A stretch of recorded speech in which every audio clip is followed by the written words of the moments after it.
Performed in duet by Samantha Brentmore and Jason Clarke, and featuring Rose Dioro and Dane Anderson in supporting roles.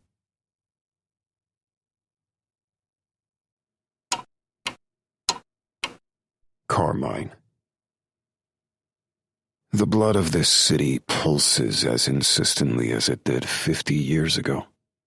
Hot with life, hard with hope, and as appealing as stale bread, it calls to me in a language I remember but no longer speak. I sniff the air and find it wanting. In the weeks since waking, there hasn't been even a slight hint of sweetness anywhere in what used to be the kingdom of Naples. Just the sour stink of vinegar and the sharp pinch of gasoline. She approaches me on a street in the Spanish Quarter as I appreciate the things that have not changed. The cobblestones separated by centuries' worth of sticky black muck. The cracks in the plaster. The shrines of the Madonna whose red robes are painted over in sky blue. Under it all, she is our goddess. Forgotten, but no less powerful. You like it? The woman asks, standing next to me to admire the glass shrine embedded in the wall. Her eyes glint in the neon light of a restaurant. Her cropped hair smells of a melted plastic product, and her breath has a faint hint of cigarette tar. Yes, I tell her, looking for a companion who'd miss her. Sometimes I do. Folding glamour around her like a closing umbrella, I pull her into my liminal space, where dimensions fold and perception creates time, traveling 2 kilometers in a split second. Up in the mountains, where my villa looks over the city, the glamour starts to wear off. But it's too late for her, and just in time for me. On the patio couch, her skin breaks under my teeth. Tendons crunch and yield. Her carotid artery opens. She screams and writhes, but I push her against the back of the couch and hold her until my venom seeps back into her bloodstream. Then she wraps her legs around me. Her twisting goes from push to pull, from no to yes. Drinking used to give me life, but I feel nothing, not just unsatiated, but frustrated. I dig my fingers in her flesh and hold her head steady to get more, but more of nothing is still nothing. She thrusts her hips against mine. I've taken enough to put her in a deep thrall. She will obey me without thinking. Pleasing me will become her entire purpose. Unlike glamour, which happens in a moment and wears off quickly, thrall has deep roots that hook a heart and a mind for days or weeks until I take more of her tasteless, powerless blood to renew the cycle. Dad. Laro's voice interrupts. I unlock from her, and she moans in disappointment. What? Fidele Skanga and his son. Laro doesn't hide his irritation well. On the face of a 500-year-old vampire who looks all of 14 years, he seems like the petulant adolescent he will always be. Forever stunted, with a mind as plastic and incomplete as a boy's. He holds up his glass slab, a phone. It displays the time in a row of numbers even a human could see in the dark. The Skangas, the heads of the family of the Papal States territory, are on time, and I took too long drinking from this nameless, flavorless, groaning woman. Hush, I tell her, wiping my mouth and chin with a handkerchief. She goes immediately silent. I turn back to Laro. Bring them. Here? He indicates the thralled woman clutching my jacket. Her throat has stopped bleeding, but the wound won't close for another few hours. Here, now, and shut those lights. After a pause, he goes, flipping off the light Lucille asked me to turn on. In the moonlight, the woman's doe eyes look at me with pleading desire. I intended to drink her dry, but I'll have to leave her trapped on the head of a pin. "What's your name?" I ask her. Lucille, do you like it? She clutches at my chest. I'll change it if you don't. I know you would. I pull her hand out of my shirt and press my finger against her pulse. It's faint. She must be weak and dizzy already, but all she wants to do is fuck. Did your grandmother ever read your palm? No, but I can ask her to. Did she do any kind of magic? Read the cards? Did she wear a chimaruta? Did she dance under a walnut tree? She prays the rosary every day. Is that a kind of magic? It is, but not the kind I need. Hope asked before common sense intervened. If this woman was a Strega witch, I would have smelled her sweetness immediately. Her blood would already vibrate inside me, awakening the power I've lost. It would not have restored me completely, but I would be stronger and faster already. If she was a Strega, I'd keep her alive long enough to feed me power until her heart gave out, and by some other means, mine was repaired. Lauro enters with 2 men behind him. I knew Fedele Scanga when he was too young to show any meaningful loyalty to his capo. I expect little now that I've been nearly forgotten just half a damn century later. The younger one has a goatee thicker than the sole of a shoe. Domenico Scanga, the cunning, broke-nosed scion of the family. If he met his mortality when he got that long scar on his forehead, he learned nothing from it. "Gentlemen," I indicate the sofa on the other side of the table. They sit, unadjusted to the dark.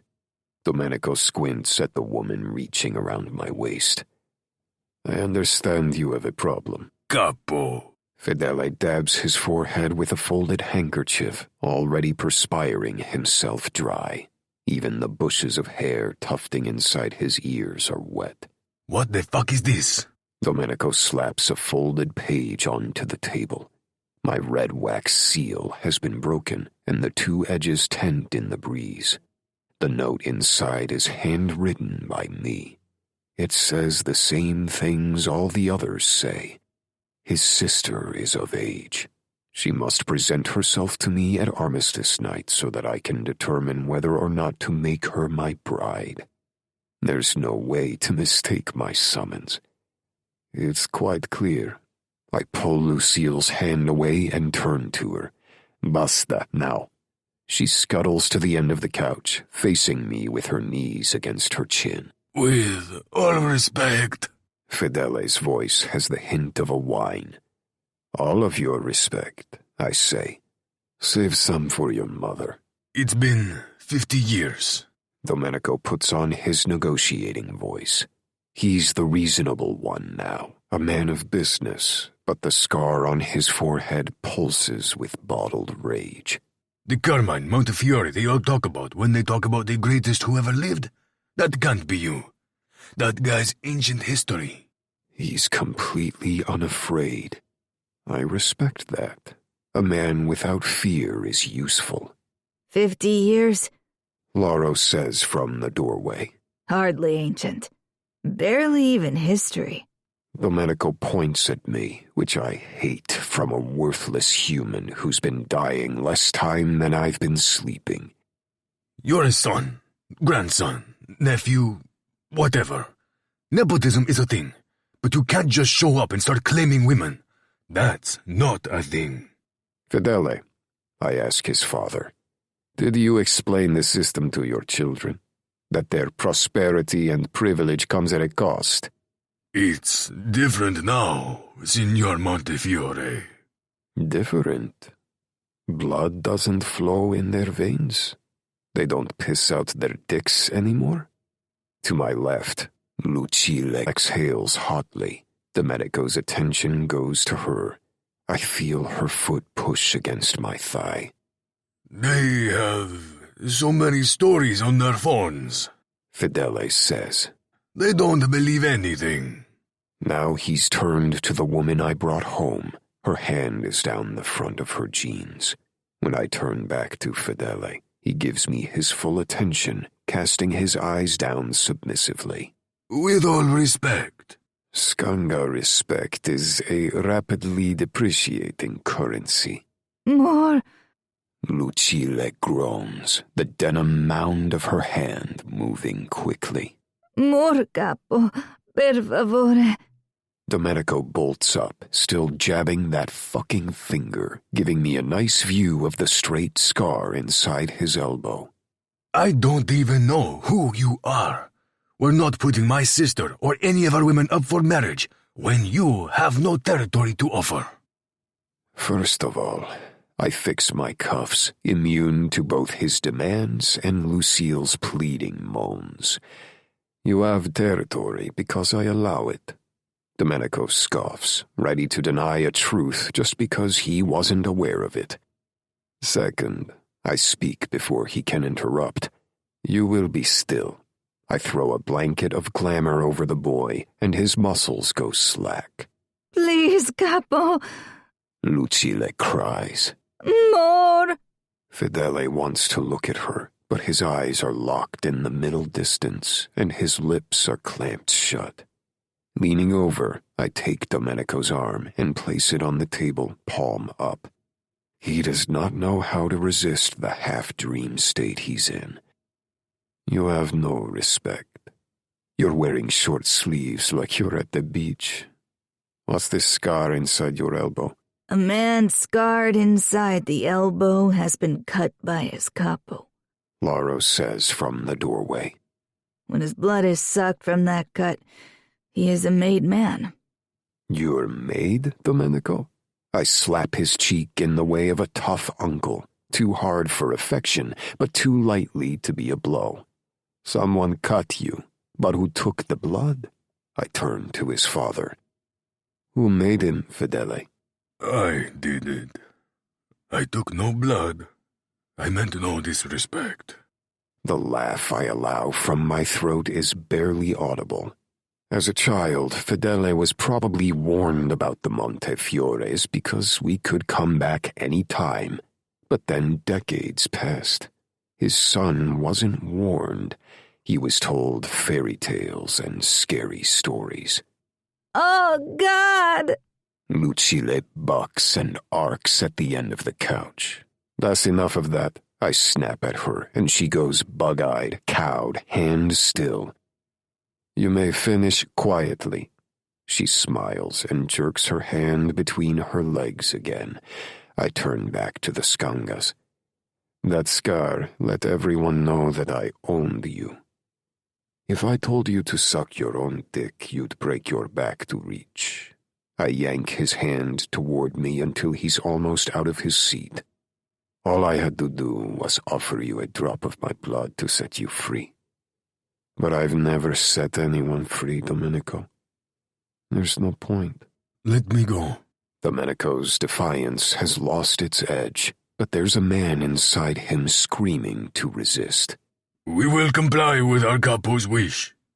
On Armistice night, there will be a bride line. You will have your choice of any woman you want. We will honor our obligations. You will. I nod to Lauro. He unsheaths his knife and stands over Domenico. Such a neat little line, I say of the scar. I can barely see it. Did it even bleed? What do you want? Domenico whispers as Lucille brings herself to orgasm. I want what's mine. Lauro makes the cut, then I drink from it, removing Domenico Scanga's pathetic worry about the territory I let his family have. Lucille's soul is commended to Vesuvia before sunrise. She dies, feeding a hunger she cannot satisfy. The next day, with the handful of men we have made, Laro and I go to the center of what used to be the Kingdom of Naples. It looks untouched. I linger in front of a grocer. 5 people crowd the store. The tomatoes are red, the grapes are fat, the escarole is waning for the time of year. A woman pulling a toddler walks out with a bag, looking at me with a mix of lust and disgust I am sure she doesn't understand. Laro looks up from his phone and shakes his head. There are cameras everywhere. When we lost Bufilo, the way we lost him. 24 years ago, a gang of men found one of the Montefiore colony while he slept. One of their women was in thrall to him. The filthy mortals tore him to shreds, a crime I would have avenged ferociously, but now can do nothing about. That was just when everyone started having their own camera, but before you could spread video on social media. Now, well, you know. You did the right thing. I put my hand on his back. He's still sad about it, and though the news is still fresh to me, I feel nothing. Bufilo always drew their thrall too deep. You wouldn't have let us all sink like this, but now we can control it. This isn't the first time he's described the last 20 years that the kindred have been underground, powerless and frightened. It's going to be fixed. I assure him of an outcome before I've formulated the process. We walk away, past the murals and banners of some soccer player named Maradona. There used to be posters of my face everywhere, because I kept order. Now we are debauched, weak, disorganized. The system is run by petty tyrants who pay the authorities to look the other way, keeping them rich instead of keeping them scared. We turn a corner and I smell it. Spinning over 1,000 years of humanity curls the thread of a scent. Hundreds of years ago, I lost the ability to taste sweetness, except in one case, the blood of Estrella. I follow the thickening yarn of honey and cane, flowers and fruit, to a little cobblestone street. Even before I see her, I know I have found what may be the last of her kind.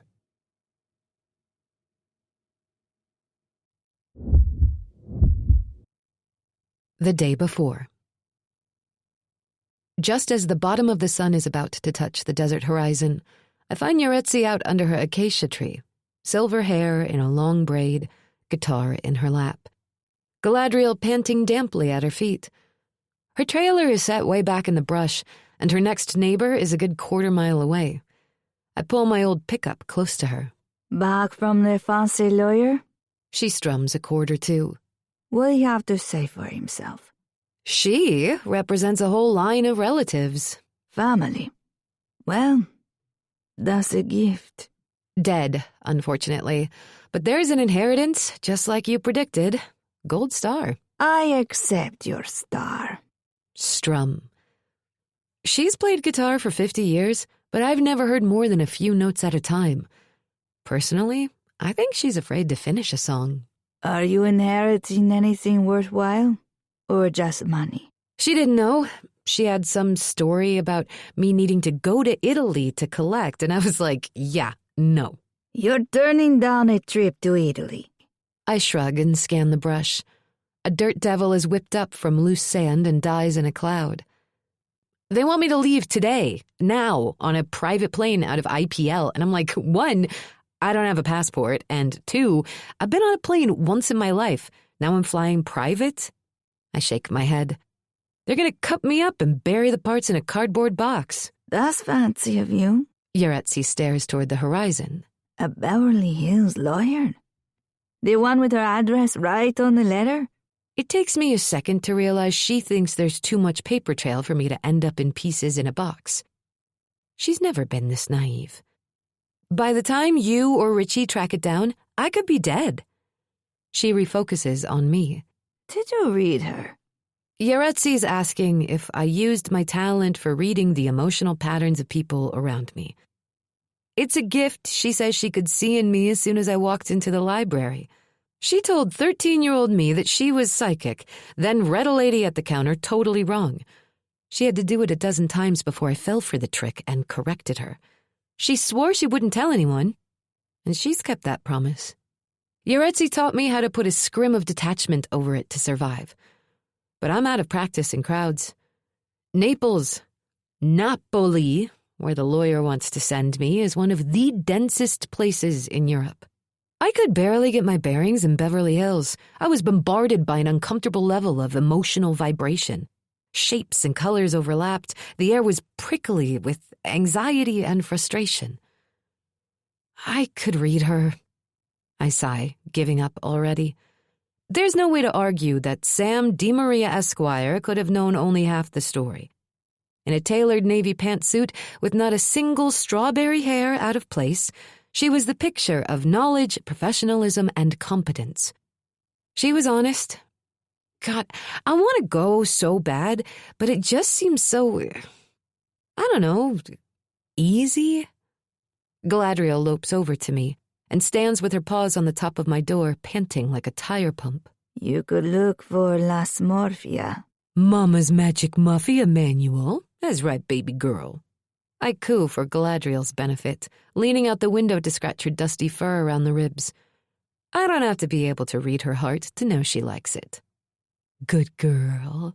You're afraid your mother might be right about something. What do you think, Gala? I baby talk the 95-pound dog. Is my mama gonna be all fixed when I come back with the magic book? We gonna need a bell and a candle? You think this is more batshit mama sense? Have some respect, mija. That's one of the few Spanish words I understand. She's the one who tried to teach me. I couldn't get through conjugations, or pronunciation, or anything. I have a tin ear and a concrete tongue. But what she really taught me didn't have words. For the book, if not the mother. Yaretzi is the librarian in Nyland, the nearest town over. Unlike the slabs, they have grid electricity and water coming in from the street. When my class would get rowdy or the boys would deface the books, she'd say, have respect for the knowledge, if not the book. There's no book. Go anyway. A hard pluck on a thick string follows. Galadriel slides off my car door and shuffles back to sit by the chair. Do something with your life. Get out of here. A pop echoes off the superheated air, bouncing off the sky and down, followed by another and another. How long has Richie been wasting bullets? Since you weren't home to make him dinner. Yaretzi lays her guitar to the side and comes to my window to reach for me. I meet her halfway, clasping hands. If I go home to pack a bag, I'll see him. He'll talk me out of going. You have your desert kit. I do. I kiss her hand and lay my cheek against it. What do you want? I don't know. Go find something to want, then. She lifts my head and holds my cheek in her dry palm. You knew you weren't staying here the minute you got that letter. Yeah. I thought I'd have more time. To do what? Not be scared? You don't have more time. Tapping my face twice, she says. No family from foe. And yes, from no. Now go. She walks back to her acacia tree. Good advice. 10 out of 10. Go on. She picks up her guitar and sits in her chair. Bye, Galadriel. The dog is quiet and Yaretzi doesn't say goodbye again. She just strums a short series of chords for her dog. I already don't exist here. The trunk conks out a quarter-mile from the municipal airport. The gas gauge has been broken for months, but I don't need a functioning red needle to tell me there's nothing wrong with the engine a gallon of regular won't fix. It's fine. I check myself in the rear view. Sta bene.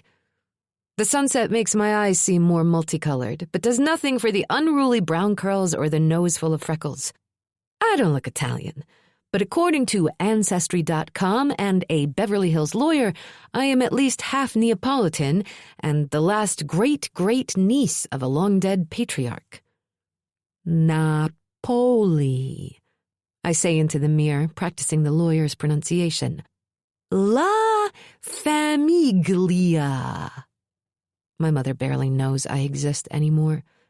She tells everyone in the facility that she lost her daughter to government mind control. When I visit, she says the only thing that will save her, and sometimes me, is a book. La smorphia. The internet says it means the grimace, but I don't know what she's talking about.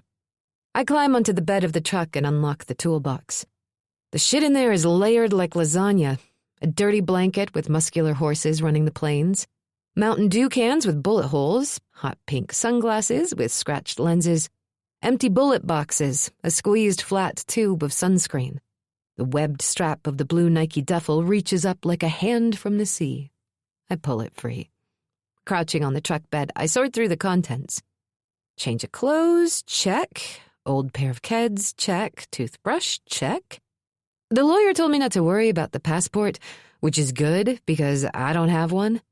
She also told me my uncle could set me up with a job, and I guess if I really don't have to worry about international law, jobs might also appear out of the sky.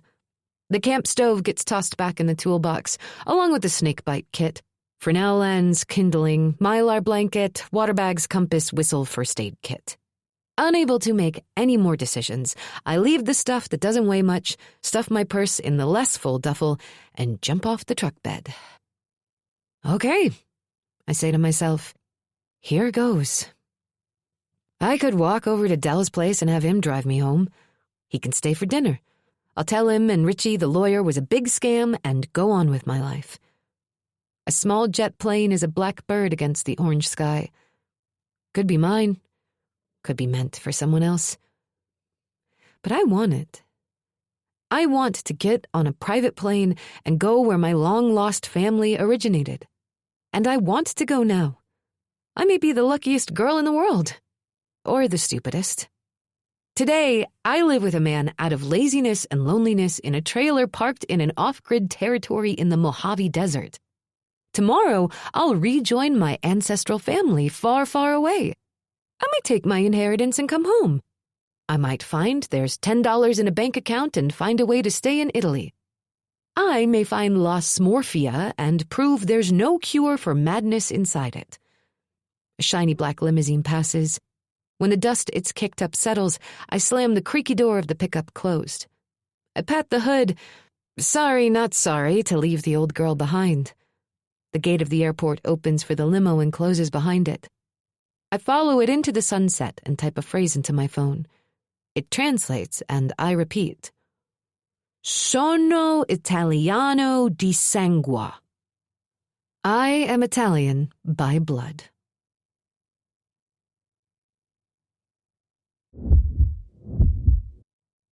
My first plane ride was crowded. New York to California. I was 12. We lived in a quiet neighborhood in South Brooklyn with Dad, and then suddenly, I didn't live anywhere. Mama gave me the window, and I slept with my head on her lap and tried to shut out the annoyance, discomfort, bottled rage, and threads of excitement surrounding me. Wordless shouting invaded my head. The guy next to Mom farted a lot. This is not that. This is a private plane with butter leather cushions and lavender scents. There aren't crowds or lines. No cramped seat between two guys manspreading and making conversation. No tin can of compacted emotions I have to make efforts to ignore. I sit in one of the front-facing leather seats around a table. The flight attendant's name tag says, Ciania. She smiles brightly, but my talent tells me she is sad. Very sad.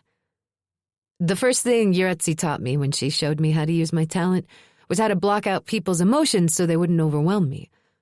Sometimes they're so strong I can't help but read them. I want to comfort her, but I'm not a mind reader. I can't read the situation. So I shut up. Silence was the second thing she taught me. Ciania asks me a question in Italian. I'm sorry, Oh, no. My fault. She says, fingertips to her chest.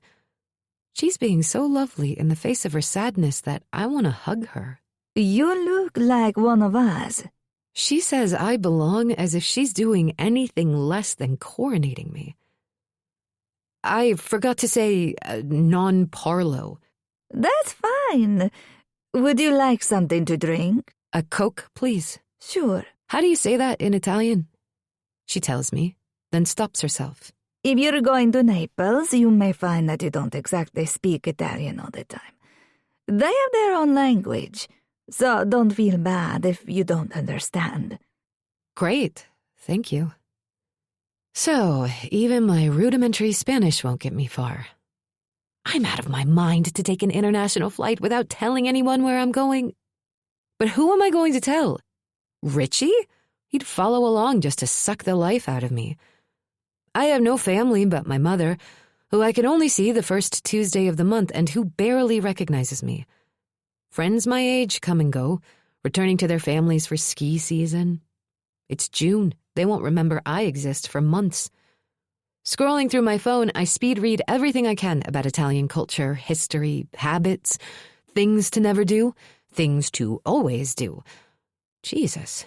There's as much of a difference between northern and southern Italy as there is between North and South U.S.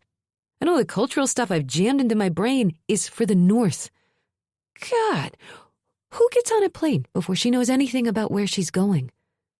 Someone who found out she was getting on a plane a few hours ago, I guess. As soon as I plug in my phone, it dings. Richie again, asking if I'm making dinner, or maybe he should just eat the queso in the fridge. I've supposedly been at work all day. Otherwise, he would have insisted on coming to the lawyers. Stalling him with a thumbs up, I unplug it. In 5 minutes, the battery's going to be drained. Will he realize I'm gone when he starts worrying about me, or when he really wants a hot meal? It doesn't matter.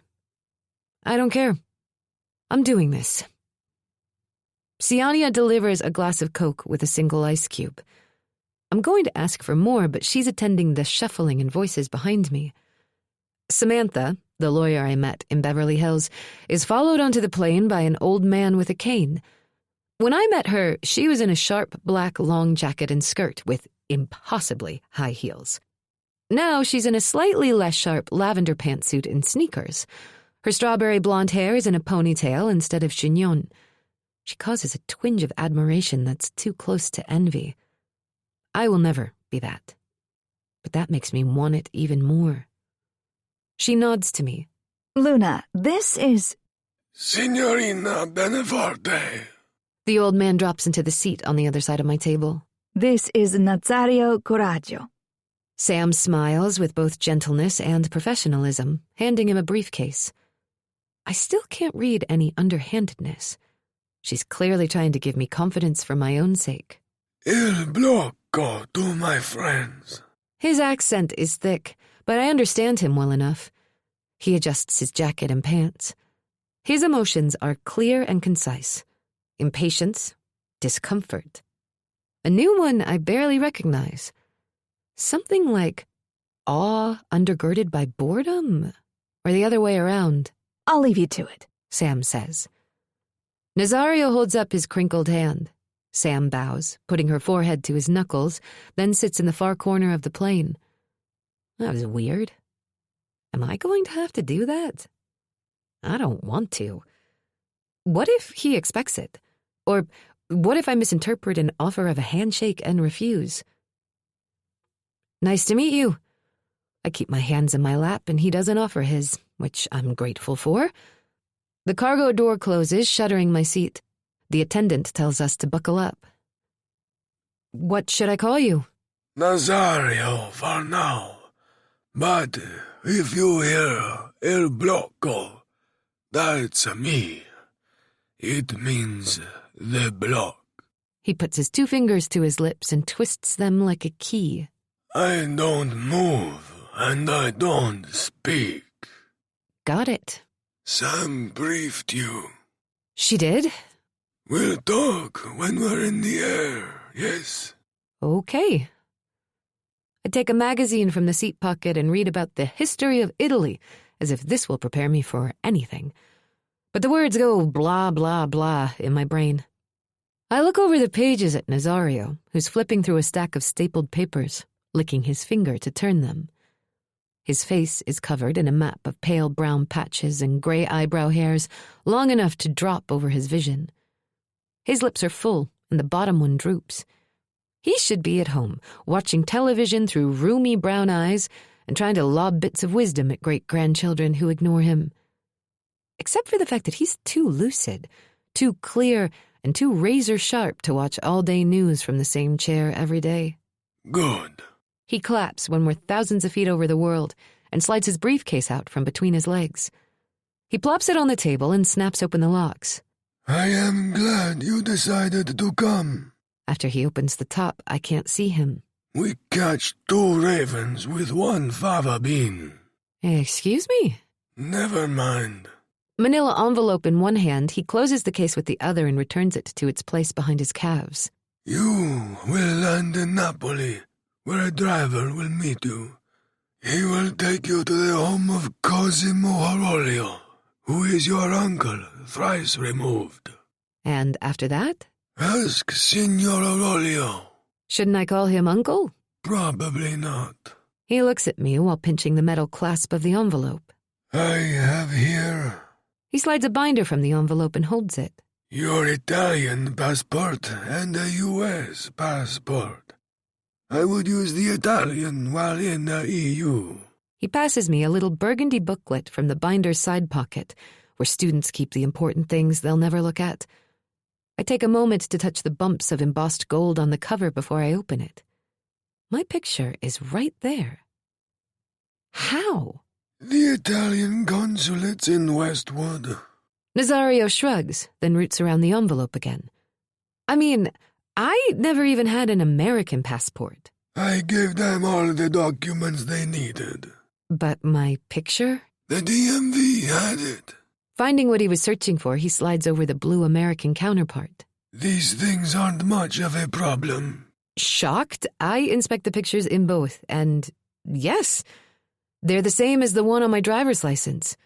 The world is open to me. It can't have always been this easy. Is this legal? Signorina. He folds his wrinkled hands over the papers, tapping his thumbs together. The nails are manicured with clear gloss. The laws are just the frame of the house. The rest of the world is built around. That frame may hold the entire thing up, but without the rest, you can't live in it. Okay, fine, but... I take a deep breath and slide the passports into my purse. Just tell me this isn't some kind of scam. Do you have anything to be scammed out of?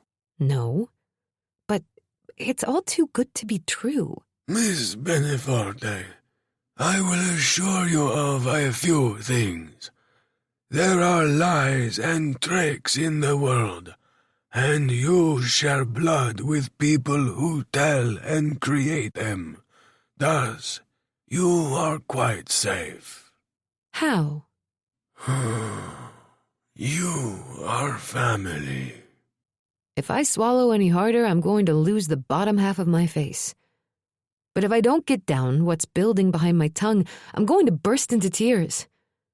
Nazario watches me closely, feeling nothing but curiosity, as I clear my throat and regain my composure.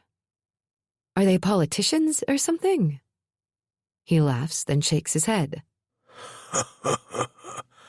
I will be direct. He snaps out a handkerchief and dabs the tears from the corners of his eyes.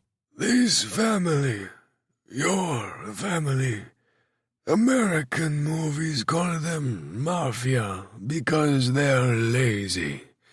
In Naples, they are the Camorra, and they operate under the rules of il sistema, the system. Your uncle, thrice removed, is the capo of Napoli, and you will treat him with respect. You do not see him unless he asks to be seen. He does not earn his money in a way you'd call honest, nor does he keep peace if peace isn't profitable. Do you understand me? I capiche. I think I've nailed something, but he blinks, bottom lip sagging as if he's open-mouthed at what I said. That's how it goes, right? Do this or that, then capiche. Isn't that what you say? Not if we can avoid it. He shuffles his papers as if he can't look me in the face after saying something so idiotic. Okay. I press my hands between my knees. No more stupid stuff. And since I won't know what exactly will put a big neon American flag over my head, I'm going to shut up and do what I'm told. Your inheritance. He hands me an American Express Platinum card. Your uncle's estate has been collecting interest for 2 decades. It's all on there. I have to laugh, but he's not amused. Is there a problem? When I was 18, I missed a bunch of payments on my Kia. It was red, and it ruined my credit. He shuffles papers as if my financial baggage is boring. Now you get it back. Do I have to pay it at the end of the month? Like I said, I'm not great at that. It's all on there, inside it. Now to him, I'm not just tiresome, I'm a little dim. You don't pay a bill. Just don't go over. Don't go over how much? In the office, Sam said a few thousand. Maybe 50,000 US. 50? I can't make the word thousand after 50. That kind of money only gets passed around in movies. He flattens his hand and seesaws it. More or less, with the exchange rate. What if I don't go home? I tap the $50,000 card on my knuckle. He holds out his palms, offering nothing but the obvious. Then the exchange rate won't matter. Are you sure I'm not some kind of mark for an international operation targeting broke girls? If you were, would I tell you? He slaps a folder of papers in front of me. We had these translated into English for you. He flips through the pages and points at the paragraphs. It's the ownership of the card. Your responsibility to mind our laws and customs. We are not responsible for your actions or decisions, blah, blah, blah. Sign at the tabs. He flicks one of the many yellow sticky notes that hang out from the side. I'm going to read every word of this. Good. You have 10 hours to do so. He stands. Since you won't need a bed, I will use it. He points toward a room at the front. Through the slit, I can see a mattress and pillow. Good night. Picking up his cane, he starts to shuffle away, then stops. I will give you some advice. Okay. I have never needed advice so badly. Take nothing at face value. You will land in a different culture. Trust nothing but that you are being watched.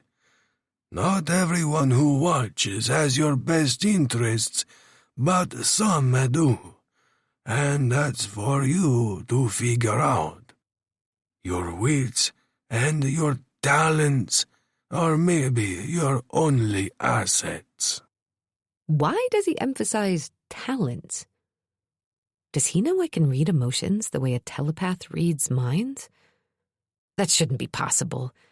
But I'm not mistaking his tone or what I see in his heart. My talents? Everyone has talents, Signorina Beneforte. Use yours wisely, and do not let your guard down with a Montefiore in the room. A what? Without answering, he passes the attendants and goes toward the little room on the other side of the sliding door. Signor Coraggio. He pauses, barely looking around. Is it just money? I plow through embarrassment to cite examples. Were there any objects, like, I don't know, pictures or jewelry or a book? Just the money. He says it without judging me for being an entitled brat, and trundles past the sliding door. Siania shuts it. Sam is gone. I didn't see her get up, but I assume she's in another sleeping compartment. I am alone. On my phone, I jump through hoops to check the balance on the Amex, then wait for the verification to come. For the next few hours, I read every word of the contract, looking for a problem an uneducated mind can discern. Let this be real, I pray, signing my name by all the yellow tabs. Please, let this be real. The Amex email arrives, welcoming me to their little money club, and after one last leap through one last hoop, I'm in my account. The balance is over 47,000 euro. It's real.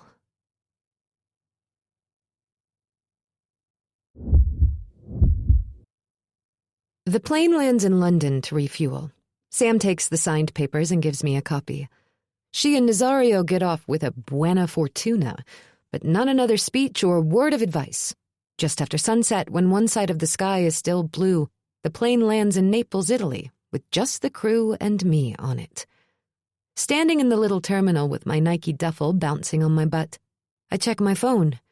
Richie's threat to eat queso and chips for dinner is the last message. Unlikely it was the last thing he texted in the past 16 hours. I have signal, but it takes a second to realize I have no service. Not even Wi-Fi. Miss Beneforte? The man is in his early 30s, in a dark suit, holding a sign with my name on it. He has dark, slicked-back hair and an easy smile. Hi. My name's Corrado Albini. His accent is lovely, and his facility with English makes me think maybe this won't be so hard. Is that the only bag you have? When he holds his arm out, I notice the lump in his jacket. A gun in an airport? Right. The context is weird, but guns aren't. Yeah, I can carry it. Bene.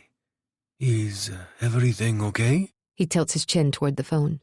His feelings read as pleasant and unassuming. If I'm going to be around this many people, I'm going to have to learn to not automatically read them, both out of respect and self-preservation. It's not working. I hold up the screen.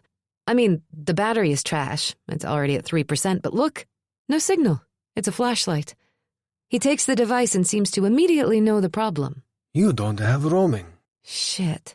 International roaming didn't even occur to me. I can get you a new SIM. Really? Absolutely. He holds up my phone. Can I take this, or do you just want a new one? My mouth opens to answer, but nothing comes out. I can afford a new phone now, but the old one has all my contacts in it. Not that I can think of any single person I'll want to call, but Richie's in our trailer, which he can have. But what if something happens in it? I don't care. I don't even exist in California anymore. I don't want to hear from my job or my newly minted ex. All the numbers can go poof.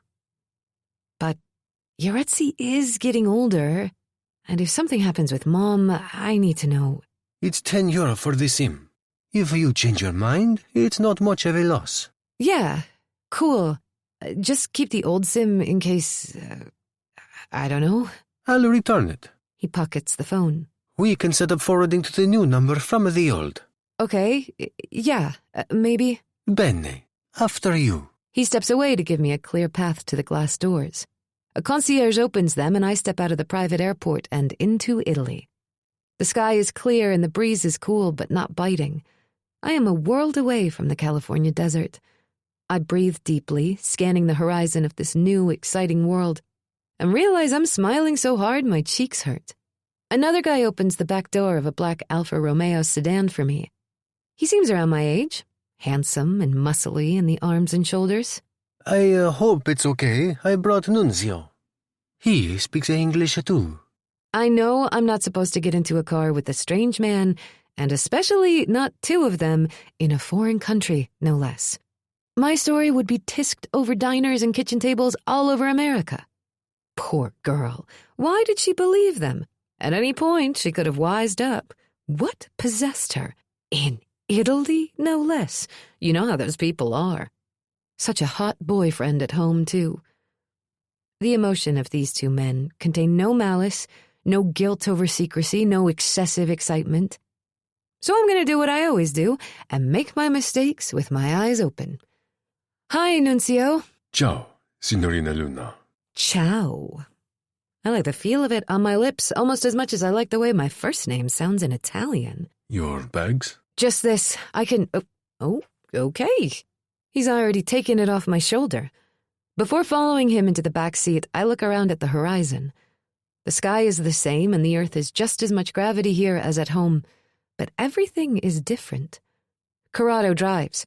He's taken off his jacket, and I notice a scar inside his right elbow.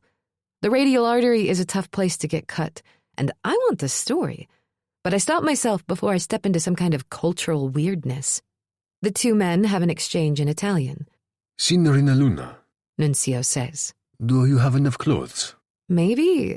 Is there a washing machine? I'd have to do it every other day, but a little laundry never hurt me. Another exchange in Italian. Nunzio checks me up and down like a property assessor who's trying not to think about fucking the real estate. Then says something short to Corrado. Bene. Corrado makes eye contact with me in the rear view. Serafina Aurolio is a similar size. Take it from her. You're staying in her room while she's away. I can just go into some stranger's closet and wear her clothes? I stop myself before asking. Different country, different ways. Better ways. I can't wait to meet her when she gets back. What's she like? Daddy's girl. Nunzio mumbles. Talk like that's gonna get you buried in the triangolo. They both flick their hands at each other in a way that seems to have meaning. I just don't know what it is. The triangle? I ask, watching the verdant mountains streak by. It's where we bury the garbage, eh? I've got a shovel in the trunk. Nunzio replies in Italian. Corrado makes a finger gun and fake shoots Nunzio in the head. Traffic slows and I press my cheek against the window to get a full view of a huge house at the top of a mountain. Who is there? Nunzio leans over to follow my gaze out the window. From this close, it's hard not to read his relief that I have no more questions about the triangle. That's the old Montefiore place. He leans back. There was a fire 50 years ago, and they all disappeared. Huh. I crane my neck to see the last of it in the rear view. The lawyer said something about not trusting the Montefiores. Good advice. But you said they disappeared. There's a moment of silence before Corrado speaks up. A family like that doesn't die. They just wait. Then the bloodsuckers are back and we're hiding our women all over again. Say a rosary, they stay gone. Nunzio makes the sign of the cross. I have a sister. Yeah, but she's ugly. Corrado says. He gets the back of his head slapped for that and returns the favor. The car swerves across the lanes, but by some miracle, we get straight and all end up laughing. On the way, I find out that Corrado works for the thrice-removed uncle and capo, Cosimo Aurolio, and Nunzio works security for the Gargiulos, another family entirely. They ask about my family and work, and I admit I have neither. I've been bagging groceries since I was 15, which isn't exactly a passion project, but that's not what surprises them. How did you have no family? Nunzio is truly baffled. Enough, Stronzo. Corrado barks at him, then addresses me while stuck behind a line of cars. Ignore him. He was raised by wolves. Finally, the traffic clears enough for Nunzio to turn under a big stone arch and into another world. There are people everywhere. I can't read them between walls and windows, but there's an ambient buzz that will overwhelm me if I let it. I breathe, focus on a single stitch in the leather seat, and completely block emotional perception. Just like Yarezzi taught me. I don't exhale until I'm clear. You okay? Nunzio's voice is behind the thin scrim I've put up between the distracting brightness of my talent and myself. Fine. The narrow cobblestone streets are bordered by 4- and 5-story buildings. Mopeds buzz by us close enough to touch. It smells of humanity, then bread, then garbage, then the ocean. I can't see the horizon line in any direction. Everything is filled in with the care and disuse of history. Shrines to the Madonna are embedded in the walls with little lights and plants. Graffiti and electrical wires crawl over plaster walls. The worn round cobblestones, the narrow storefronts, the people at tables in the middle of the street. It's gorgeous. Who's that? I point at a huge mural of a soccer player. Maradona! They say at the same time with joy in their voices. I don't know who that is, but I can't help but smile with them. Corrado parks on the sidewalk in front of a 10-foot-high metal door. Wait here. He says to me before tilting his chin toward Nuncio. They both get out. I am left in silence behind tinted windows. My escorts approach an older man in front of the entrance. When he loops his thumbs in his belt, his jacket opens. He's wearing a gun holster. Well, at least some things here are the same. A woman's voice harangues someone behind us. Out the back window, I watch 3 teenage boys torment a grocer, juggling 6 oranges between them, synced like circus pros. The grocer waves her arms at them, first shouting, then giving up. I wonder if she's hired them to attract customers. Then read the shapes of frustration all around her. One of the boys snaps his attention to me for a split second and drops an orange. It rolls to the curb. They laugh and another boy grabs a fresh one. The grocer barks at them, but they're already juggling again. As payment for the delight of the routine, I step away from the car to rescue the bright orb from the dirty curb. I'll buy it, wash it, peel it, and eat my Italian fruit, breathing Italian air and leading my Italian life. As I crouch, my attention stays on the juggling act, so I'm surprised when there's no orange under my hand. It's gone. I stand and look around, but I don't have to look too far. A man is holding it. No, not just a man. The most beautiful man I have ever seen. His skin is gray in the shadows, as if he's a marble statue carved by a master. I read about the men here, how breathtaking they are, how strikingly perfect, how wildly horny, and how hard they'll fuck you before leaving you shattered. Corrado and Nuncio are fine-looking, but not like this. This man, in particular, can fuck me and leave me for dead. His hand alone, holding the orange with strong, angled perfection, would fit perfectly inside all my most fragile parts. The early evening shadow under his high cheekbones and jaw seems darker against his pale skin. The street light catches the gold and green and blue in his eyes, as if God made him with Christmas lights inside his head. And his lips. The impossible symmetry of the upper and lower, the tease of the seam between them, the tension of a smile waiting to happen, and waiting, and waiting. Oh, is all I have to say. He says something in Italian. His voice is so slick, I fool myself into understanding it. How tall is he? 6'2"? He sounds as if he's speaking from the heavens above and the earth under my feet. I make the sounds the flight attendant taught me. Non parlo. He smiles, showing perfect white teeth. I know it's my accent that's amusing him, because that's what makes sense, but I discern nothing more from him. Not a single emotion. His page is blank. I cannot read the subtleties of that smile. Is this yours? He asks in perfect English, rolling the orange from one hand to the other. Because I bought it. I guess it's yours, then. Money is no way to own things. He holds it out to me, perfect mouth twitching into a grin. You're an anarchist, then? I'm trying to act cool and knowledgeable and casual, but my voice sounds like the last cries of a dying mouse half a mile away.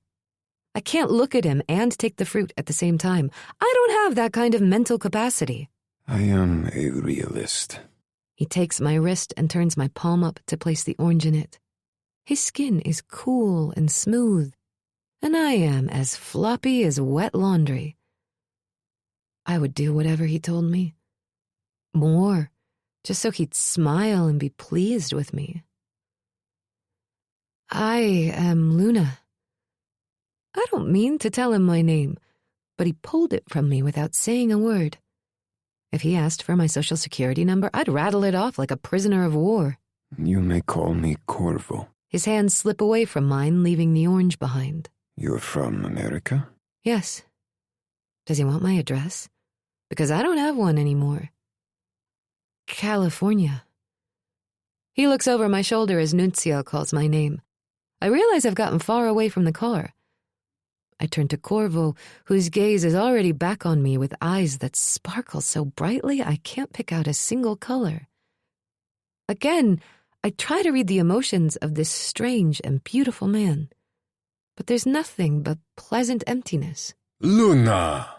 Nunzio is next to me now, grumbling in Italian at Corvo, who throws words back at him and makes a little bow to me. It was very nice to meet you, Signorina.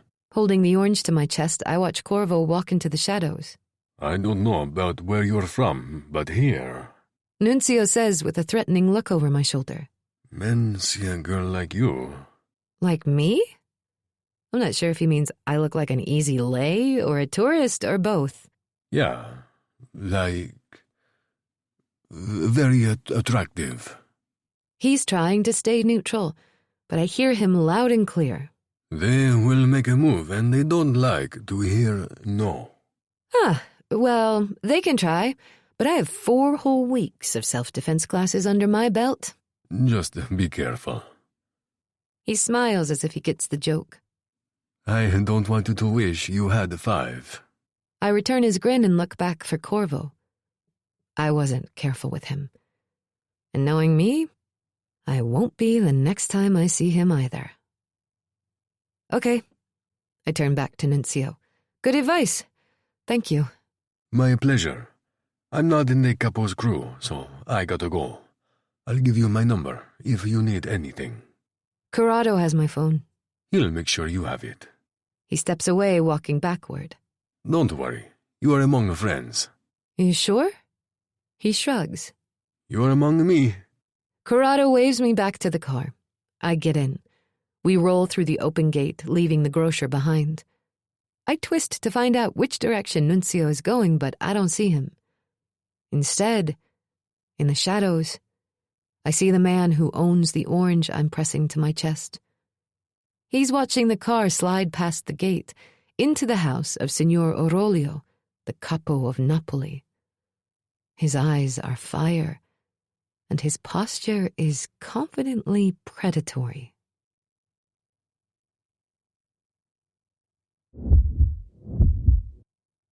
Corrado introduces me to a dozen people, men and women. None speak English, so I nod and smile and try to follow along. The house is crusted with gold filigree, shining marble, oil paintings.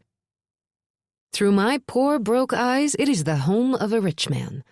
I feel so blessed I'm ready to burst.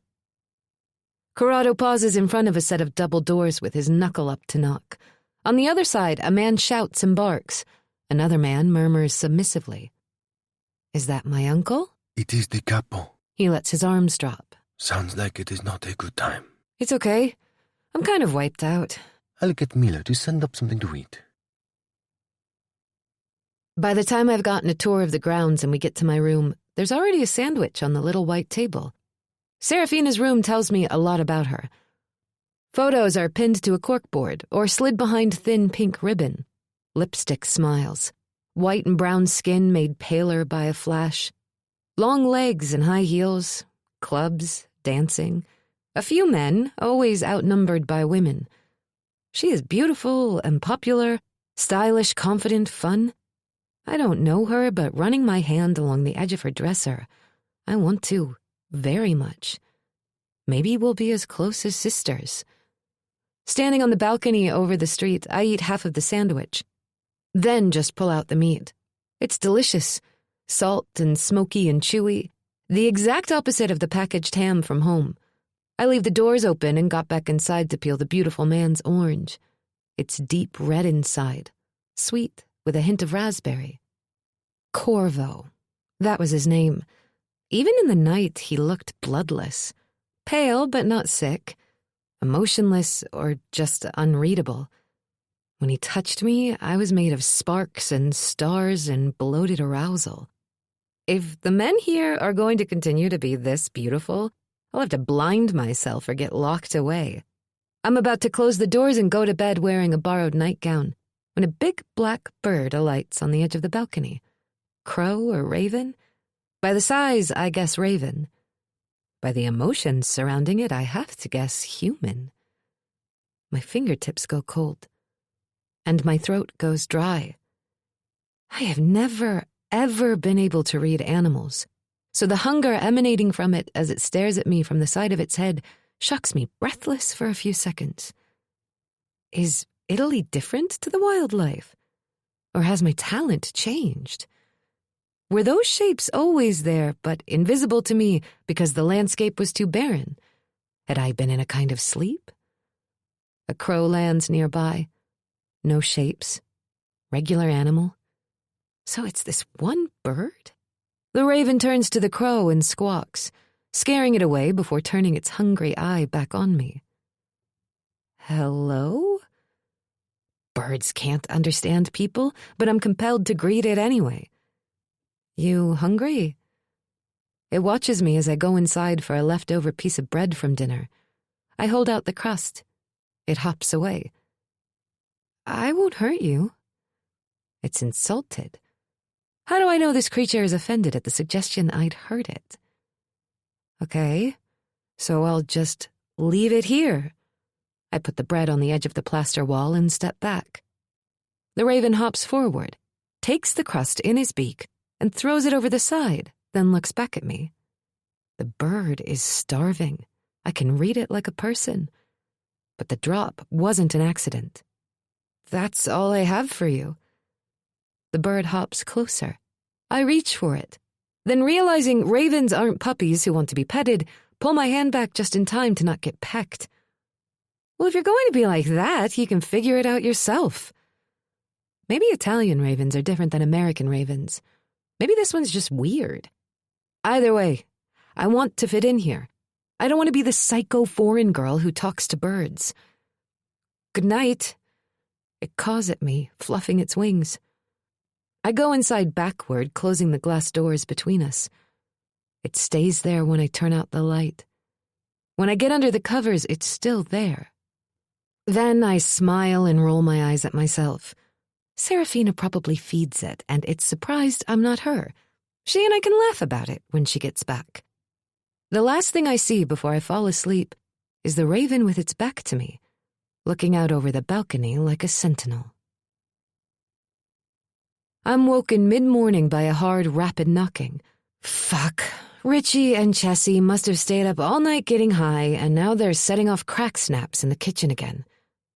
No. Because the wardrobe is heavy wood with real doors, not a cardboard moving box. The chair isn't white plastic, and the mattress isn't concave. The knocking resumes. Not crack snaps. Thank God. Luna, it's Corrado. Get up. Right. I'm on the other side of the world from my wardrobe. A moving box with a bar for hangers across the top and shopping bags of my mother's old stuff at the bottom. Hold on. I throw on clothes and open the door. Corrado has a scratch on his cheek. Is everything okay?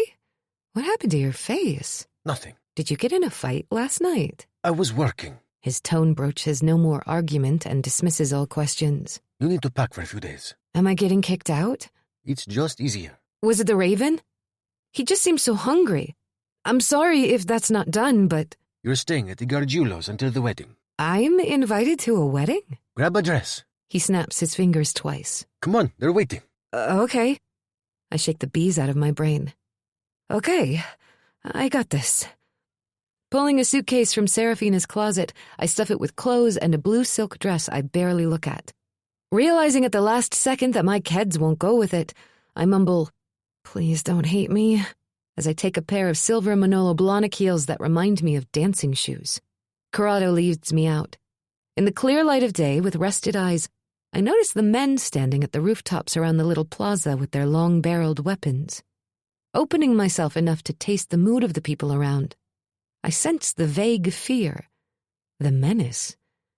A man takes Serafina's bag as the door of a black car opens for me. Before I get in, I spot a man smoking on a large veranda, looking down at me with a cold, hard gaze under a sweepingly ambitious comb-over.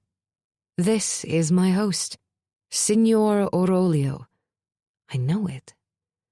I wave, mouthing a grazie. He nods. It sends a chill down my spine. Putting a smile on my face, I get in the car. The Gargiulo place is 3 stories set around a courtyard, where I've been told to wait for Zia Silvia. Montefiore affamati, Montefiore, ciao sposa costosa. A line of running, singing children nearly knocks me over. I'm not sure if they sang the word Montefiore or if my brain made it up from sounds I don't understand. Ciao, Luna. A woman in her 40s approaches me, the sequined heart on her sweatshirt sparkling in the shaft of sunlight.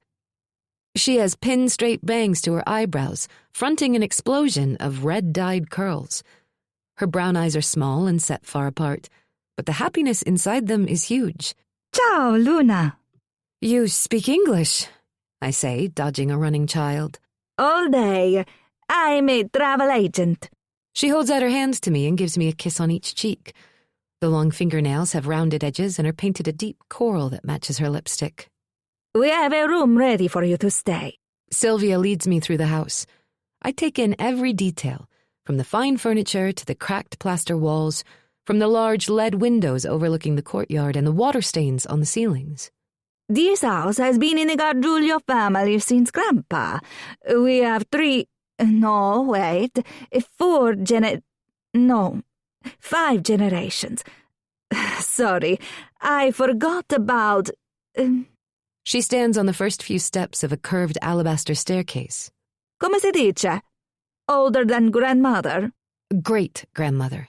Great, so she thinks. Anyway, we all have apartments with kitchens, but this is the main thing, here at the head of the courtyard. You come here to this side when you need a snack or a question or a drink. Affamati Montefiore, ciao sposa costosa.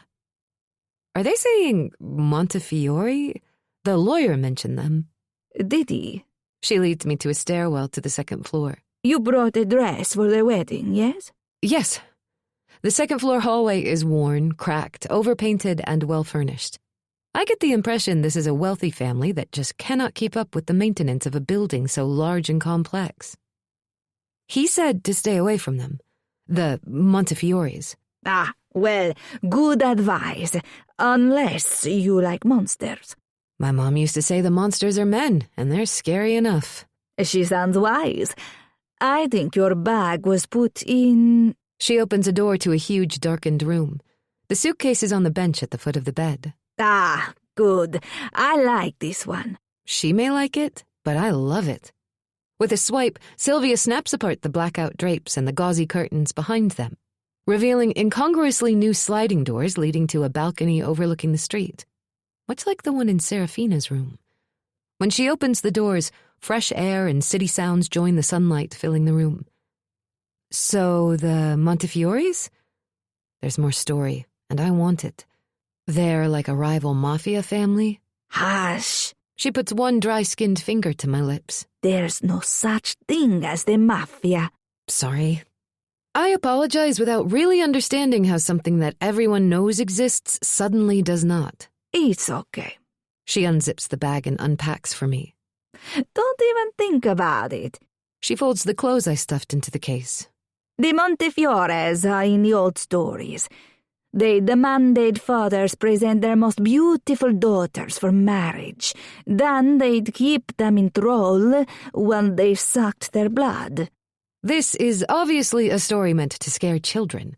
I figured the lawyer was just telling me to watch out for assholes. Montefiore, affamati Montefiore, ciao sposa gustosa. Sposa gustosa means delicious bride, I exclaim when my brain makes the connection. Very good. She pulls out the blue silk dress. This is for the wedding. Is it appropriate? C'est parfait.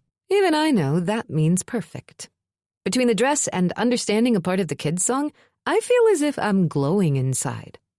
I want to hear all the stories, every one of them. Don't you have stories like these in America? Do we? Were we expected to believe anything outrageous and unprovable as children? Besides Santa Claus and the Easter Bunny, yes, I was told fairy stories. My mother thought the earth was flat and run by a cabal of lizard people. Ha! Even a woman who believes in ancient sects of men who eat their wives thinks that's a bridge too far. She and all of her friends thought they had chips put in their brains by the government, or whatever. Not the actual government, but anyway, it was never clear. So a lot of us never got vaccinated as babies. Me and my friends snuck out and got our shots when we were 18. It was pure spite. I didn't think I was going to catch measles, mumps, or rubella, but she kept saying the shots would activate my father's demon DNA. Did it? I don't think so, since I'm not a demon. That's a punchline, but Sylvia looks very confused. My dad wasn't really a demon, obviously, but she thought he was. Why? Because she was... I don't want to diagnose, but a little, off. This means crazy? Yeah, but how can I tell her the beliefs and the illness were separate, but intertwined in a very specific way? And also, that crazy isn't a word we use anymore. I think this may be an American thing, because obviously demons aren't real, and the government isn't putting chips in our brains, and vaccines don't activate DNA. Of course not. Sylvia sounds like a sensible woman who wouldn't believe in a bride-eating family of monsters. Yeah, well, my mom had all her friends thinking they were getting coded messages from government infiltrators. I laughed to myself. I leave out when, exactly, her conspiracy hobby became a religion. It was when she found out I could read people's emotions. She thought it was mind-reading, and it was Dad's fault. By the time it became clear I read feelings and not thoughts, it was too late to matter. She was in deep, and I was just a kid. Are you okay? Sylvia takes me by the shoulders and makes eye contact. Yeah, I'm fine. Thank you for taking me in, treating me so nice. Do you need me to, do anything? I can help. Well, I'm glad you asked. She taps my cheek. Time to work. In a kitchen full of women and children, I meet Delphina and Rizzo, who are about my age and don't speak a word of English. Liliana, the bride-to-be, is upset at the chaos. It takes a lot of exhausting hand signals to get the story. Liliana's wedding is tomorrow night, and that's a lot sooner than she wants it to be. I don't know if she's pregnant or what, but the family is mobilized to give her the best day possible. I'm about to explode with joy watching them love her. This is what a family is supposed to be. Edda has a low salt and pepper ponytail just like Mom. She's obviously in charge. Delphina begs Edda for something, then everyone else joins in. They want her to read your poem, Sylvia tells me. She's good at it, my sister. Absolutely. Edda sits me down and takes my hand, laying the back flat on the counter, stretching my lines and speaking while Sylvia translates. A long life. She says sorry, but there's a lot of suffering. It will be worth it. Sure. I laugh nervously. They all say that. There's an argument among the women, while Edda jabs at the center of my palm. What's going on? I ask Sylvia. There's an X under the middle finger. You will have a long life if you... Well, there's the possibility of, an explosive death. So I'll live a long time, unless I don't? Exactly. I really don't believe in this stuff. Sylvia ignores me to discuss a line with her sister, then turns to me. You have met your... the word in English, not lover or husband or soulmate, something more, the one who possesses you. I know him already? I think of every man I know. None possess me. God, I hope it's not Richie. Being his property would be more stressful than being his girlfriend. Finito. Edda announces suddenly, closing my hand into a fist and holding it there. She pauses as if in prayer. Amen. That was quick, I say to Sylvia. The slow ones take all day. When Edda gives me a crusted pot to scrub, she reads as almost sorry to delegate the worst job to a guest. But I'm not sorry at all. I'm going to scrub this thing until it looks new. I learned the Italian words for pot, clean, sponge, and gloves. The word for water is common sense. The rest goes through me in fast talk and a cloud of emotions. Luna! Sylvia calls my name and I jolt awake. I've practically fallen asleep in dishwater. Sorry. I shake the clouds out of my head. Delphina comes to my side, folds her hands together, puts them against her cheek, and closes her eyes. It's still light out. It's too early to sleep. My arms hover above the waterline, dropping blobs of bubbles. Not for you, it's not. Sylvia slides my gloves off. I tell all my clients, west to east is the worst. Especially on day 2. This is jet lag. It tingles all over. We're going to take good care of you. Delphina pats me on the arm as I pass, then Rizzo. Etta wishes me a good night with a kiss on each cheek. I run a gauntlet of good wishes in sleep for 18 hours.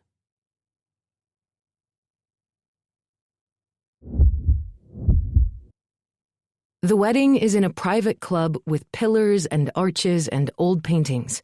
It's everything I ever hoped it would be.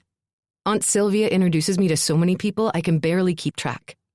Every chance I get, I hit the dance floor with Nunzio or any other of a handful of good-natured, good-looking single men. Then the jackets come off, and the sleeves got rolled up, and the dancing starts for real. You and Nunzio don't have that scar? I ask my current partner, who speaks decent English and who's related to someone here. Corrado has it, so does... Eris twirls me before I can point out the next guy. Maid guys. They work inside the La Sistema. The right, system, for the capo. Signor Orolio, I mean. I'm not calling him by his first name until I meet him. God, hold up, I'm dying of thirst. To the bar, then. He escorts me there. Is Capo Orleo here? Can I meet him? American girl. We arrive at the bar where Nunzio is drinking a beer. Eris pats my shoulder. She wants to go up to the capo and say hello with no warning. Nunzio chuckles and shakes his head. Somehow this is a huge breach of etiquette. What about Serafina? I ask Nunzio. Did she come back? 2 steps away, Eris turns to speak to an older man holding out an unfolded piece of paper with a red wax seal. They read it together. Nah. Nunzio is distracted by the letter as well. The other man approaches the group with the same kind of wax-sealed message. I don't know what's happening, but the mood in the room suddenly does a 180. Suddenly, the singer stops, then the drummer. The rest of the band gets lost, and it seems as if half the room is looking around for the reason, and the other half is in quiet, urgent conversation. The bartender is gone, and I haven't ordered anything. What's going on? I ask. But Nunzio and Eris are gone. Corrado strides out of the room like a man late for an appointment. Okay, I really need something to drink, and though at home I'd just reach across the bar for the soda gun and a glass, I'm not sure if I'll get a shot, or worse, receive a disapproving look. I wander away to find someone I know and wind up in an ancient hallway with inlaid stone tiles and a vaulted ceiling. There's an archway at the end leading to a dimly lit ballroom that's as musty and beautiful as an old secret, glowing with warm light on gold paint. It's empty except for a bartender wiping glasses. I step inside, heels clicking on the marble floor. The bartender's white shirt is open at the neck, and his tight black vest is as closed as a corset. He has a thick black beard and matching eyes. When he sees me, my talent is struck by the emptiness in his heart. Hi, ciao, I correct myself. Lei aprire? I'm trying to be polite by asking him if he's open, but I'm probably screwing it into gibberish. I add my fondest desire before he can ask me what I want in a language I don't understand. Coca-Cola? The bartender pauses and looks into a dark corner of the room. Get it. A man's voice says from the shadows. He steps forward, silhouetted against a tapestry of a woman on a swing. I assume this must be Signor Orolio barking orders, because the bartender doesn't say a word. He just gets out a glass. It's not until he drops ice in it that I realize the command came in English. Hello? Miss Beneforte. He comes out of the shadows, and I recognize him from the street. The man with the orange he paid for but didn't own. He's wearing a gray suit with a black tie and white shirt, but those are just words. They demean the geometry of his shoulders and waist, his height and posture.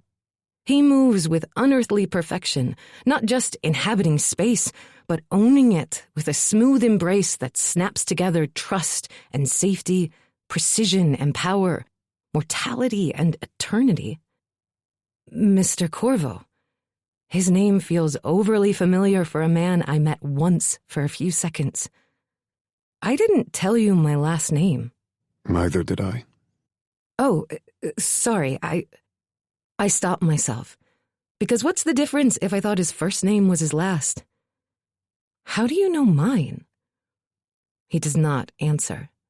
He walks toward me, and I still cannot read any emotional shape. I dig for it, pushing outward with my senses, but it's as if he isn't right in front of me. I've never met anyone like this. It's disconcerting. I'm staring at a ghost, a solid, fleshy ghost with a voice.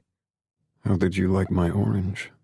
The gold light makes his skin less pale, and when it hits the edge of his iris, his eyes look neither brown nor green, but some fire-touched color that out of fear or secrecy hasn't been defined yet. Probably the best one I've ever eaten. He smirks in a way that seems real. An inner life flickers across his expression, but still there's nothing to read. He's a man on film, a picture in a magazine. He is present in this room, but only to the senses. Hearing the glass tap on the bar, I'm thirsty all over again, but I cannot find the will to turn away from him. I'm glad. He tips his chin a fraction of an inch toward the bar. I'm diverted to my soda. I take the tiny glass with its insufficient ice and sip it, savoring the burn of carbonation that blooms into sweetness. Grazie, I say to the bartender before turning back to Corvo. He is impossibly beautiful, with skin that reflects the exact color of the light. All the perfectly nice-looking men I danced with tonight are put to shame. It was red inside. The orange. A blood orange. Do you not have those where you're from? We do, I guess. I've heard of them, now that you mention it. We just don't get a lot of fresh fruit where I live. Where is that?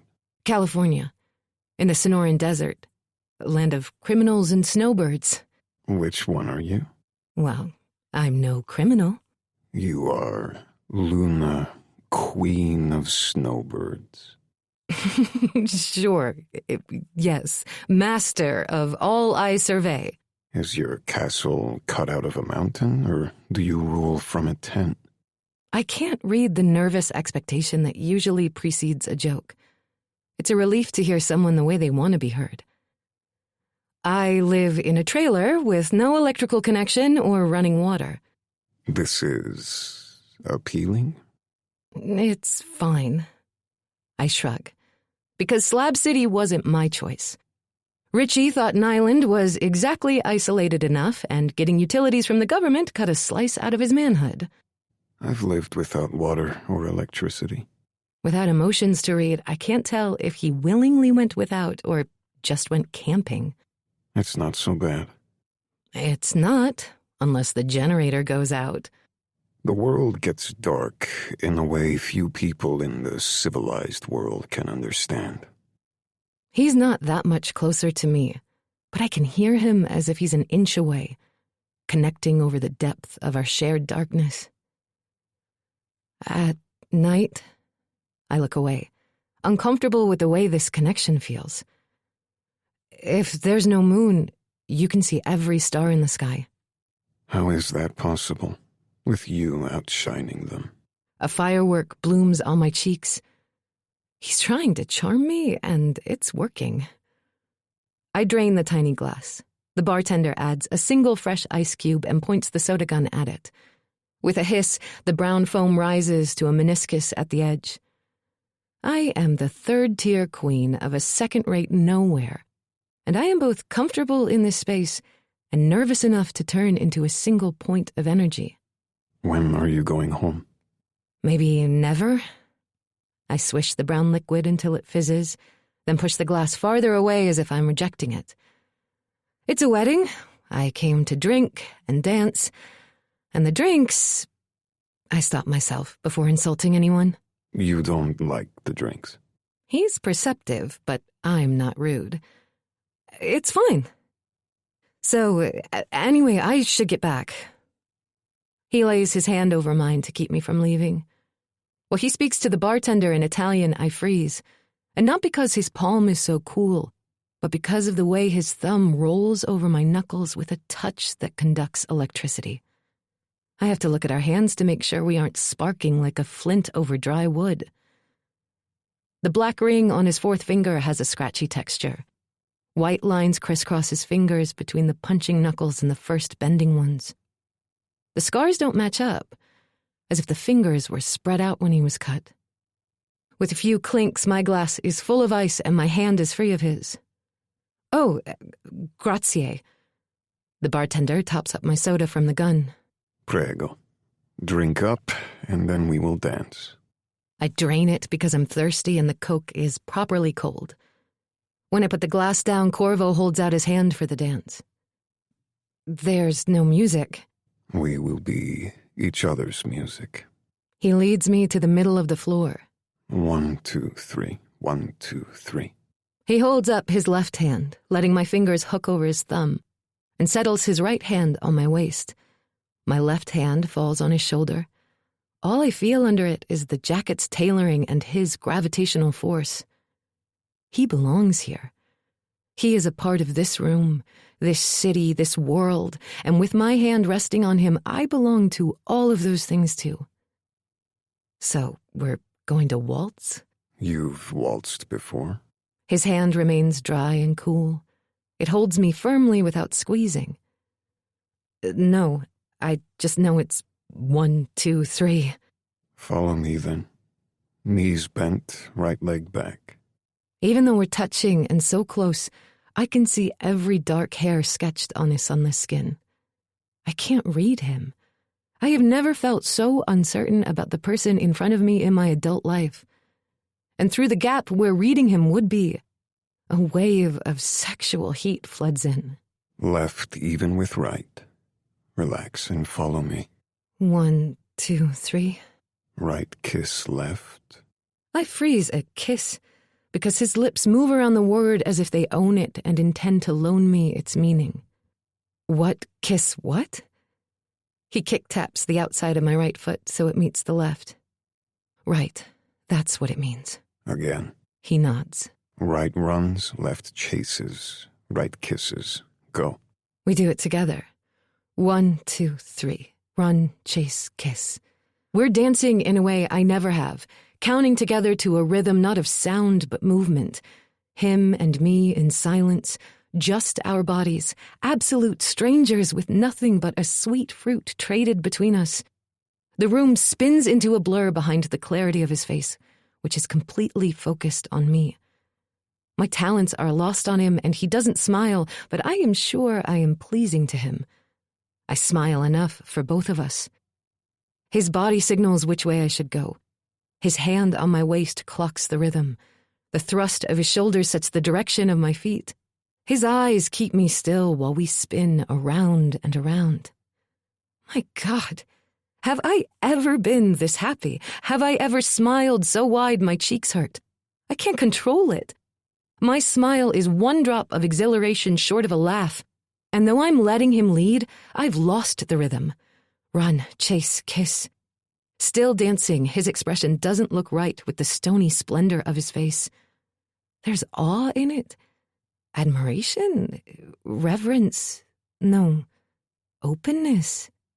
I can't place it. It's easier when I can read emotions outright. I have to stop trying.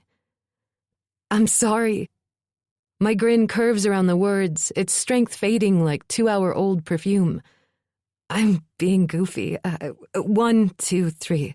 1, 2, 3. Your smile is perfect. His tone holds no subjectivity. He's not talking about the weather as much as stating the exact temperature. Don't ever be sorry for it. Then I rescind the apology. Good girl. Am I smiling again? Fuck, I am. It's softer this time, from deeper inside. Less of an all-face experience. How did you come to be here from the American desert, Snowbird? My first answer is via plane. But I know what he means, and this isn't a wise-ass moment. I got a letter. From whom? Run, chase, kiss. Signor Aurelio. I'm not sure if I should say uncle or capo Aurelio or what. Capo. A body can only have one head, my Luna. My Luna. Money is no way to own things. Wanting him is dangerous. I am a stranger here. He is unaccountable to anyone who may care about me, and I don't want to wish I had 5 self-defense classes. But goddamn, everything about this feels good, so run, chase, kiss. I dance. Where did you learn to dance, Corvo? When I was a boy, I told my father I would not learn to fight unless I also learned to dance. His face is closer now. Nose touches nose. Our clasped hands seem too still when everything in me wants to run my fingertips along his palm. I wanted to be good at unexpected things. I wanted to be respected. Did that work? Are you respected? Not because I can dance. It was the fighting all along. I hate it when parents are right. Not even I could fight that. I am dizzy and sore-armed. The bottoms of my feet are hot. The ache between my legs throbs in a rhythm. I am a human woman in a fragile, needy body, and I can't stop the smile. He's too close for me to see his mouth, but his smirk is in his eyes. Even in the dim light, I can discern flecks of brown and blue, ringed in black. Those full circles approach so close they merge into one. His lids do not cover them as his lips touch mine. Cool breath, soft stillness, open eyes watching my reaction to the pressing heat. He pulls a skipped breath from me, inhaling the taste of my thirst. When he speaks, his lips move against mine. Invite my tongue inside your mouth. My mind chalks up the weird phrasing to a turn of the language. My body skips over the analysis and only hears his arrogant impatience. Every cell in my frail, breakable body denies his demand. My left hand slips down to his chest and pushes against it. But I stop when I feel hardness under his shirt. It's the size of a nickel, with definition at the edges. When he pulls my fingers away and puts them back on his shoulder, I get the sense that I have violated a place of personal vulnerability. What are you doing here? That first day, Nunzio didn't know you. You're not a friend of the family. My hands start to drop away from him, but he holds them, and I feel not encouraged to waltz again, but compelled, as if I'm a puppet that'll go limp as soon as the dance is over. I do not like being compelled to do anything, but I dance. I belong here. You should ask yourself what you're doing here, Luna Beneforte. We move faster. I can hear his words in my head as he speaks, or he speaks in my head while counting out loud. Everything is mushing together. I'm a guest at a wedding. Between two people you never met. Why were you brought across an ocean? To collect an inheritance on an American Express card? How do you know about that? My body is now so in tune with his that I cannot stop dancing, even though I want to be still long enough to think. You were too beautiful holding that orange. Too perfect. And I couldn't understand why until now. The minute I met you, I should have known you weren't so simple. I am simple. My confusion is an ocean, and I'm drowning.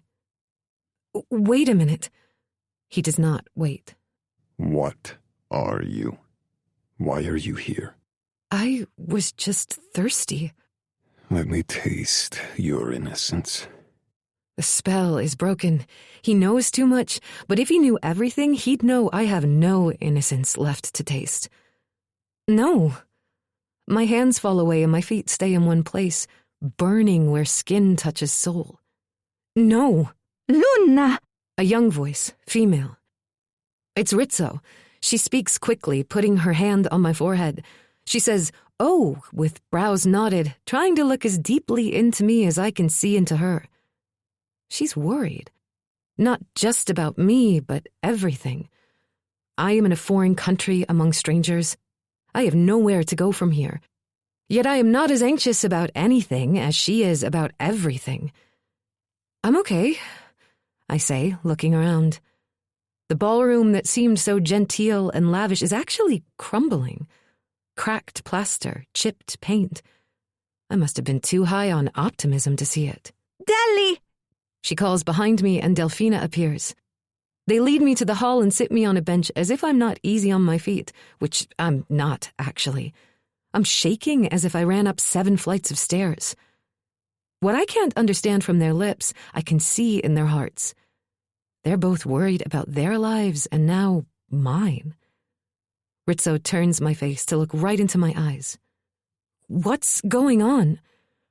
She tisks and pats my hand, then makes a motion with her hands as if she's holding a steering wheel and says something about Eris and a casa. She pats my hand again. We're going home.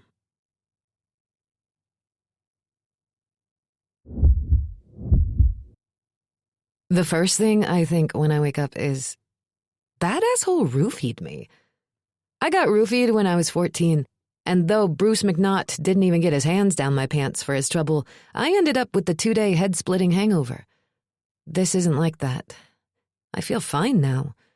I came back to the house with Delphina and drank so many tiny cups of water Aunt Etta poured me a pitcher. I'm not sore anywhere but the bottoms of my feet, so I wasn't touched or hurt at all. But my mouth tastes like 2 stale, hairy corn chips pressed together. Who's the asshole who didn't roofie me? Was he even a man? At the sink, I stick my head under the tap and drink. Like it's the hair off, but not the chips. I get ready quickly and head for the big kitchen across the courtyard, trying to remember who I danced with after the music stopped. Half a dozen kids toss a fist-sized orange ball and shout before it hits the courtyard stones. It vaults high. Luna! Sylvia calls from the far side of the veranda. Her massive red hair is pulled back in a single clip at the center of her head, like a denuded landing strip. We meet in the middle. Good morning. Buongiorno. Right, buongiorno. Did you have fun last night? She puts her hand on my back and walks downstairs with me. So much. Good, good. I saw you dancing with the boys. I step off the landing into the courtyard, trying not to reveal how her comment froze me.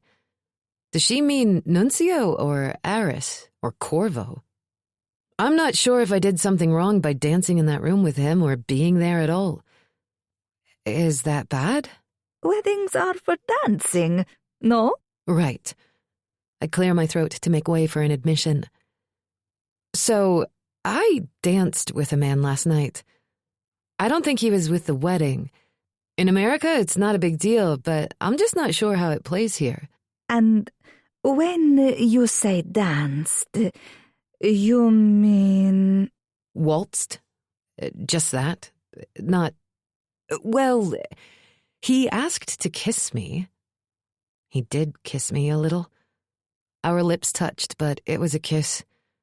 I just met him, and he didn't ask to brush his lips against mine. He asked to put his tongue in my mouth, and this woman is going to think I'm some kind of horny tourist. I said no, and it's not that. It was in this ballroom that was mostly empty. There was a bartender, but I don't think it was part of the club rental. Yes? She's waiting for the bad part. Now that I'm saying it all out loud, I'm not sure there is one. His name was Corvo. Do you know him? There was a Bruno Corvo in Porto, but he's got to be over 70. 75? He was my friend Stella's uncle. Maybe 65 now. Hard to say. This guy was definitely not that old. He had 3 daughters. 4? I think one passed. Anyway, no sons. So, I don't know who I danced with. I'm sure I'll never see him again. I just didn't want to be a sneak, I guess. I decided to tell her what's on my mind then. Without deciding, I'd tell her more. I have nothing at home but a shitty trailer and a boyfriend I can't stand. I have no one. No family. No close friends. Nothing. And I don't want you or anyone to feel sorry for me. I want to stay here and make a new life and be part of this family. And Senor Aurelio said maybe he'd arrange a job for me. I'll work so hard and be the best niece ever, but I won't be sure it's possible until I meet him, but I never meet him. And so I haven't asked about the job or staying or anything. You want to stay? She asks after thinking for a few long seconds. Here? I do. So much. Okay. She squeezes my hand. You make sure you speak to him at Armistice night.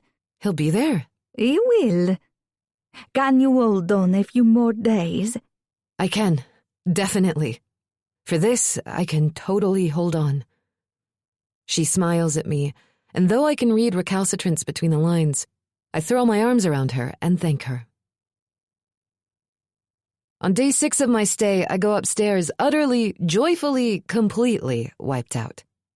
Fully dressed, I lie on top of the covers to study a list of nouns, but wind up with the dictionary flat on my chest, looking at the pretty white dress hanging from the wardrobe door when I hear a tapping at the window. I sit up straighter, but it goes away. Tomorrow is armistice night. I should get some sleep. As soon as the lights are out, it comes again. 3 taps, like a fingernail on glass. The city seems closer, louder, as chaotic and flat as a soundtrack. The tapping is too rhythmic to be a pebble thrown against the window or a rodent behind the walls. It's not a something. It's a someone. They need to come tomorrow. I want to stay asleep. The tapping's insistent. It's a knock for entry without knuckles or a door. Something hard and small on glass. A key or a bird's beak? When I open my eyes to the cracked plaster ceiling, the city muffles itself. There it is again. I'm never going to be able to sleep. There's a slit at the center of the curtains where I didn't draw them all the way. All I see is the balcony ledge and the dark windows of the building across the street. It's a branch, or some detritus stuck to the shutters. I slide out of bed, pad toward the glass doors on bare feet, and freeze when I get there. In the slit where the drapes don't kiss, I see the slice of a man. Haunches and heels, shoulders thrust forward, crouching on the top of the wall around the balcony. I should be frightened, but I'm only curious. That can't be comfortable. Shifting, I see his face. Corvo. He's not pale in the same way, but a golden-skinned bird of prey. A gargoyle. A man with hair flicking across his cheeks in the breeze, staring at me with an unnatural intensity as he holds an orange between his thighs. I get closer and see more of him, but I don't open the drapes. What do you want? I ask in a normal voice he shouldn't be able to hear through the glass. He smirks at me, hair stroking his jawline, and presses his thumb into the tender flesh of the orange. It breaks, and I gasp, bending at the waist, because I feel that thumb as if it's pushing into me. Invite me in. His voice is right next to me, whispering close and disembodied as if through earbuds. I must be in a half-dream state, and I embrace the half-safety of it. He pushes into the crease, pulling off a patch in the shape of California, and again I feel his hands on me, peeling away any barrier between us. When he jams 2 fingers between fruit and skin again, they slowly slide into me. It's not my house. I'm hot. I can barely breathe air this old. You are wet. He rips off a large swath of rind, and an explosive bolt of energy shoots down my spine and lands between my legs. I groan, putting my hand against the glass door. What are you doing to me? He turns the fruit in his hands. The inside of the orange is blood red, fleshy, undulating. The thrum in my chest matches its rhythm. The glass door rattles with it. I am suffocating under its pressure. Invite me in. With 4 fingers, he grips the edge of the peel and rips it off. I cry out as if he just touched me with those fingers and ripped away the barrier between me and a full-standing orgasm. I don't trust him. It's not my house. Corvo does not move from his crouch. He is utterly still except for his hands grinding away at the orange and me. The meat of the fruit pulsates twice quickly, once softly. It is marbled with fatty white lines. He smiles. The last bit of rind drops. The bloody pulp inside is a beating heart. My hips move to the heartbeat rhythm. I have no control over it. He slides off the short wall and stands before me in the narrow crack between curtains. Then breaks a wedge from the heart and eats it. This is your cunt. Digging his thumbs into the open wedge in the heart, he spreads the fruit open. My feet spread apart. I put my hand on the door against the drapes. I have no will of my own. My impending orgasm is calling the shots, and it's pushing against me, screaming, "Let me in! Let me in!" He takes 2 wedges at once, swallows, then separates another wedge from the heart and eats it. Soft, wet. I am pulp and blood and pith crushed between tongue and teeth. Oh, God. I murmur too low for God to hear.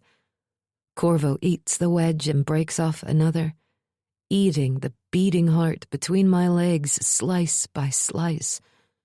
A drop of juice falls from his lips, thick as blood. Casually, he rubs it away with his thumb. Invite me in. This is less of a request, and the command in his voice is strong enough to reach into my body and shake my core.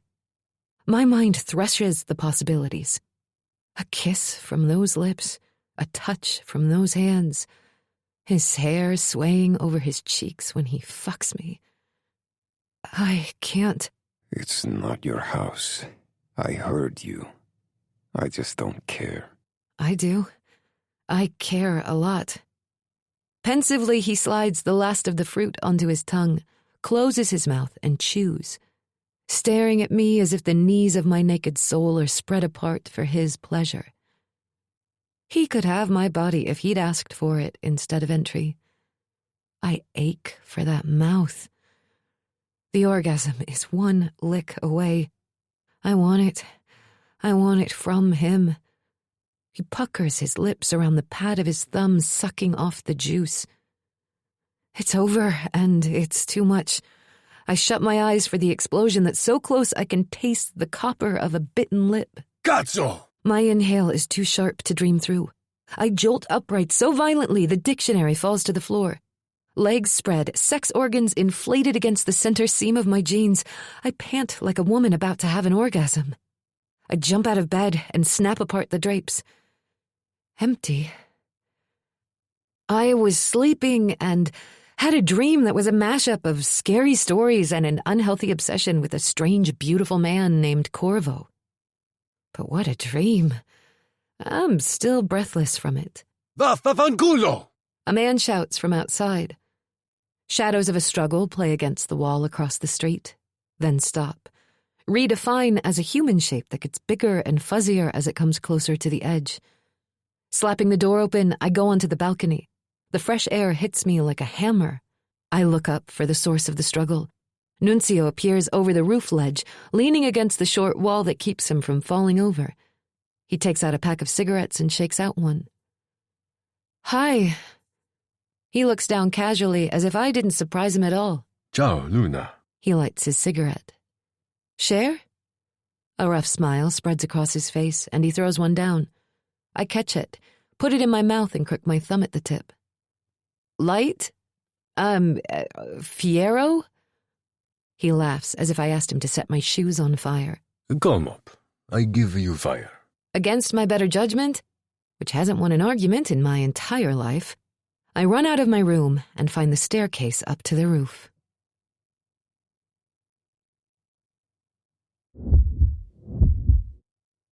The Gargiulo's roof is both storage area and lounge. There's a patch of astroturf with a plastic table and chairs arrayed under a striped umbrella. Plywood scraps lean against the stairwell structure. A shed with the door ajar, a sink and pipes.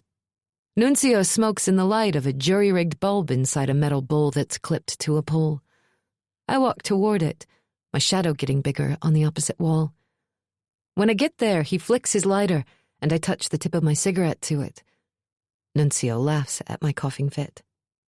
I haven't smoked since I was 15, I say when I catch my breath. It's like riding a bike. I'm about to ask him what was going on up here, but I jump back at the sound of a rustle and a squawk. Something is struggling in the darkness. Fucking bird. Nunzio says. I'll take care of it in a minute. It's a large black bird. One wing is twisted over its beak. Its eye glints from the side of its head, staring at me. I can read this bird as clearly as a person. It's the same one. It's caught in a snare. I take a drag from the cigarette and don't cough this time. See. What are you trying to catch up here? I crouch near the bird. It shuffles away. Rats for my snake. €6 at the pet store. Roof rats are €0. You have a snake? See. A baby ball python. He's a cute. You should meet him. I put little hats on him for TikTok. Get out of here. Hand out to the raven, I turn to Nunzio in his tight t-shirt and messy hair, muscles silhouetted in smoke by a shaft of light. Swear to God. 700,000 followers. Snake in a hat. That's shockingly charming. I am a charming guy. The bird's chest heaves against the tightening wire. A charming guy who makes little hats. My sister makes the hats. For a snake. I put my hand closer to the raven. It hops away, tries to wiggle out of the snare, and ends up more tangled. I've been hungry enough to use those snares, and the fact is, only the calm ones don't end up strangled to death before I find them. You should come see him. Over on that side of the house. Not far. I can just look at TikTok. I don't have my phone, of course, which I failed to mention because it's still so weird to be without one. First, I'll take care of this stupid bird. He picks up a lead pipe with pebbly concrete on the end. Then I'll show you how I make a charming snake video. Are you serious? I am a gentleman. He flicks his cigarette away and lets the smoke curl out from between his lips. And you're a nice girl. My hands will stay in my pockets. On my mother. Raising the pipe with one hand, he makes a swear hand with the other. My advantage is that I can read his heart to know he's telling the truth. I'm safe with him, but it wasn't me I was asking about. I mean, are you serious about killing this bird? It's easier. Go stand over there so you don't see. My guess is that he also doesn't know how to unknot a tangled snare and would rather die himself than admit it. Maybe he'll let me. I scuttle forward cautiously. You'll get pecked. Nunzio is right behind me now. I hand him the end of my cigarette. Yeah, well, that's a risk I'm willing to take. Taking hold of the snare wire, I pull the raven toward me. His claws scratch the roof surface. I gotcha, I say softly. A raven isn't a dog or a kitten, but I can't help talking to it as if it can read my tone. Just chill. Chill, baby. I have you. Can I see under your wing for a second? It caws angrily. Oh, poor you. I strike, clamping his beak shut with 2 fingers while I hold his head with thumb and palm. He claws at my forearm for a split second, then stops, as if he's thought better of it. Good boy. The raven does not like my condescending tone, but it allows me to reach under its wing, find the ferrule, and pinch it as hard as I can. The snare unloops. Okay, stay there. We're not done. I erase the baby talk. And though most of the humans here can't understand me, this animal does. Just bear with me. This is going to suck. I push the ferrule end under the wire, which tightens the loop around his chest until I can get the wing free. I sit back with the bent wire in my hand, and the raven stands there like a convict outside the prison gate, frozen in disbelief at his parole. Fucking bird. The cigarette I gave Nuncio is between his lips, bouncing as he talks. I'm going to smash it anyway. He raises the pipe. Go! I wave my hand at the raven. Shoo! Fly away! I put my hand too close and get the peck Nuncio promised. Ow! Told you. Get back. Shoo! I cry, holding my pecked hand to my chest. Before I put a hat on you. The threat of humiliation lands. The raven flies into the night. That would have been a nice TikTok, Nuncio says, watching it go. Birds in hats. I check my hand. The skin isn't broken. Million followers. He tosses the pipe. Boom. Dropping onto my back, I laugh as if I don't have a care in the world. He sits cross-legged beside me and takes out his phone. Look. He hands it over with a video playing. It really is a snake in hats. And they really are adorable. For such a tough guy, you really make cute videos. I hand the phone to him, still looking at the cloud-thick night sky. When he puts the phone in his back pocket, something crunches. He grumbles a curse and slides out a white envelope. I was supposed to give this to you this morning. Who sent it? Sitting straight, I grab it and flip it over. There's nothing written on it. I got it from Corrado, so it's probably from the capo. Oh. Excited, I rip it open, expecting an appointment or a job interview or something. Anything except what it is. A plane ticket? Nuncio snaps it away from me and squints in the lamplight. Tomorrow night. Tomorrow is armistice night. I take it back to check the date. Day after tomorrow. At 2 in the morning. So, more or less tomorrow night. After the thing. He's right. More or less tomorrow on Alitalia. No private jet this time. Not that it matters, except to show how worthless I've become. How is this happening? I drop my hands in my lap. What did I do wrong? Nothing as far as I can see. He's just kind of an asshole. Do I have to go? Yeah. Probably. That is not an acceptable answer. That is a pussy bullshit answer, I say. Hey, take it easy. Nuncio, take me to Signor Aurelio tomorrow. For what? Look, if he wants you to go, you're only gonna make him mad trying to talk him out of it. He has my phone. I want my phone. And what if I don't want to go? What if it's more, I think you're a useless shitbag, but stay if you want, I don't care. Then what?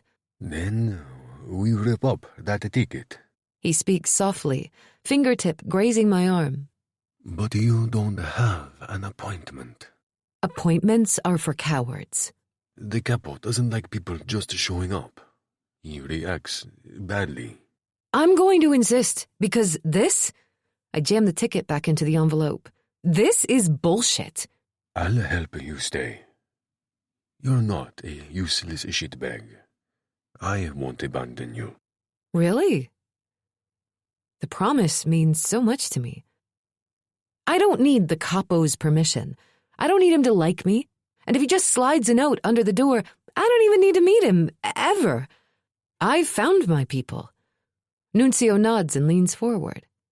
Is he going to kiss me? Am I going to let him? Probably a mistake, but what else have I ever made so consistently? Before I can decide, Nuncio shouts and flies back, hands up to his head. I gasp.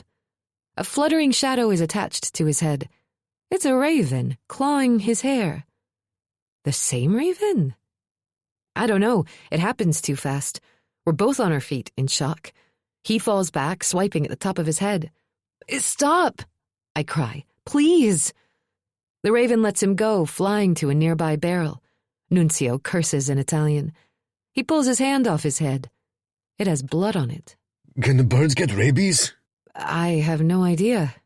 Jesus, we should disinfect that. I got it. He wipes his bloody hands on his jeans. Rocio was a medic in the Carabinieri. I'll walk you there. My legs are fine. I can go myself. From what I can read, he doesn't want to show up at anyone's door with a woman.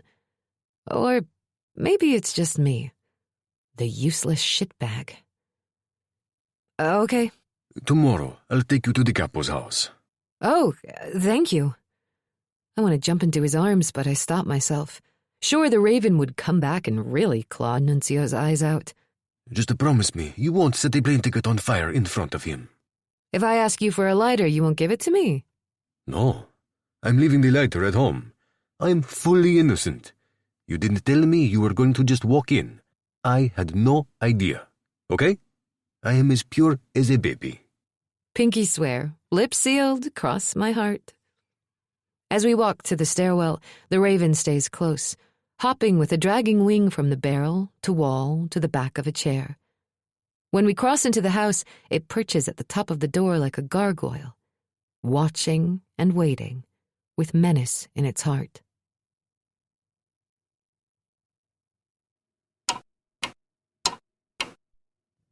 Toward the end, stasis was like being trapped in a plastic egg with limbs tangled in black stockings. I was conscious in silence and darkness. The last year took shape in linear time, though I had no awareness of the previous 49. Then my nose woke to a bouquet of stink, sharp, toxic, empty. While my eyes were still closed, but my brain was newly awake, I realized the world simply smelled different. Pickles, gasoline, paint. Everything had changed. I knew it even before I had the strength to open my eyes. Eventually, my ears woke up to familiar voices in and out of the space. My ancient friend, Ferrante, speaking in a dialect so old it's hard for even me to understand him. Occasionally others, Viaro, Ario, Laro, my first shriveled word. Father. Gratitude. He was alive.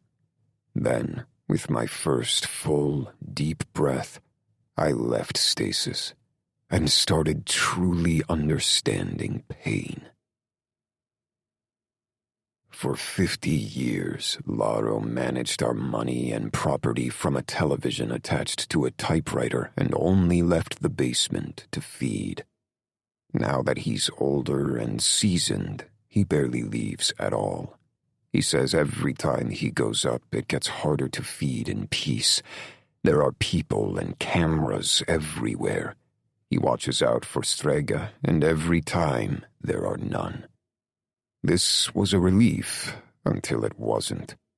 Bufillo was found in pieces, head severed, teeth pulled, with a candle stuck inside the heart they'd torn out and drawn a chalk pentagram around.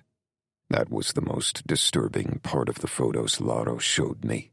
It wasn't another colony edging into Montefiore hunting grounds. It was the frail, temporary, mortal ones who had forgotten our agreements. Laro assured me it's worse now. We're not in danger from other colonies. 50 years is no time at all. He'd kept up the appearance to other kindred that I'm just laying low after the fire. He did exactly what I would have wanted done.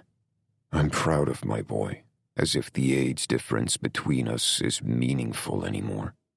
I still gave his hair a toss and took him by the back of the neck with a little shake and said, "You did good." Once I was up and walking, the colony came to pay tribute. Viaro seemed happy, tucking his shoulder-length brown hair behind his ear. He's almost seasoned, but still needs a large animal every other new moon. He enjoys watching ranchers react to finding their bloodless cattle. Sometimes he puts the eyeballs on the tips of their horns or twists their hooves backward, then stands back and laughs at how serious the stupid men are. Ario is tired. He wants a human bride to feed him and take care of him and won't be talked out of it. Ferrante holes himself up in the burned side of the property to wonder on things that have no answers. Why things are, how they can be different. The rest are gone. They've been welcomed into other colonies or just disappeared. We are 5. We'll need to make do. Does it hurt? Ferrante asks from behind a bright light. Yes, you say this, that fucking hurts. Well, that's good. He snaps away the pen light. You're still one of us. I roll down my sleeve while Ferrante taps 2 fingers on a keyboard and squints at a screen. His blonde ponytail is set with a black grosgrain ribbon. It was a style he liked when it was common, and he never got past it. For how long?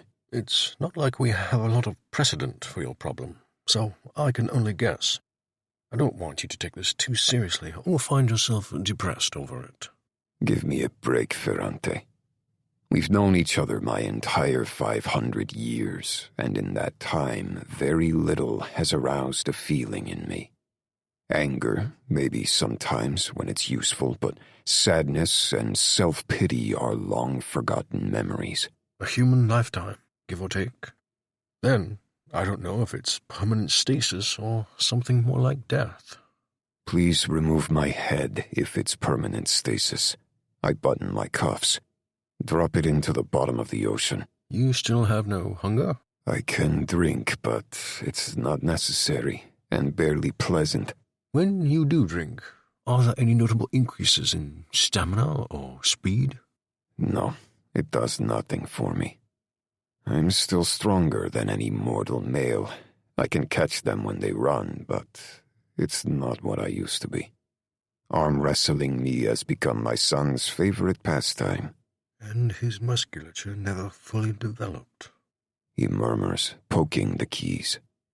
Thanks for the reminder. Striga blood can help with speed and strength, at least for a few days at a time. I lived exclusively off Strega blood for decades. I know exactly what it helps with. But of course, there's not a Strega woman to be found in all of Europe. What's the cure, Ferrante? I can't rule like this. He turns away from the screen and rubs his eyes. There's a knife that cuts and heals. It's made from the lava of Vesuvio. Bless the name. The Ossidiana. It might be with my things. I think that's what we need. The night I went into stasis, half of my home was consumed in fire, and the protection spells were unwound with surgical precision. Laro brought me to the side that was not consumed, where the spells held, but because I was so vulnerable, he hid when the looters came. Ferrante has located my things, the objects of power I stole, the ones that were made for me, the items I found, bought, traded in the basement of the petty thief calling himself the Capo di Capo of Napoli. All roads lead home, I say, into the horizon, Ferrante beside me at the edge of the cliff. So you say. He pulls a chain from around his neck and holds it to me. On the end hangs a black signet ring. You look better. It should fit you now. Grazie. I take it off the chain and hold it in my palm. They all have such faith in me. The ring has refused me 3 times since I woke, determining I was not fit to lead. No kindred has been able to get it on. As soon as it touches skin, it's too big or too small. I have no choice but to try again, starting with the smallest finger. It fits. I slide the raven signet to the base of my pinky. It stays. We're ready. Finally. Grazie, Vesuvia. Ferrante mutters with the reverence of a man who believes the volcano is listening. We're going to need men. We can make them on armistice night. We are 5 kindred, enough to see the small army. Laro is having a hard time with the invitations. He's forgotten how to write with a pen. I've seen my son's fingers fly across a keyboard so fast a blur hangs over it, but somehow something as basic as penmanship is causing him trouble. He's forgotten how to be inconvenienced. I rub my eyes, knowing I'm going to help him with it. Has anyone seen Odwin? No, but as a colony, we haven't gotten out much in 50 years. He shrugs off the decades they all suffered with me. Have you considered reconciling? If he hasn't been driven mad from being alone, a forgiven brother makes the strongest ally.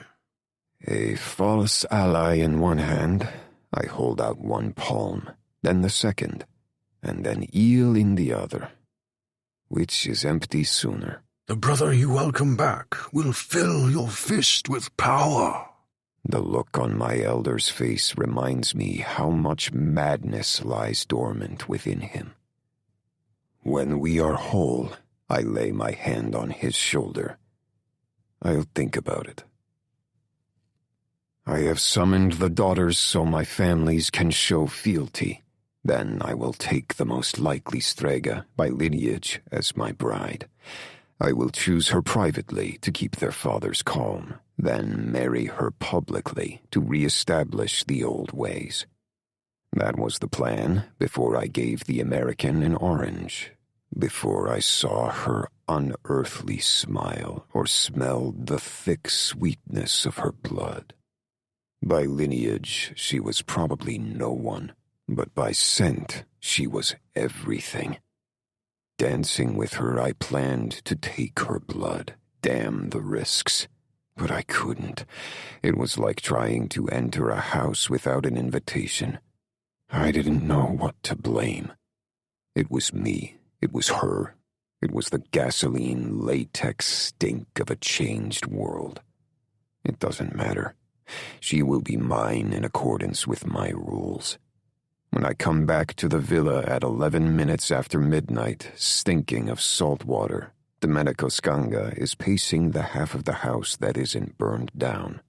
Pain stabs my chest whenever I breathe. My ribs must be broken. Before the long stasis, I was able to heal myself, but now nothing's going to work without the right blood. Luna Beneforte is the one who has it. I just need to wait until tonight. Domenico Scanga's goatee has filled into a beard that, with the scar on his forehead and bar fight of a nose, frightens any mortal I send him after. Lero hacked into Capo Aurelio's Google Calendar. I am the capo, Domenico. Right, sorry. But yeah, 2 days ago, he marked moving a bunch of boxes from his basement to somewhere. It didn't say, but they're moved. Of course they moved the boxes. The moment the Scangas came into town waving their summons, everyone panicked. You and Ario will bring him to that first basement, the one in the... I swivel my hand, trying to remember what he called it. Google Calendar? Si, 1 hour. Bene, capo. He leaves. I go upstairs to change clothes. Delfina Gargiulio should be at least 3/4 Strega. Ferrante follows me down the tunnel. Since the matrix of warrens were built, many have been so filled with detritus a man can barely get from one side of the city to the other unless he knows the pathways residents have secretly kept open. Then I'll take her too. I turn sideways through a particularly narrow passage. There's no light, but we don't need it. But the American has some. Luna is magnetic. I cannot stop thinking about her voice, her soft, looping web of hair, the way the last of the daylight hit the high curve of her forehead and kissed the freckles dotting her cheeks. On the street that first time, she almost smiled. I waited for it to bloom, but the moron barely concealing the Glock called for her. She does have the features. Ferrante concedes. The nose, especially. Of course, he breaks her down into component parts, but she has the blood. Accidentally, but unquestionably, she has it. Laro told me the mortal who calls himself Capo, he brought her here. My son unearthed flight logs and closed-circuit footage. Then, with a common method used by those in the system to separate tourists from their money, he located a certain, still unused American Express card. He discovered all of it without making a threat or breaking a single bone. It was impressive. Do you think he wanted to trade her? I think he doesn't have the leverage to make deals. An American, though. Ferrante is pensive as we exit the narrow part and walk two abreast. How can she be Strega? Yesterday, in my shift form, I watch her bounce joyfully down the time-bitten streets to buy a white armistice dress, looking at everything as if the entire world was just invented, grinning the way she did in the ballroom. That smile lets in the light. It is hope. It is promise. It is a wish the moment it's cast. My elder kindred wants to know how her Strega blood is possible, but I don't care. I finish the thought out loud and turn into a stone room where my things are supposed to be. We are in Cosimo Orolio's empty basement. Domenico and Ario hold the boiled chicken of a man down in his chair. His shirt is too small, and he stinks of arrogance and fear. He's no capo.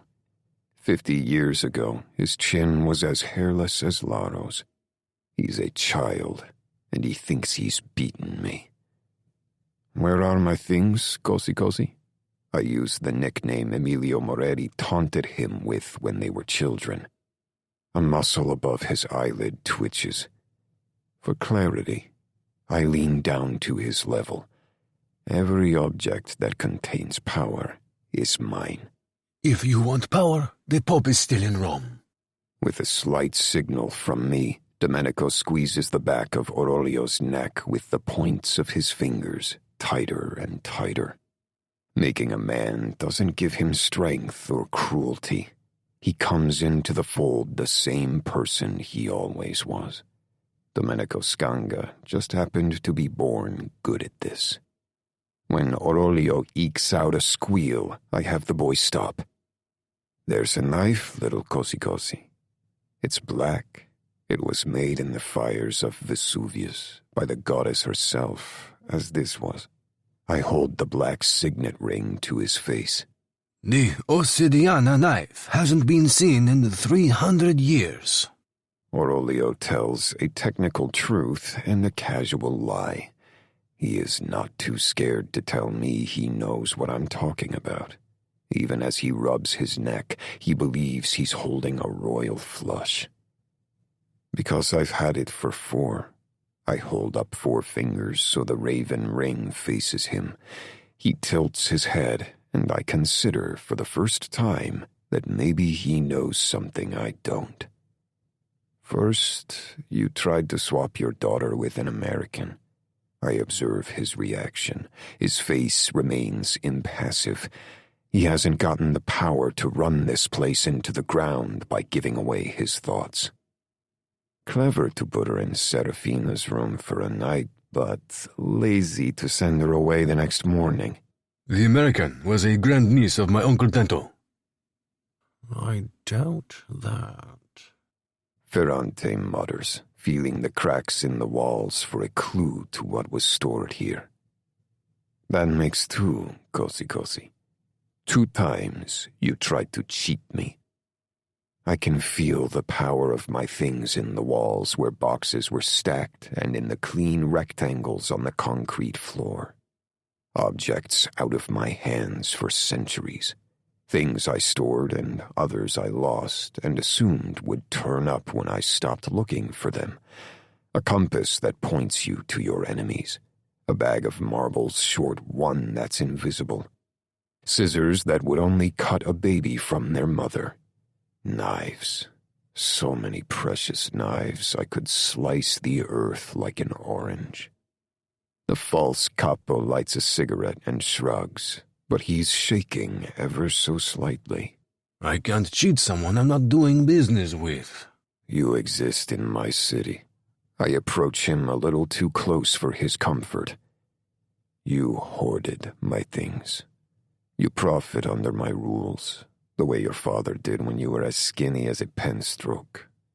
Back when Emilio Moretti used to slap you until you cried. I took care of him. He exhales a cloud of smoke in my direction. Took care of him good. Wise? I don't move, blink, or wave away the smoke. Very wise to take his crown. Recognition flickers in his eyes, and I wonder if he has the crown hidden inside his cash. Then his face hardens. He may know I'm a threat the way a man knows he has blood under his skin. I'm going to have to cut him open to prove it exists. I may be able to help you. He shrugs, flicks ash. But my daughter will not line up for you. The daughter you took from her real mother. He shrugs. That was also a fair deal. Ario laughs. I tighten my mouth to stifle a smile, as if I'm too polite to let Aurelio see how amusing I find his deal. I'm not too polite. Outright laughter is a loss of control. Offended, Aurelio drops his cigarette and starts to stand, but Ario travels across the room too fast for mortal eyes to see and pushes him down before Domenico even realizes his charge has moved. Here's a fair deal, Cosimo Aurelio. You will give me my things, all of them, before you hurt yourself. Your daughter Serafina will be on the line. She's far away. He's looking around for the guy who pushed him down, but Ario is already back where he started. She won't be here in time. Far? Where's far to you? Too far. He's not telling me where she is, but I already know. The Trinian Sea is not too far. It's my turn to shrug, and Aurelio's face goes whiter than mine. You look like you just saw a ghost, Cosi. Did you think you could hide your daughters on a yacht from me? Eyes wide, mouth slack, he can barely speak through shock and terror. With one hand, I hold the side of his face. I've already chosen her. Last night, I took her off your fucking boat, and I brought her back to Napoli where she should have been in the first fucking place. I shake his head with the last 3 words. What do you want? Fat, stupid pig tears lumber down his cheeks. I want my fucking knife! My shout bounces off the stone walls. Immortals don't lose their patience, but mine is worn down to gossamer. New York! What? The Colonia took it when they left. I step back, calculating the years to determine how I let that happen, and remember. I lived in America then. They brought it right to me, and I didn't even know. Where is she? Cosimo sobs. Please. With a sigh for my lost patience, I stand and take 1 step away. Ario, Domenico, bring this liar up to the house. It is late morning when, amid a cloud of exhaust and male sweat, I sense her. Luna is on her way to the Aurelio house with the little cabbage-eating snare setter from the roof.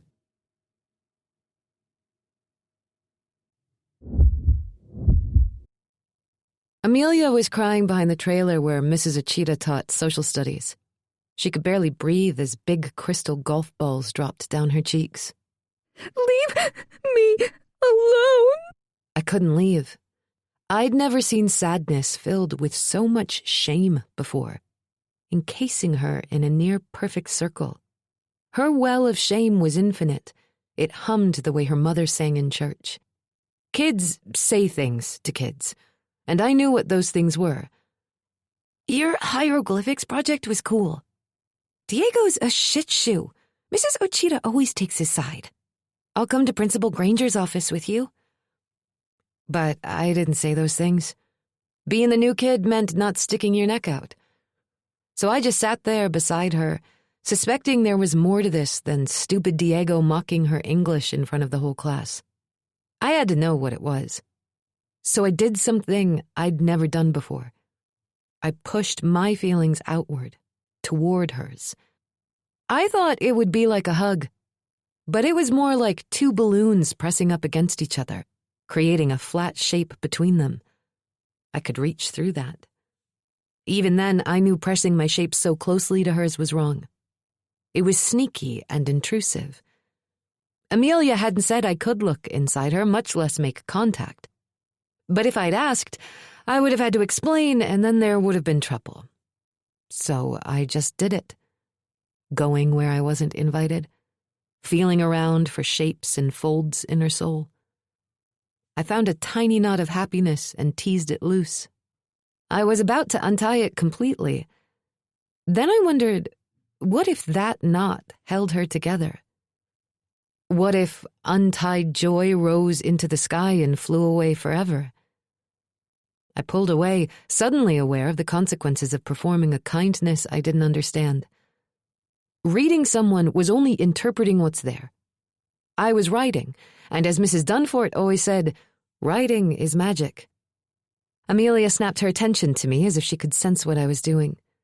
She wasn't angry, and she wasn't as sad anymore either. The knot had been loosened enough to let the happiness breathe.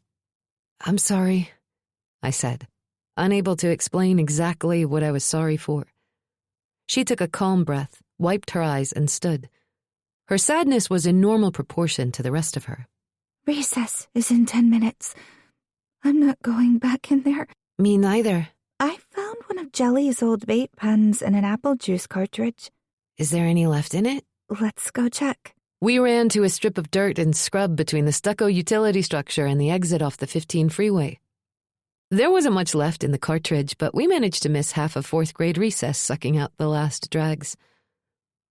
That night, while I was doing my homework at the kitchen table and Mom was banging around her laptop, I reached inside her just to see what was there. Did she have knots too? What did they hold her to? Could I help her? I wanted to help her so badly. Mom looked at me over her laptop screen. Luna girl. Shit. She knew. She'd felt me reach into her. Yes, Mom? You're not being stupid again, are you? I don't think so. Do you know how demons do their tricks? No, Mom. She nodded and looked back at her screen. I'm watching you, baby girl. Your name's written in the Smorfia, and if you don't watch yourself... She stopped there without another word or gesture, letting the end of the sentence hang like a dead man. I bent down to finish my homework, vowing to never do magic again. I couldn't sleep last night, thinking about that plane ticket. It's burning a hole in my heart, and I have no one to yell at, no one to confront, no one to beg but the man who bought it for me in the first place. He didn't even hand it to me. He printed it out, on paper, as if it's the last century or something, and... Ugh! Fuck this pot.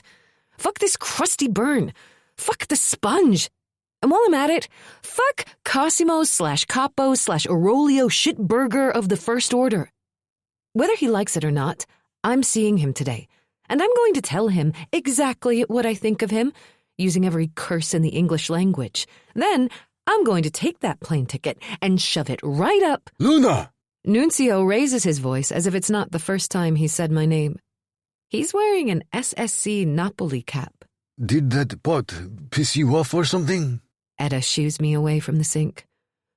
No, it's fine. I snap off the rubber gloves. Etta wags her finger at him, scolding with the musical rat-a-tat I've gotten used to, then continues while pointing at me. What's she saying? I ask. She says you're a nice girl and I have to keep my hands off you. Then he talks to Etta, hands up as if he'd never dream of it. She picks up my hand and points at a line on my palm, jabs her finger at him one last time before turning back to the dishes. Apparently you're spoken for. Yeah, I heard. She takes my cheeks in her hands, and kisses my forehead with more motherly affection than my mother ever offered me. Grazie. I hope you still like me when I get back. Passing Nunzio, I head downstairs. Okay, Luna. Nunzio catches up to me. You cannot walk into the capo's office and talk to him like you scrub a pot. You look like a snake in that hat. I flick his brim. It comes off enough to reveal bandages on his crown. I mean it. He pushes the cap back down. I heard you. We get to the cobblestone-paved foyer where the car's parked. But did you understand me? Yes. First, I go in looking at the floor, hands folded in front of me. I speak softly and respectfully. I use words like please and respectfully and tell him that whatever he wants is what I'll do. I just would like to please respectfully, know exactly what he wants so I can pack properly. Okay? Yeah, actually. He seems surprised I know how to supplicate an authority figure. That's pretty good. God, shut up. I push him playfully. Where's the car? Over here. He leads me to a moped. We're going on this? See. He mounts it and starts the engine, then notes my hesitation. Are you too American for a Vespa? Maybe. Don't worry. You can get one the size of a tank when you get home. Aren't you even going to wear a helmet? It would still cover the head boo-boos. Get on before I see the capo without you. I get on the seat with a scoff. You wouldn't dare go without an appointment. Hell no. I wouldn't. Coward. Nunzio drives like a madman. It's a breathless journey of such wild thrills and near misses, my mind can barely rehearse what I'm going to say to Signor Aurelio. Something like, I want to stay here? Which is meaningless because he can't force me to leave if I don't want to. Maybe just a thank you and nice to finally meet you? Maybe he'll be pleased I made the effort and say, no problem, the ticket's refundable. Somehow we make it to the piazza in front of Aurelio's house without dying. The space is less populated. The grocer is there with her oranges, but business is slow. There's no Corvo or pack of boys. Nunzio parks and dismounts, holding out his hand to help me off. I think I'm going to walk you in. Why? I follow his gaze up the building. A pigeon flies out of an open window. Because you called me a coward. He looks around for the security guy, but there's no one. He puts his hand on the metal gate and leans on it a little. It shifts. He was a little uncomfortable before. Now he's afraid. Maybe cowards are the smart ones. I'm offering him a way out, but he doesn't take it. Huh? He says, leaning harder. The door opens enough for us to go through. Is that weird? Yes. A little weird or a lot weird? Instead of answering, he sticks half his body inside, leaving one foot in the plaza and a hand gripping the edge of the metal door. That's when I notice how quiet it is. The usual buzz of voices and engines is turned down so low. The birds and breeze dominate the air. Come. Nunzio waves me inside. He calls out greetings for people, whoever's here. But there's no response. The night I stayed in the Aurelio house, I noticed the chiseled marble and painted gold. Hard surfaces, tile, stone. Now, as we walk carefully through the rooms, everything seems colder and emptier. The lights in the windowless entrance are off, but a closet light casts an angle of light against the hallway's dark velvet wallpaper. Nunzio stops outside what looks to be an office, with a Baroque desk framed by large lead glass windows. He stands between the office and me. We should go. Why? They went to lunch, maybe. We can come back. Nunzio, I'm not pretending I know anything about you guys or how you live or whatever, so this is an honest question. Would he take his entire staff, all at once, to lunch at 10 in the morning? No. Would they leave the door open like that? That's not an invitation inside. But maybe we should check around? Be helpful? This is not a TV movie, Luna. Whatever's happening here is not our business. Well, my phone is my business, and I bet you it's in there. You can get it later. He takes my shoulder and tries to turn me around, but I duck under it to pass him and step inside the office. I spin to face him while backing into the room.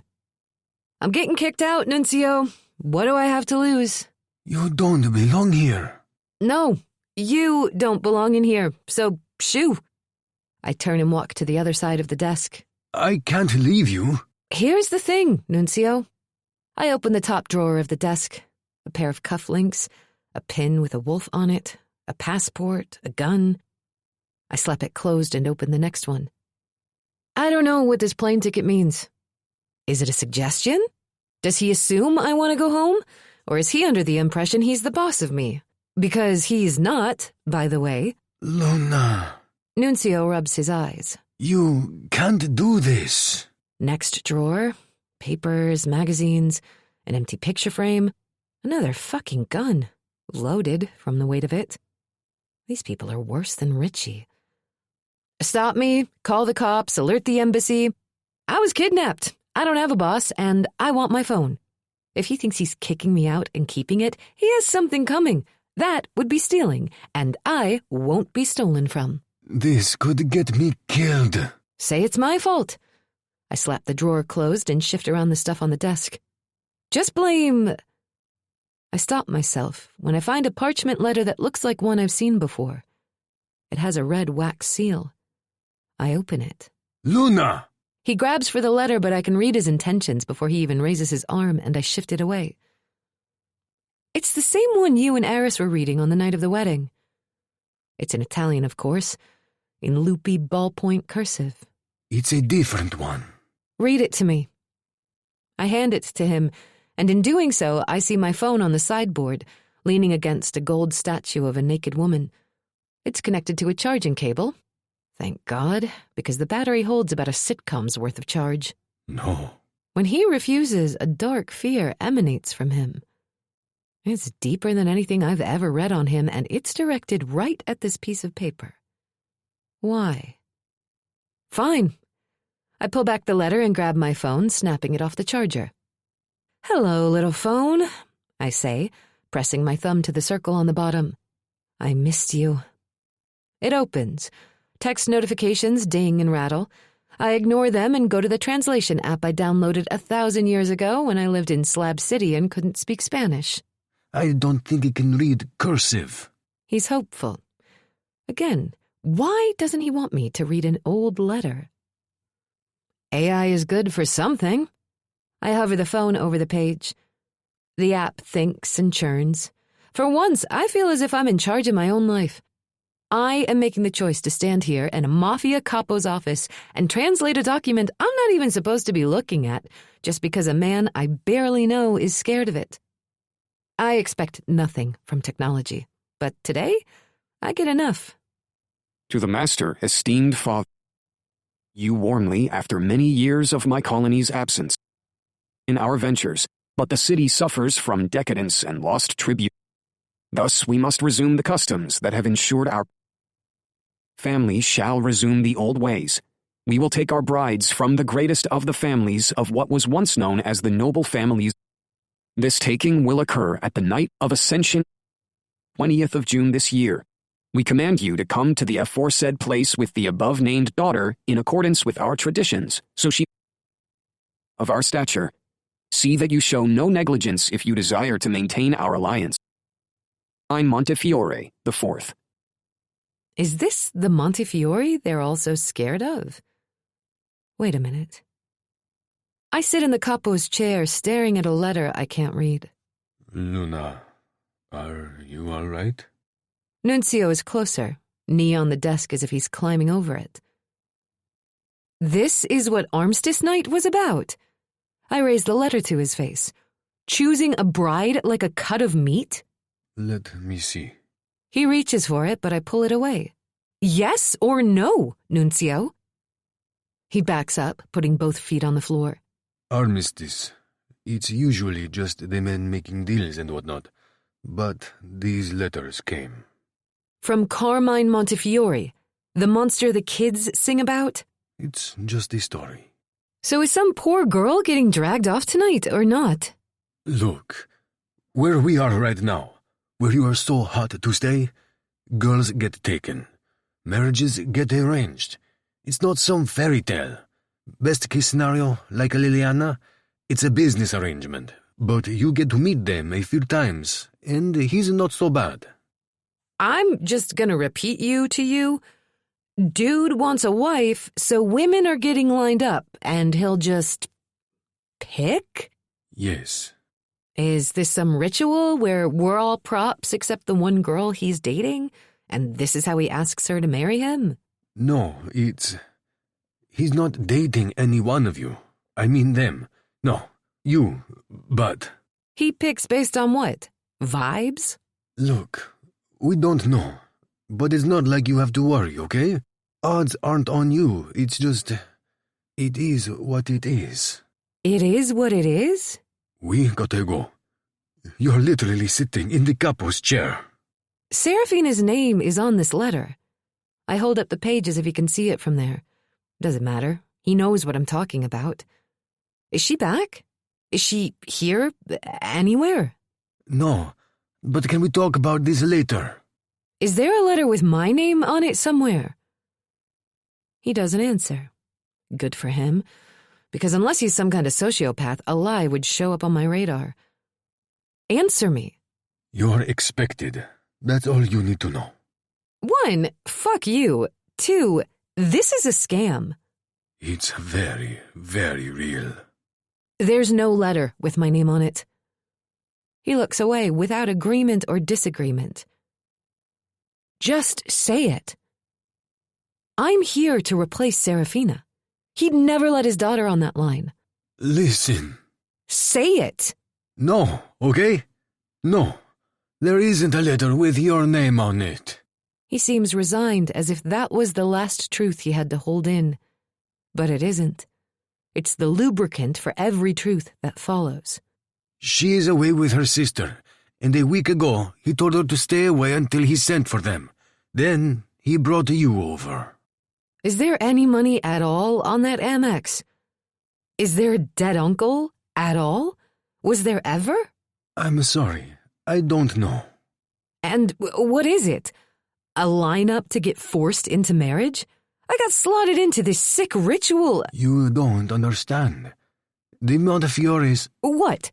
The Montefiore's what? Forced you to lie to me repeatedly? Who else lied? Who else knows I'm a fucking mark? A range of answers flash across his face before he chooses one. I care about you, Luna. Save it. Does Corrado know? Yes. The lawyer? Nazario Coraggio? Il Blocco? I twist 2 fingers in front of my lips as if I'm trying to break a key. I never met him.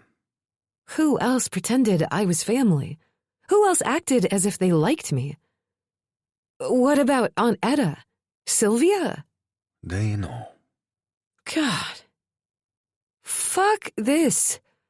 Fuck all of them. This isn't family. Cheating and lying to a stranger, and for what? Some kind of honor code? Delphina? Rizzo? No, they He shakes his head, dismissing the idea with a wave of his hand. don't know. They're just as fucked as... Not you, but... And you?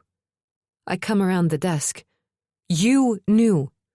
You pretended to be my friend, but you knew this whole time I was being scammed into getting kidnapped and what? Raped? He puts a hand on my shoulder, leaning down to speak directly. Listen, I'm going to make it right. I slap him across the face as hard as I can, wishing I could hit harder. You people are fucking animals. Hand to his cheek, he looks as if the insult hurt more than the blow.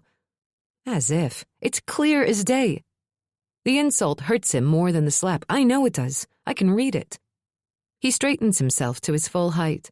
He's not scared of me, but the shape of his fear is massive and dark and deeply rooted. He may not be terrified of me, but this man is in terror. You think I'm some innocent little girl. Past his fear, miles deep, is something else. Another form so vicious it takes the shape of its container. I'm not naive or weak or simple. I have seen this form, felt its heat. I know what to do with it. It's as if there's a scrim of reality over Nuncio's emotions, and all I have to do is reach past it. Don't. Yaretzi's voice comes from deep in my memory. Luna, do not. I never said you were any of those things. Nuncio's denial comes from far away. Just come with me. You know what happens when you do this. I have a talent. I can read emotions. Don't. Please. I can also write them. Luna, what's wrong with you? Reaching into that hot, shapeless mass inside his heart, I name the emotion he's hiding. Guilt. I know this bitch. With a fist of attention in his darkest place, all I have to do is yank the guilt forward, puncture his fear, array it above the dust of any affection he has for me, and pull it wide and make everything about the stinking shame of something he did or was forced to do or thinks he's responsible for doing so long ago he's buried the guilt under everything else he's ever felt since. I could wreak havoc on him. I could rearrange everything he's ever felt, turn him upside down and shake him out like an old purse. I haven't rewritten in years. And when his psychic pain vibrates like a loud but faraway scream, I remember why. With a sharp inhale, I pull my attention back into myself, closing his book so I can't read the words. They're shut inside the pages, arrangement untouched. Luna, what's going on? He's really concerned, and maybe he should be. Take me back to the house. I don't belong here.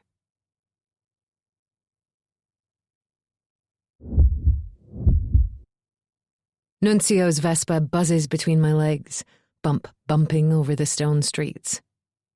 Fuck Armistice Night. Fuck the Montefiore's. Fuck this whacked-out system/mafia old-world forced wedding shit. I'm out of here. Free agent. I can do what I want. I'll travel across America on foot, state to state, starting in New Jersey or North Carolina, and get to Oregon wrinkly and gray-haired. When Nuncio stops in the Gargiulo's cobblestone vestibule, I leap off the moped. Luna! My name echoes off the stone, but I don't heed Nuncio's call. I have nothing to say to him. Signor Aurelio gave me a ticket out of here. I might as well use it.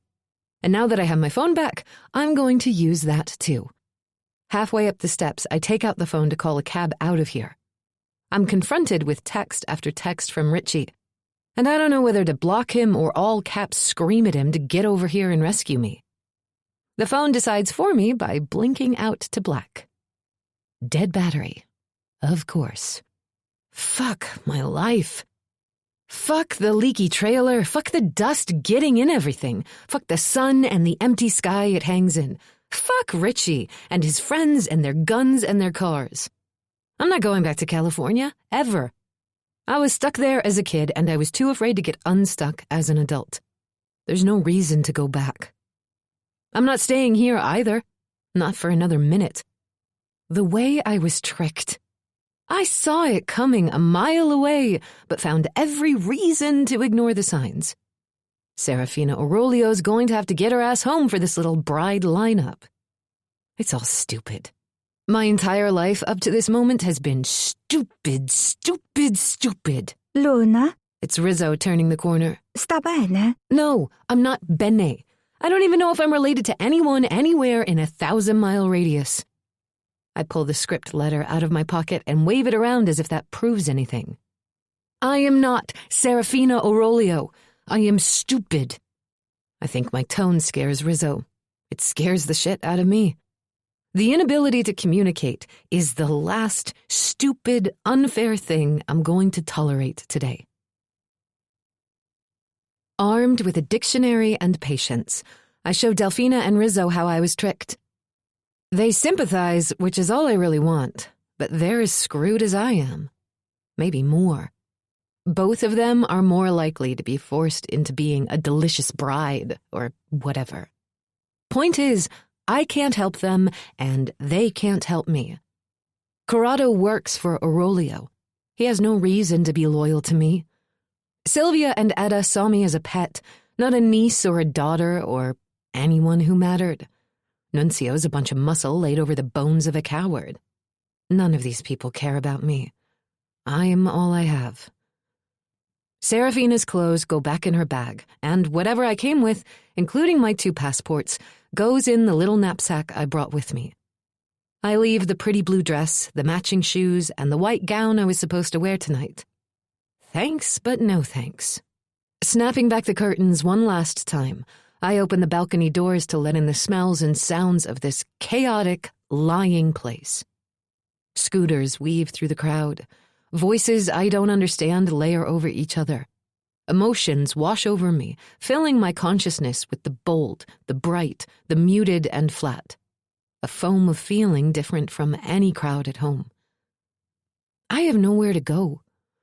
There's no way for me to loosen the knots holding down my own joy. I can neither read nor write my way out of this.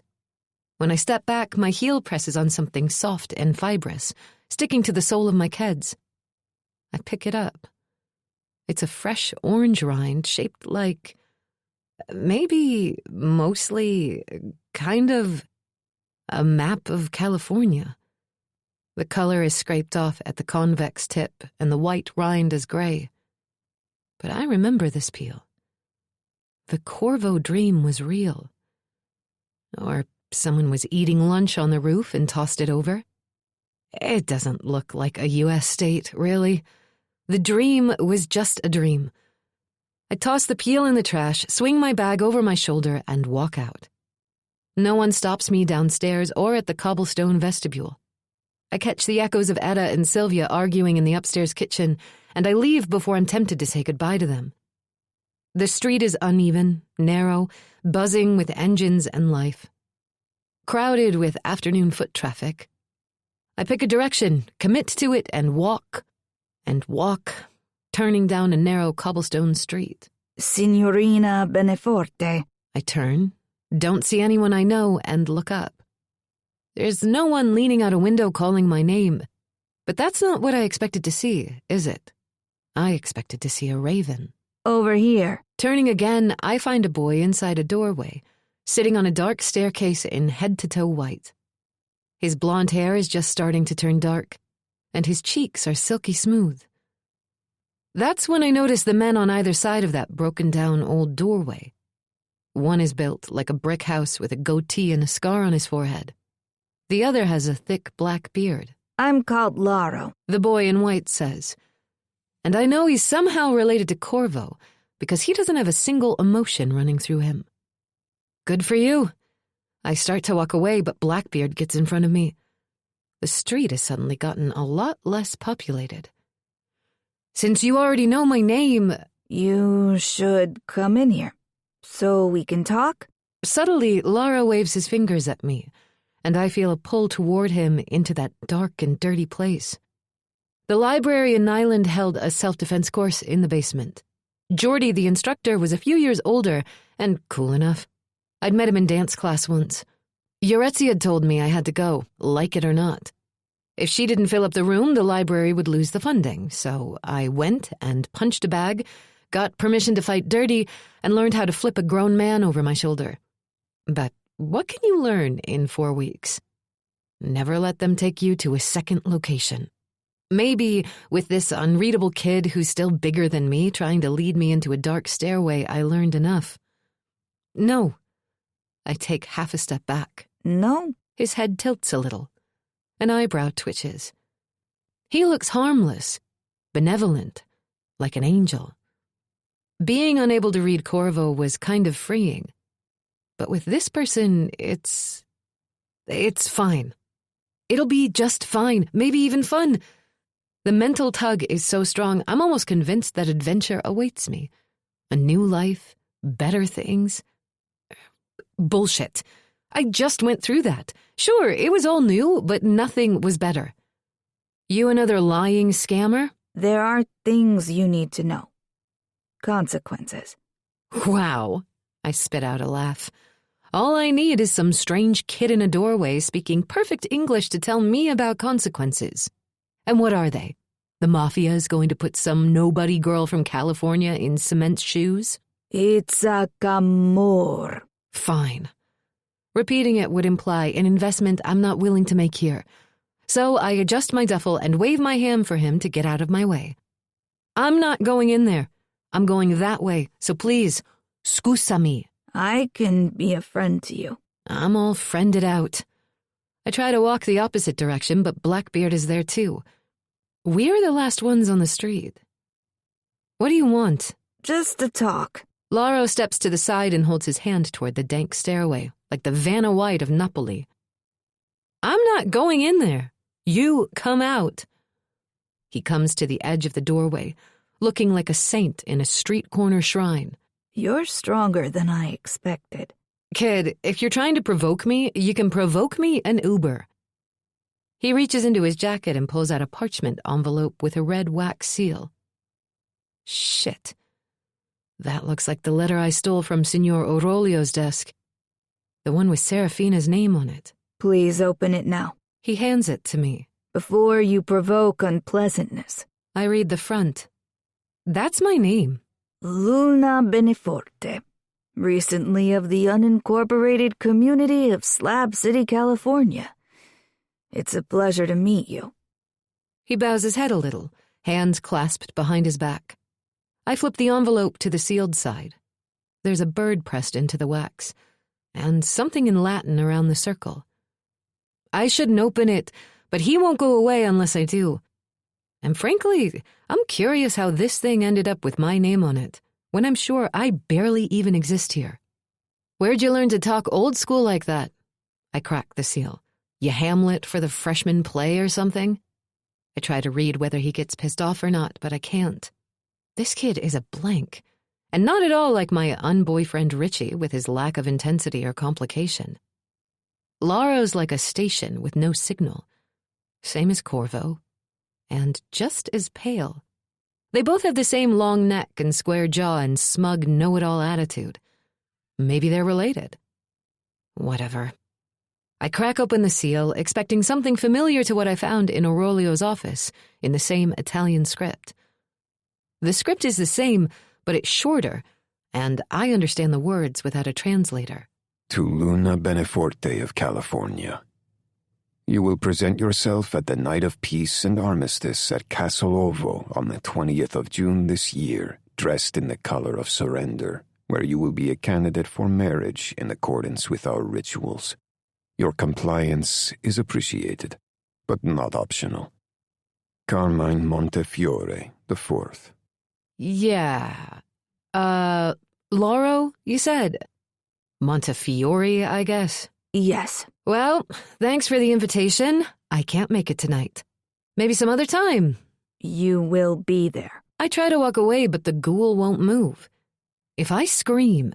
No one will hear. Laro's voice has changed, multiplied, pierced time. He speaks in a chorus of 100 versions of himself. I believe him. The street is darkened, and I haven't heard the city this quiet since I arrived. He doesn't want to pick me. I'm not marriage material. There's something thin and fake about the street. The details look painted on, and the walls seem to hover as if hung from the sky. Carmine Montefiore, the one true capo of Napoli, wants the false Serafina on his line.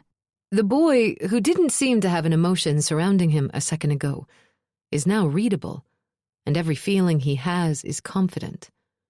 He believes rules of the game were written to ensure he wins. Why, though? A black car pulls down the street, as slowly as it would if it were wading through the usual thicket of pedestrians. What was done to you was also done to him. He wants to discuss appropriate consequences. He has my permission to figure that out on his own. The car stops. A man with shoulder-length brown hair gets out of the driver's seat.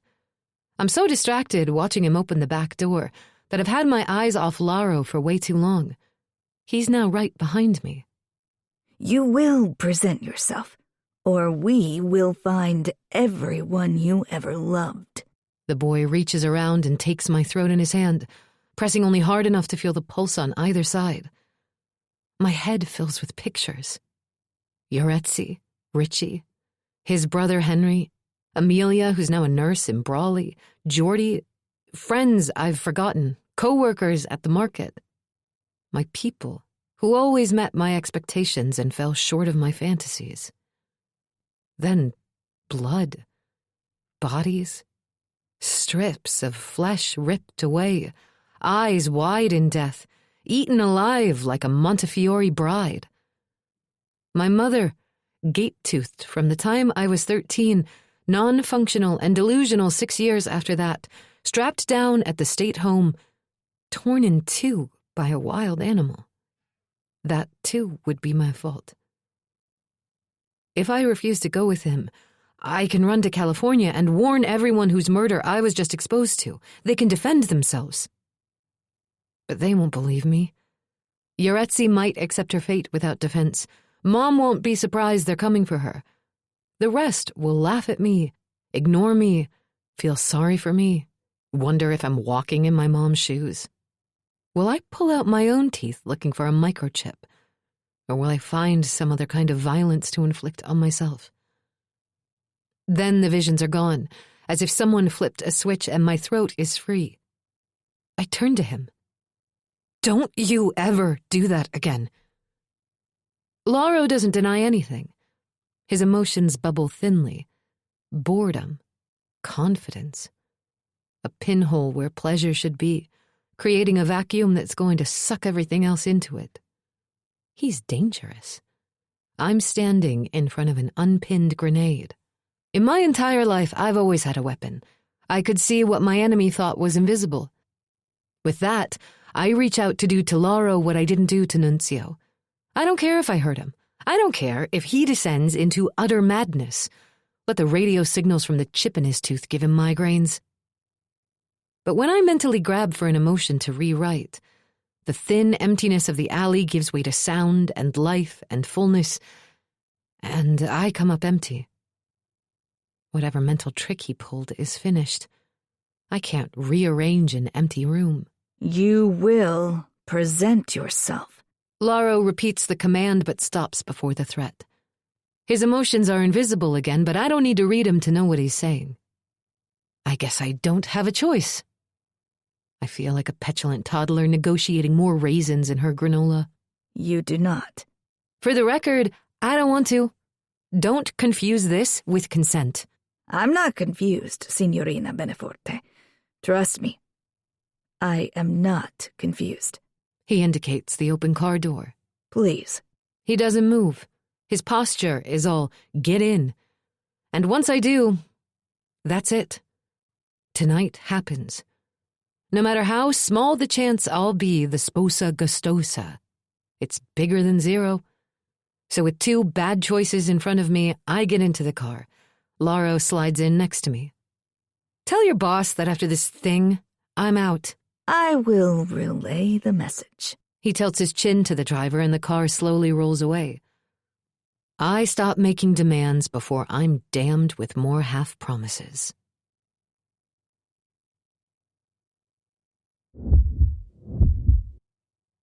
I was working in the bakery when Marjorie asked me what was wrong. I don't remember how I got here this morning, I said. I got in the car, then I was here. She waved it off. Happens all the time. You were in the middle place. Your eyes are looking out, but your mind's looking in. When I go there, all the muffins are baked, but I don't even remember pouring the batter. This one time. The memory peters out at one of her long stories. Marjorie was in the vision Lauro forced on me.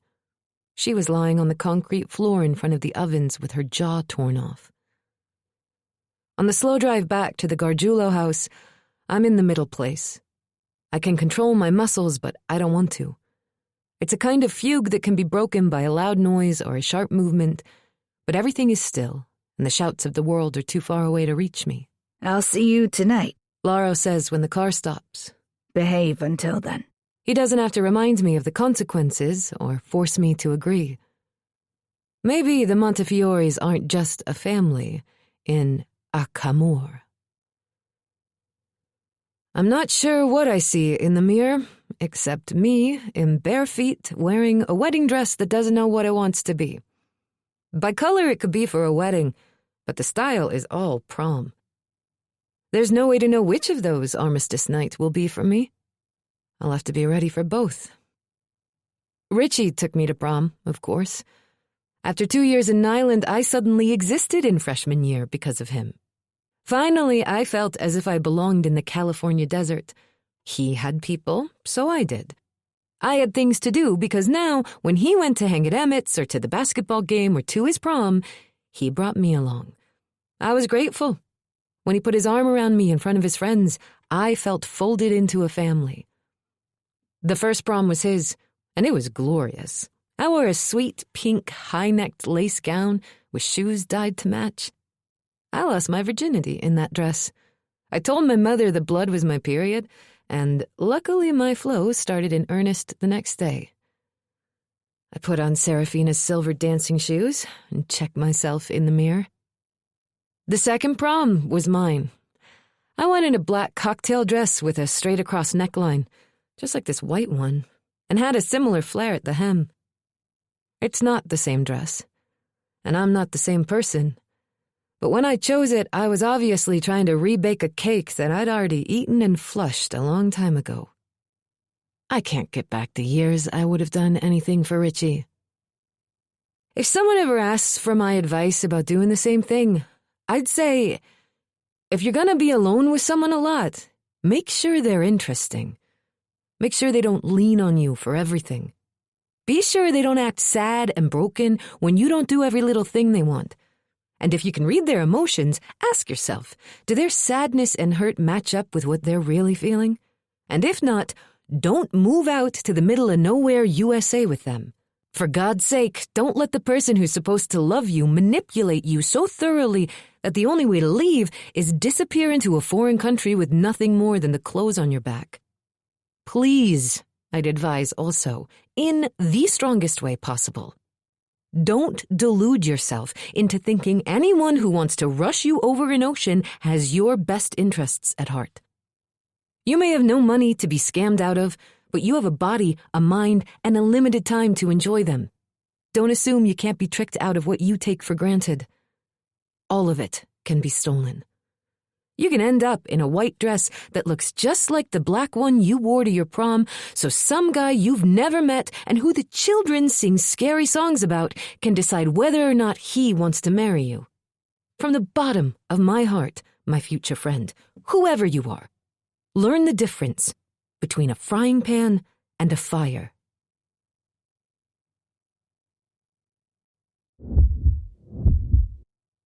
Castle Ovo is what I always thought an ancient castle would look like.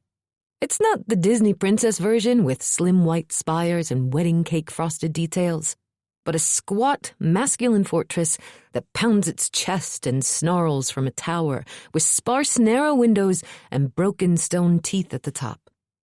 A rough sea slaps 3 sides of thick, dark walls, and a long, thin stone bridge leads to a single door. Your bag's in the trunk. Corrado's just behind me. Thanks. I look over my shoulder. Delphina's fixing Rizzo's collar. I'm sorry for lying. I had no choice. But I'm still sorry. I can't find the will to care about his lies or his apology. I'm too worried about this lineup. Is there anything else I need to know? When this is over, you are welcome to stay, as far as I know. And you should stay. If you want to, we'll help you. If I don't get picked? You won't be. You don't even speak Italian. True. Yeah, that's true. In the moment, that makes perfect sense.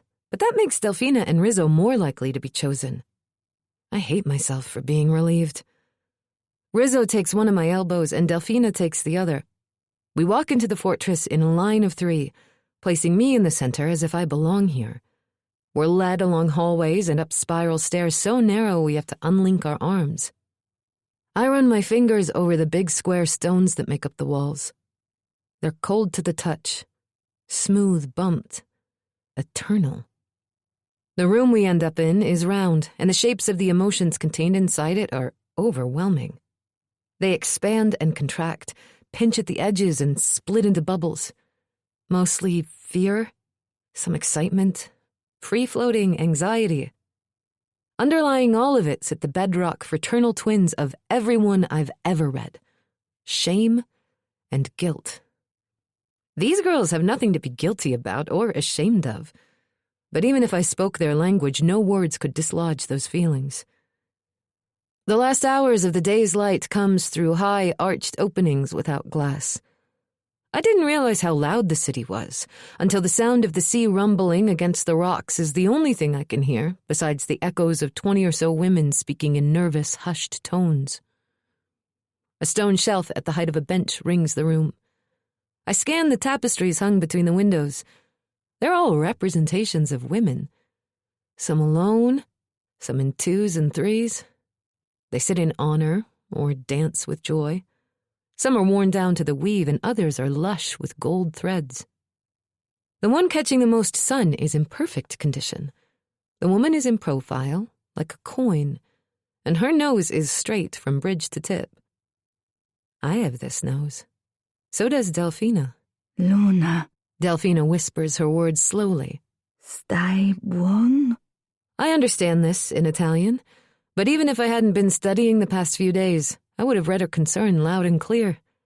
I nod. I'm okay. Bene. I point out the Greek nose to her, and she seems to get it. The detail is interesting and would spark enough curiosity to send me to the library to learn just enough about genetics to lose interest in it. But none of that's going to happen, because the emotional shapes in the room are suddenly shattered by rage, terror, and grief, all coexisting inside one person. It's like an explosion. Unsteady, I grab Delfina's hand and turn toward the source of the pain. A girl is pushed into the room, and a gate is slid shut behind her. She flips off the gate with both hands, exposing the open zipper at the back of her poofy white dress. She's barefoot. Her long brown hair's a rat's nest, and when she turns, it's hard to ignore her dark gold eyes, even when wiping away her tears leaves behind a streak of blood. Everyone sees her, and as one entity, our shapes transform into pity, concern, curiosity. The sync with everyone else leaves me less confused and overwhelmed. I hear her name whispered among us. Serafina Aurolio. Here she is, finally. The girl I am not. She stands straight, swinging her gaze around the room, and says something in Italian that makes everyone back up. Delfina lets go of my hand and approaches Serafina. They talk and come to our side of the room. Suddenly, mid-conversation, Serafina strips off her dress, revealing skin streaked with blood and grit. She yells, then balls up the dress and throws it, shouting accusations. I am fascinated by the sharp simplicity of her grief, the blunt complexity of her anger. I could rewrite her. I could rearrange it all to ease her agony. Do not. It won't be like what I wanted to do to Nunzio. I want to help. You know what happens. Serafina juts her chin in my direction and says something in the tone of, "Who's this bitch?" Luna. Americana. I'm about to introduce myself and tell her I've been wearing her clothes for a week, apologize, thank her, ask her what I can do to soothe her pain. But Delfina leads Serafina to the stone bench. The gate clatters open, and like the congregation at First Baptist, everyone stands. I crowd Delfina, grabbing her arm. Carmine Montefiore enters. He is pale. So pale. Paler than I remember. I've met him before. He's a guy picking an orange out of the street. He's a man waltzing hypnotically in a secret ballroom. He's a gargoyle crouching on the edge of a balcony wall. Now it's clear that Corvo is neither his first nor last name. He's never been like this. So real. So in command. As powerful as a god with blazing eyes and the posture of a man who is exactly where he belongs. He's beautiful. My whisper is the result of my mind saying it so loudly my brain cannot contain it. And yet he is a dark vortex of nothing, a void of emotions, divine beauty untouched by humanity. Carmine welcomes us in Italian, looking at me as if making sure I'm aware he's the man from the ballroom and the street. He's the dream offering me wedges of blood fruit and demanding an invitation. Serafina interrupts him. Words. Fuck.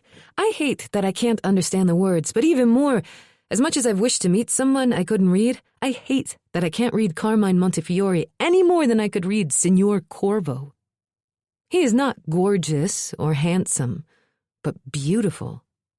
And I can't look away from him when two of Montefiore's men bring back Serafina's dress. One of them pushes Delfina out of the way. She falls. It's unbearable to see them touch her, but it's not just me. Delfina hates it too, and helps Serafina put on her dress while I stand in front of them and lock eyes with Carmine. Clearing my mind and intention of everything, I fill my thoughts with nothing but my will to protect my friends. He hears me. Proof be damned, I can feel his attention on me when he turns away to continue his speech in Italian. He begins inspecting the women on the line, starting with the other side. And I feel things about him I never thought I would feel about any man.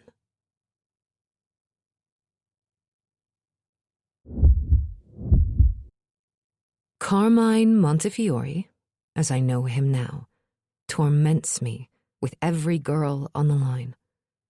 When he touches them on the shoulder or throat, their eyes flutter closed and their nipples harden.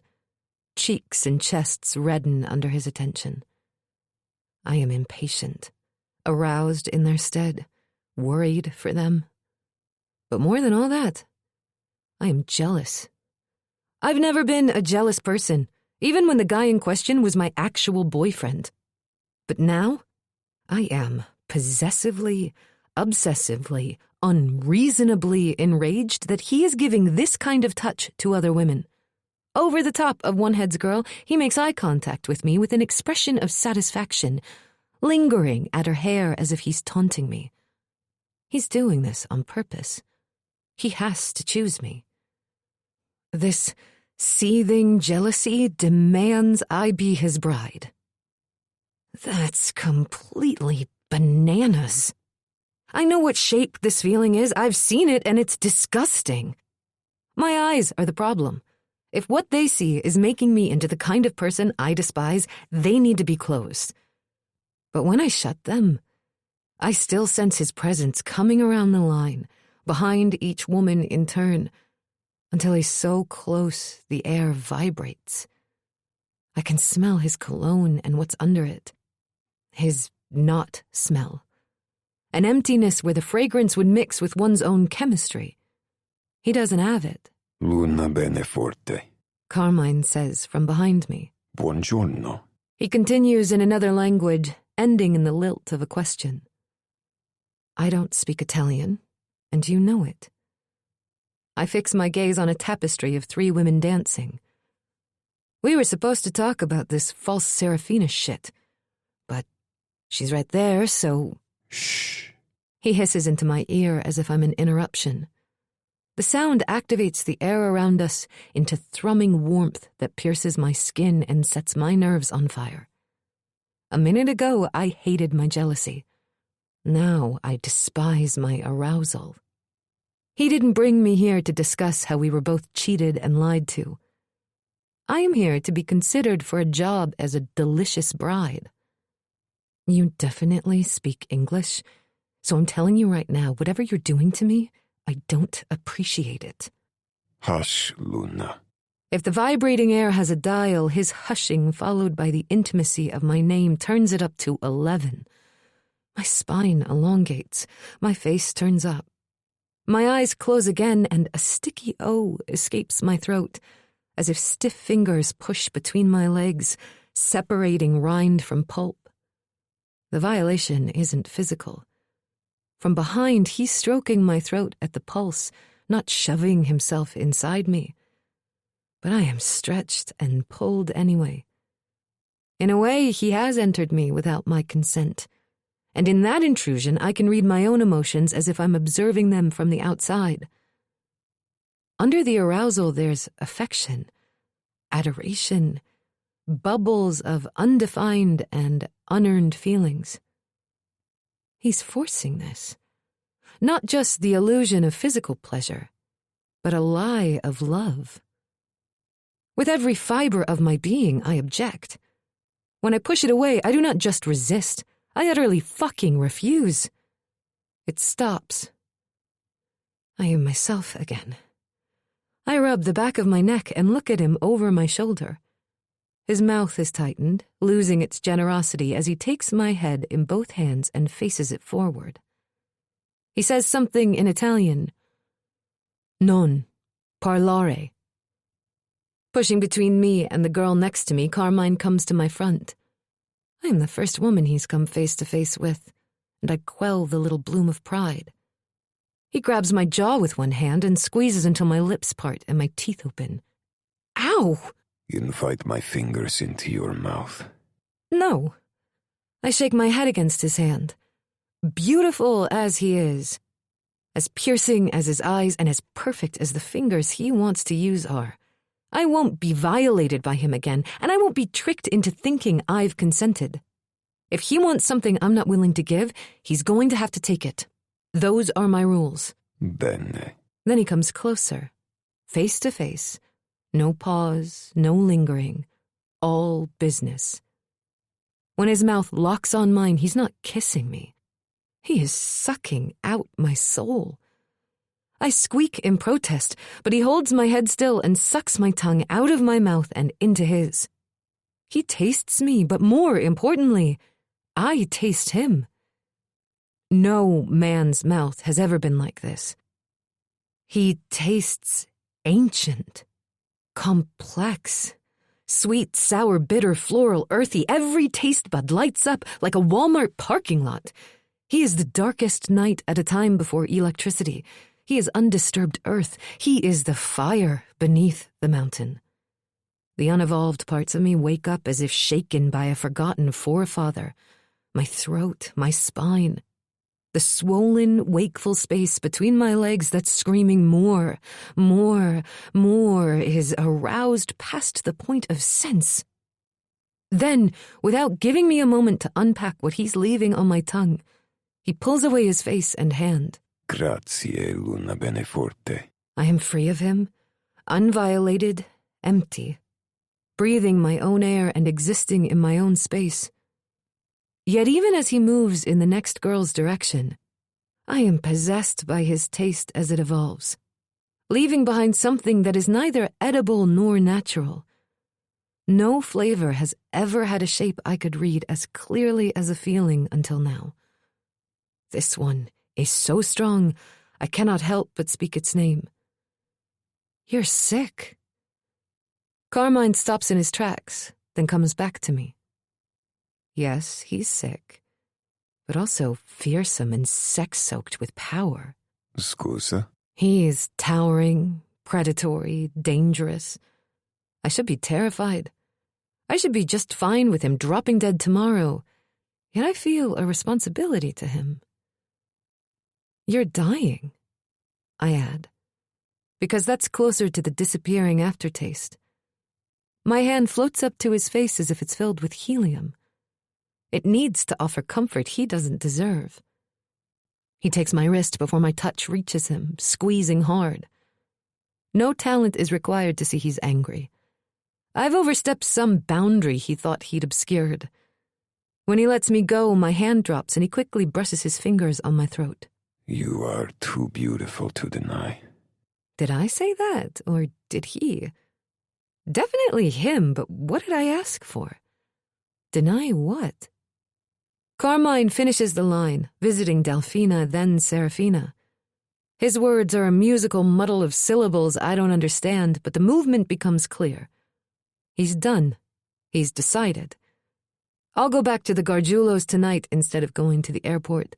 Or I'll stop pretending I have any connections here at all and fly to a country where they speak English, get a job, find my people, whoever they are. My dream state ends abruptly when the man with the scar on his forehead and a nose that says, "You should see the other guy," grabs my arm, yanking me out of the line. I am surrounded by emotional chaos, fear, dread, relief, lingering sexual arousal coupled with disappointment and secret envy. In the split second it takes for Headscar to pull me away from the line, I sense a hint of jealousy from a woman I may never meet. and I know it's directed at me. And that's when I know I'm not going to the airport or the Gargiulo house. It's me. I don't belong here. I don't even speak Italian. But here I am.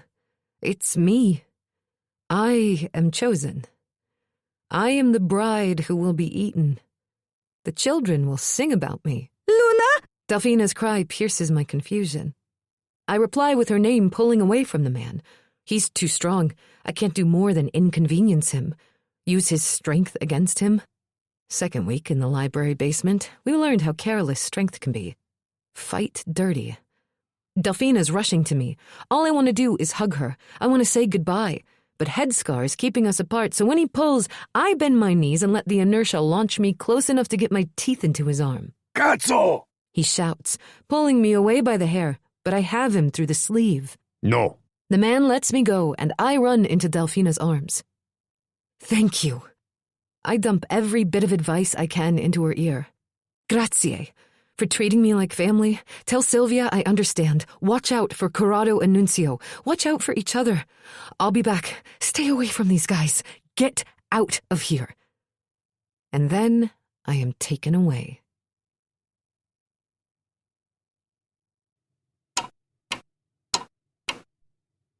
My castle stinks of ancient mildew and disgusting mortality. The tourists they let into the other side of the fortress reek of anxiety and cheap perfumes.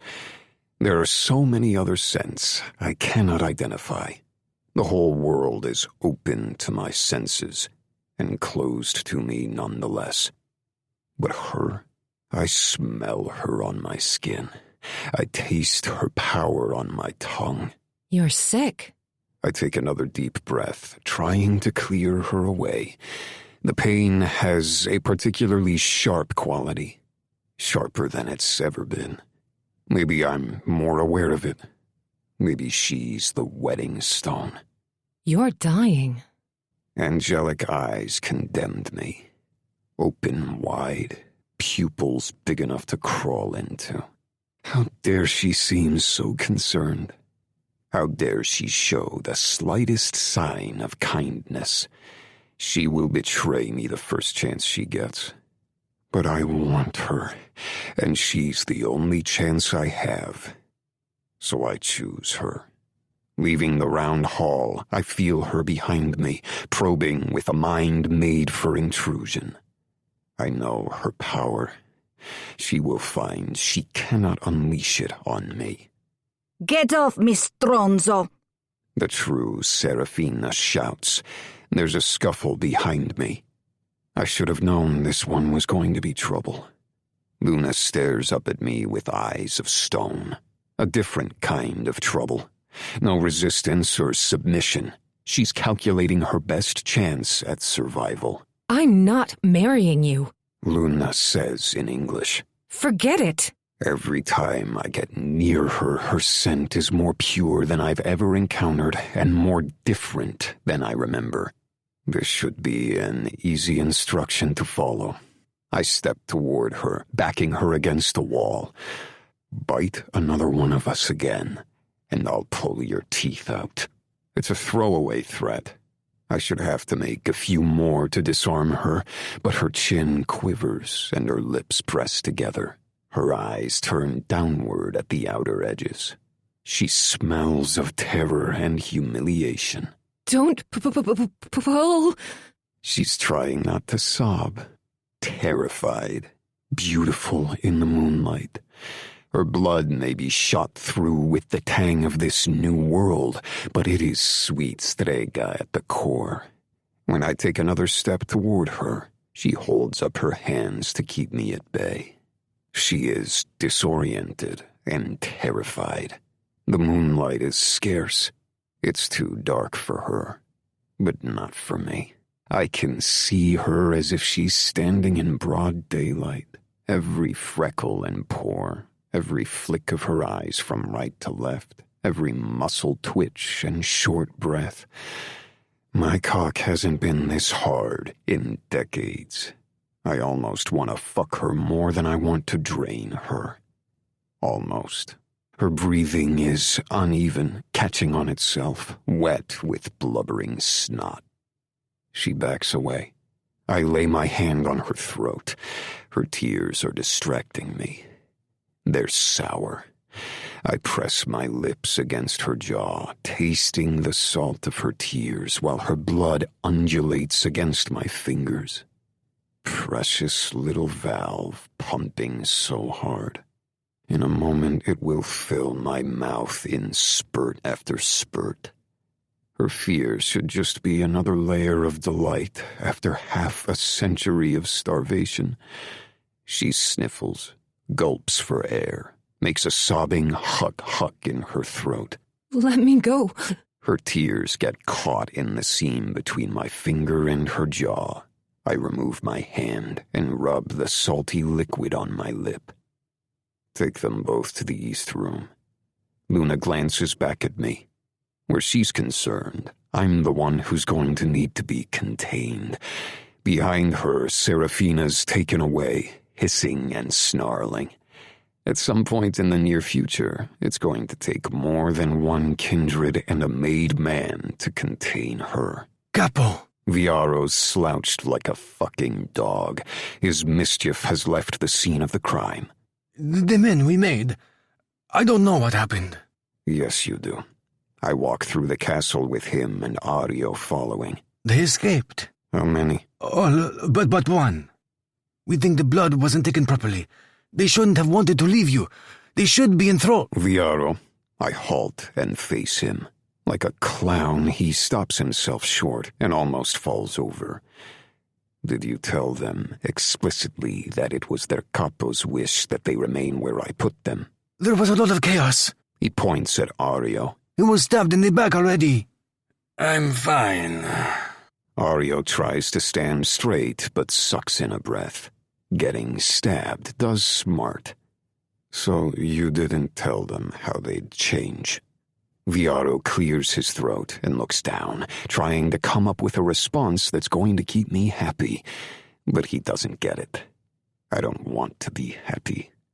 He herded 24 men of the system into one place, then took enough blood from inside their arm to induce thrall without telling them what was required. Now my army is scattered over a city that's twice as populated as the day I went into stasis, and none of them have instructions. I am sorry. It's been a long time since we made the men. Please understand. I understand the words, Viaro, and I believe you're sorry. But 50 years, that's barely a blink. True. Ario mumbles. Find them, I say. Tell them their capo wants them to return with their fathers. They won't know why they need to obey, but they will. Yes, sir. He clicks his heels and bows his head as if that signifies his loyalty and deference. All the trappings, without the inner fortitude. I owe the men of my colony a great debt, but my God, they're as undisciplined as revenants. All I can think about is her. The walls pulse with the heat of her blood. Sweetness gushes off her. I haven't tasted that power in 50 years, and I'm starving. The hunger digs in my soul, twisting my guts. Bring me the first made one you find. Tell the rest they and their fathers will gather at the lava throne at midnight. Then bring me my bride.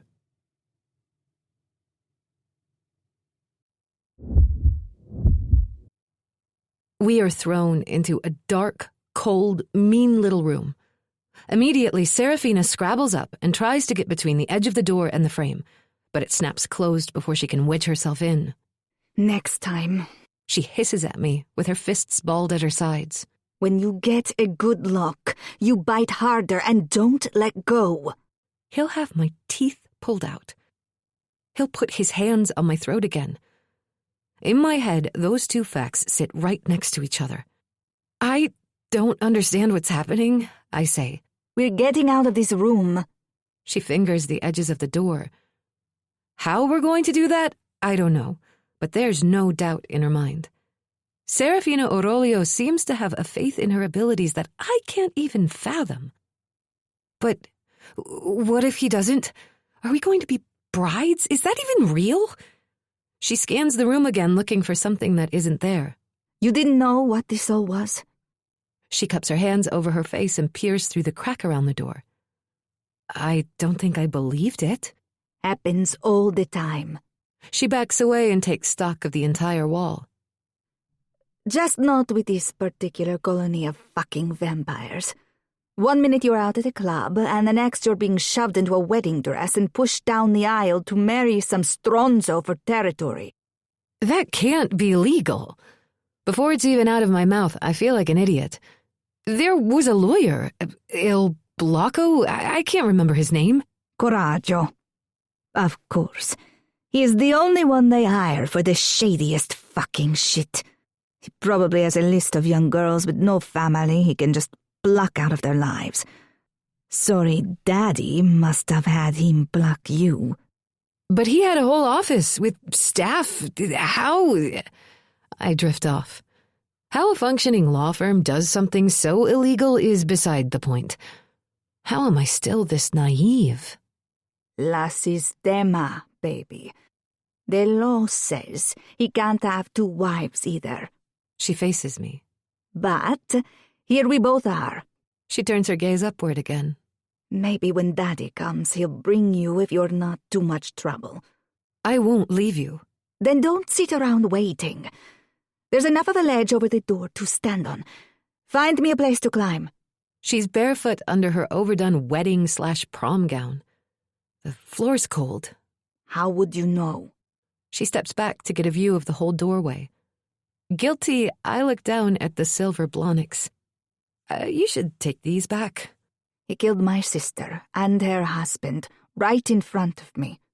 A blade of grief splits the shape of her ambition. His little bloodsucker gang murdered 5 more people who just worked there. Why the fuck would I care about shoes? That's terrible.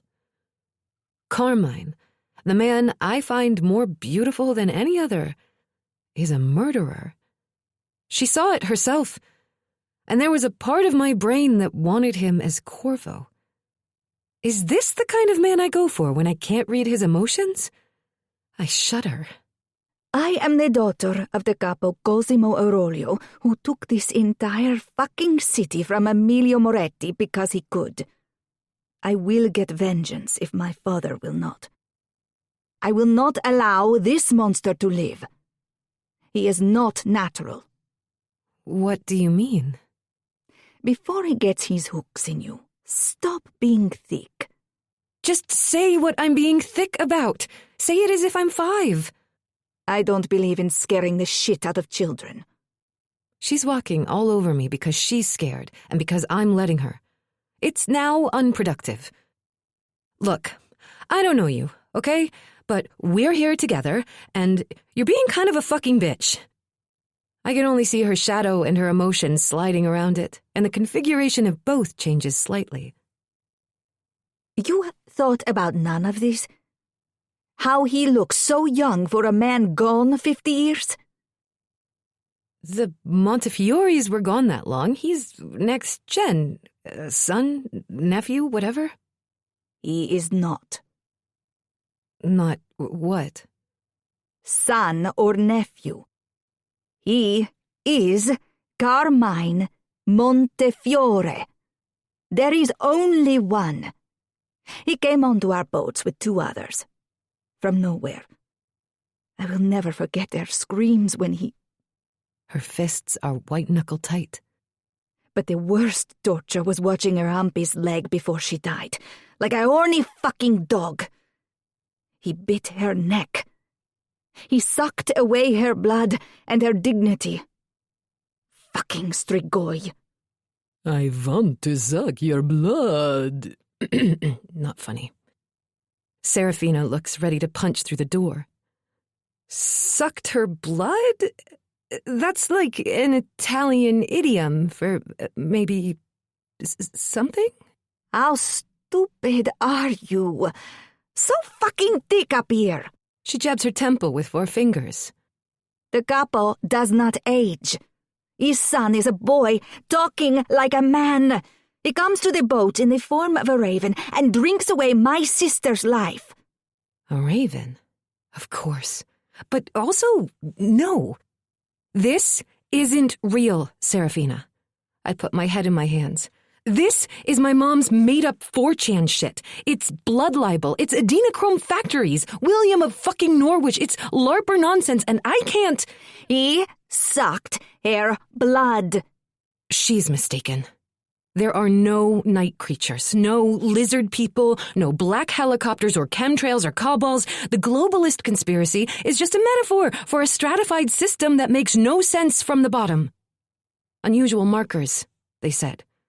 Probably schizoaffective disorder, but unresponsive to standard protocols. Nothing worked, even when she took the pills.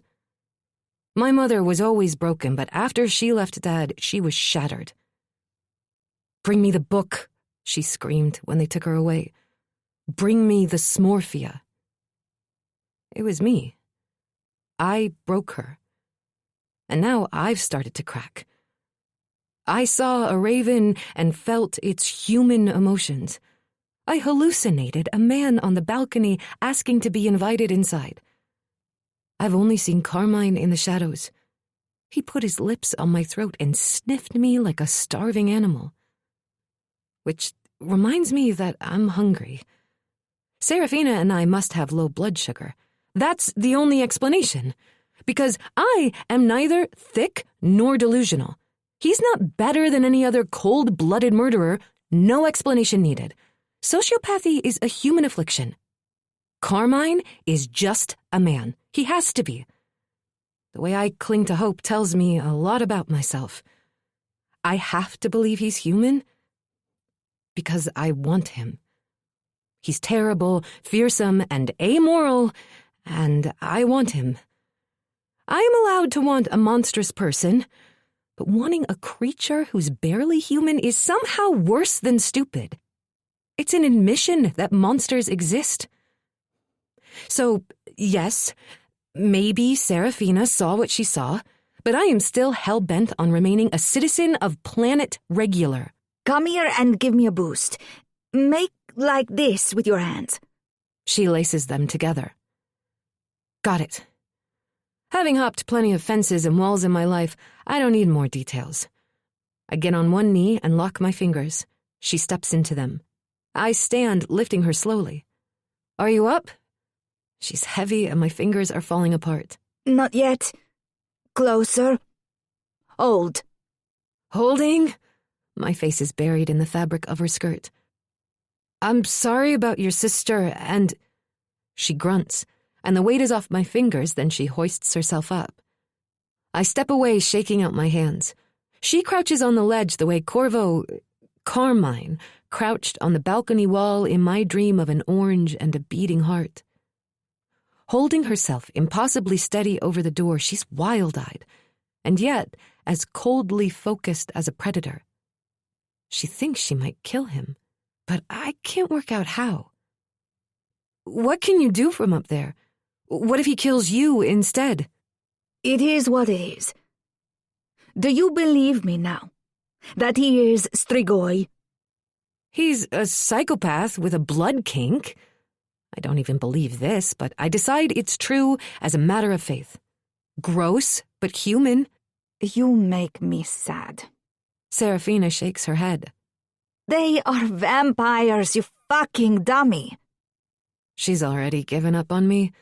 Undead, bloodsuckers, night walkers, whatever you call Strigoi in America. That's not real. My mouth says the words, but it's lagging behind my mind, which needs more time to choose chaos over sanity. If he is a Strigoi, I can't say vampire, because Sesame Street and sparkling and Tom Cruise and blah blah, I want to suck your blood. I should be more afraid. I should be paralyzed with terror. But I'm not. There's movement on the other side of the door. Go there. She speaks in a hiss and jerks her chin to the opposite wall. Draw them in. She's making me bait. All right. It is what it is. I stand on the wall opposite the door just before it bursts open. The opening is only wide enough for them to come one at a time. The first is Headscar. I get a good look at him in the flashlight. His beard is actually a goatee that's growing out. Wait, I say with my hands out. The second man is in the shadows when Serafina flies down, fearless, and lands on Headscar, grappling for purchase while he tries to get her off. She's screaming obscenities that need no translation, kicking the second man in the face so hard he falls into the wall. A third man strolls in with his hands behind his back. He's slim, baby-faced, familiar. All he's missing is the framing of a dark stairway. Enough! But Serafina's still on her man, digging one of her fingers into his eye. She's tenacious. He can't get her off. Domenico, Laro says casually. you couldn't hear her up there? Right now, Domenico can't possibly hear Laro over his own screams. And you, Serafina, what's making him half blind supposed to do for you? Fuck you! She snarls the rest in Italian. I've had friends like Serafina, defiant, impulsive, clever. Most of them are gone in one way or another. Dead, in prison, running constantly, trapped by men who enjoy caging ferals. No one taught me the value of strategic compliance like my insolent friends. Laro sighs, shakes his head, and with the stroke of one finger deploys the second man, the one who slammed into the wall. He crosses the room in 2 steps, rips Serafina away, and throws her onto the floor. She's unconscious for a second. No! She turns, grimaces. Alive. She is alive. The bloody-eyed one reaches for her. Leave her! I cry, stepping between them and holding out my hands. Take me first. Thank you. Your capo appreciates your compliance, but it was never a question. The second guy is breathless, fists clenched, with scab-matted hair and deep gouges in his forehead. His face is so familiar that I gasp hard enough to make my lungs hurt. He looks away from me as if he doesn't want to be recognized. But it's too late. I say his name as if it's a question when it's not. Nunzio?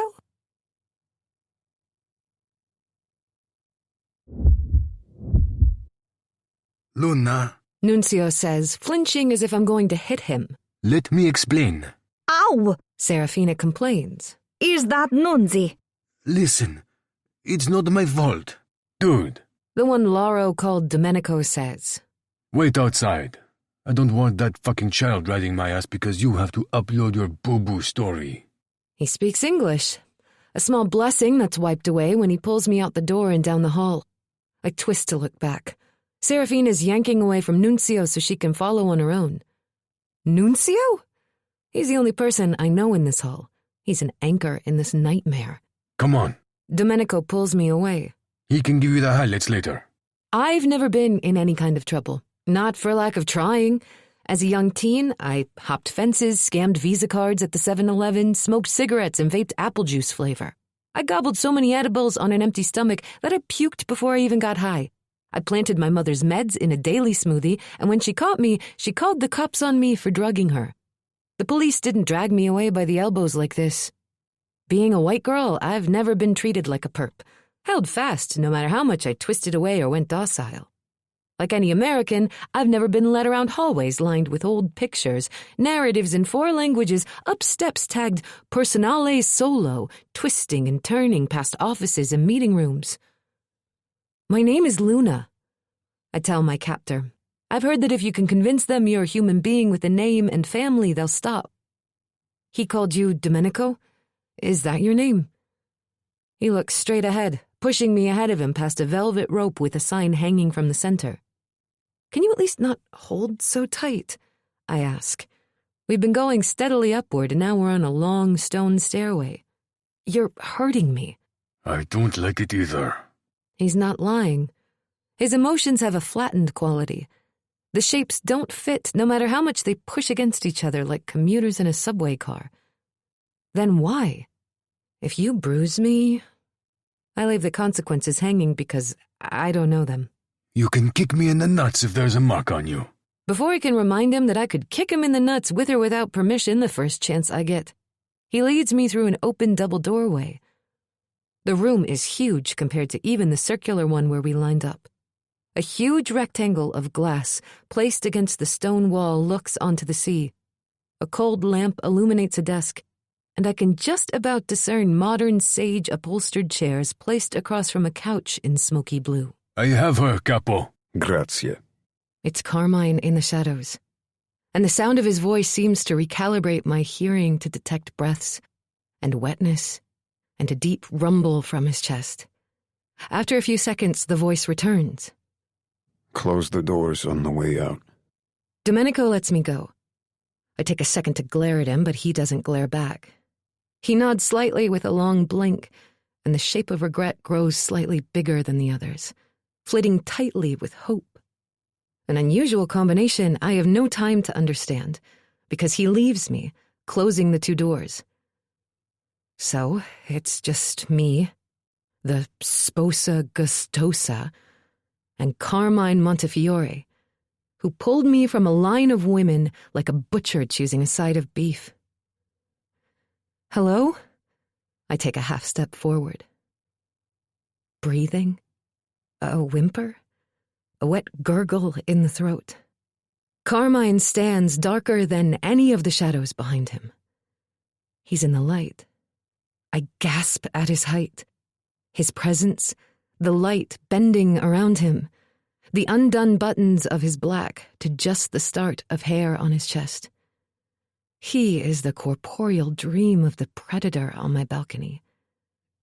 His black hair is mussed, his eyes are dark and bright at the same time, and the detail I'm failing to acknowledge is the funnel of blood glazing his lower lip and chin, curling down his neck like red dandelion roots.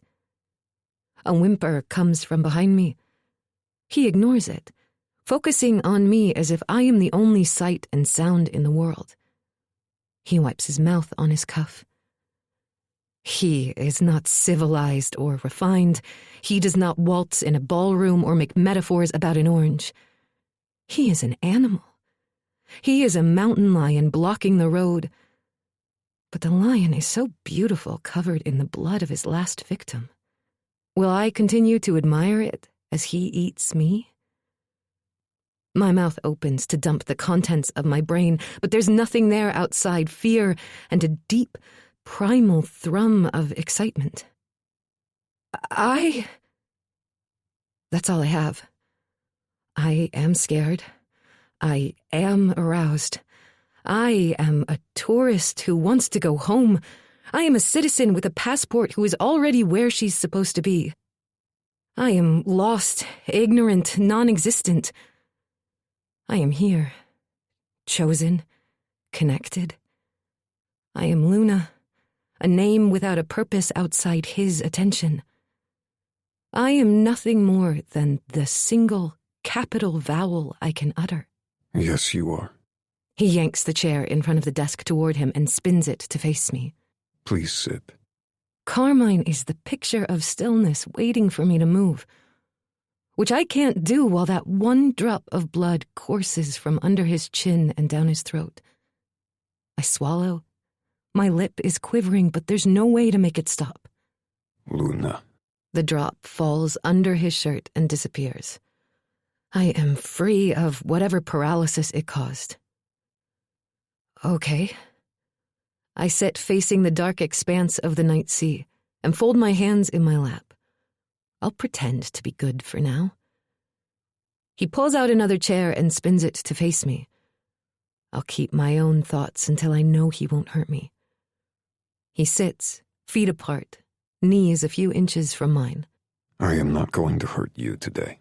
He takes a handkerchief from his pocket and wipes the blood off his face and neck. Today. Tomorrow is up to you. My brain churns back to life. I've seen this parade of red flags. Who made you hurt them today? With a glance, I indicate the person in the shadows who hasn't made a single sound in a good 30 seconds. When he gets the point of my question, he smirks and puts away the hanky. Someone with little sustenance to give. He reaches for the desk and grabs an orange I hadn't seen until he touched it. Just a bag of empty calories. He pushes his thumb into the meaty tip of the skin, breaking it. And again, I am at the balcony door having a dream. My body jolts with the unexpected pressure. It was you. On the balcony. Corvo. You know my real name now. He peels away the first strip. The sharp acid of the fruit assaults my nose. And you also know more than I've told any other human. What do you mean? I watch him dig under the skin like an expert fingerfuck. That you're I am overcome with blinding sexual arousal. I can't make another sound besides a long groan when he peels the skin away. I took your tongue to detect the composition of your blood. He turns the orange over, seriously considering it, picking off pieces of rind and letting them drop between his feet while I squirm. And you seem to have tasted something. Fruit in hands, he looks at me, waiting. So? What was it? His lips twitch in something between a smirk and a frown. He rips a strip off the orange and my entire nervous system is connected to the grid and flipped on. My back arches and my head's thrown back. I am insensate before I flop back to sitting. Tell me what you tasted, and how. You're the one who put my tongue in your mouth. You should... Again, he peels. Again, I am reduced to a shuddering mass of vibrating nerves. I can do this all night. Don't threaten me with a good time. He peels. I come. As orgasms go, it's still an orgasm, but my brain isn't ready. It's just a release without pressure. It gets less enjoyable. I wouldn't want you to have any negative associations, so I'll ask you again. He peels. I come again, but it's now a painful embrace. How and what? I glance at the orange. There's only a little bit of skin left. After the skin is off, I break open the wedges. That's a deep unknown I am not interested in learning about. Fine. You win. He peels the last of the skin and I tense up but feel nothing. How did I know you were dying? That's what you want to know? What made you think I am? I don't talk about this to anyone. I'm not anyone. With nimble fingers, he peels off long strings of white and drops them. When I don't answer quickly enough, he lays his thumb in the hole at the tip and looks at me. I can read people's emotions. I know. How? One flick of an eyebrow and I know I'm out of line. He's the one asking the questions here, but he answers anyway. I saw you in Cosimo Orolio's office. You read the heart of the little snare setter. Nunzio. See. I almost did more than read him, but I don't want to think about what almost happened. Or that he's calling Nunzio a snare setter. I can't think of the raven as truly being Carmine. This sense, mostly it's visual. For everyone I can see, there are shapes and colors around them. Everyone? Not you. You're a big blank. So? He breaks the fruit into 2 half moons. I feel it between my legs, but it's a soft twinge this time. What happened? This sense, it's not just visual. I can taste it too, but obviously I don't go around licking people. So you can't see what I'm feeling, but you can taste it. Yes. How did that lead to your conclusion? That you're dying? I don't need to read him to know he doesn't like hearing that, so I continue without confirmation. You tasted bitter, like dandelion leaves, with strings of sweet tart. Unexpected spice. sulfur horseradish, which is like a flash and gone, not hot pepper that lingers. And at the end, a little bit of this gassy, empty flavor. And so that's fear linked to hope and ambition with a bit of desperation. And from that you got dying?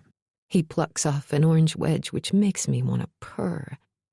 It's not an exact science, and you don't have a lot of feelings to work with. I don't. Yeah, no. Most people have like a sonnet of emotions. You're like a haiku. Open your mouth. He holds up the wedge and waits for me to obey. It smells delicious, and I'm hungry, so I let him feed me. Thank you, Luna, for your plain-spoken honesty. He fiddles with a seam between sections in a way that makes me breathe harder, but still think. Some rules are like gravity. Even I cannot break them. I took your tongue into my mouth because you wouldn't invite me into your body. That's a rule? A law. He holds up another wedge, and I open for it. I can bite you and take from you, but I cannot enter where I'm not explicitly invited. I needed to taste you. I needed to find a single molecule of blood on your tongue. Why? To prove what I already know is true. He separates the orange pieces with pensive deliberation. You are the only living strega I have found. Your blood will sustain me. It won't save me from the dying you tasted, but it will strengthen me, whether you like it or not. He holds up a bit of orange. It will be easier for everyone if you know what you can't refuse.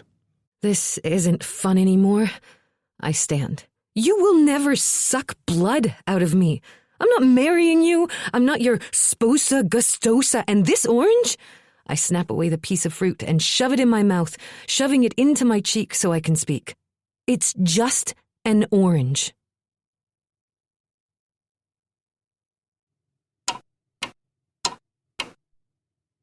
The glamour falls off her like a set of unhooked drapes dropping to the carpet, and I can't put them back up, no matter how hard I try. It won't stick. In the time I've been alive, I've seen thousands of beautiful women.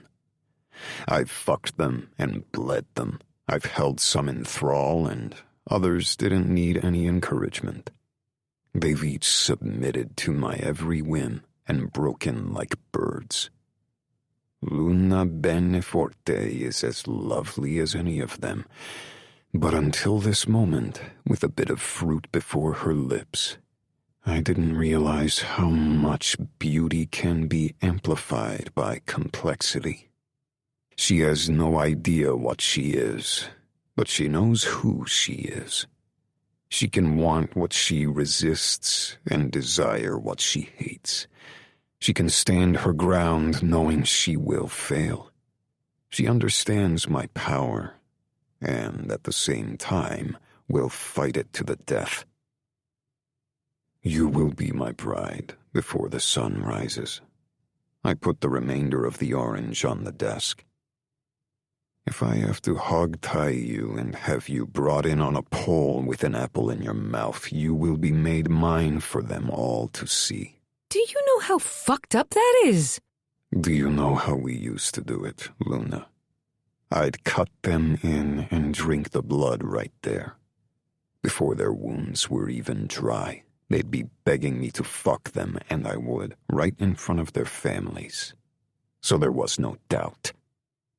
The color drains from her face. No, I don't want to scare her. Her fear plucks a string inside me that's turned brittle with time. It doesn't break, but if I'm not careful, it will. Times have changed. I won't do that tonight, but you will submit to me. Times have changed. She repeats my words, but the inflection is a calculation. How old are you? Old enough to remember a time when a blood bride understood that being cut into marriage with me was an honor. Her suffering and her gratification were in the best interests of her people. She straightens, opens her mouth as if she's about to object, but settles back. That's not a number. I want a number. Is that all you want? No. What do you want? To be miserable? To cry more? That's not what I want. So don't force my hand. Emotional blackmail. Suddenly angry, she sets her jaw. And you can shove it. All of it. Been there, hated it, 1 star. She's so mercurial and so firm at the same time. If I cry because of you, it's you. It's not me. It's you. Her finger jabs toward my chest, but before she makes contact, I grab her wrist and hold it. In the hours spent in my raven form, watching her, she was open, delighted, a sponge soaking in a new world. She was the woman who smiled in pure delight when she danced. She wasn't angry like this. She wasn't crying or upset. Not until she found the letter on Cosimo Aurelio's desk.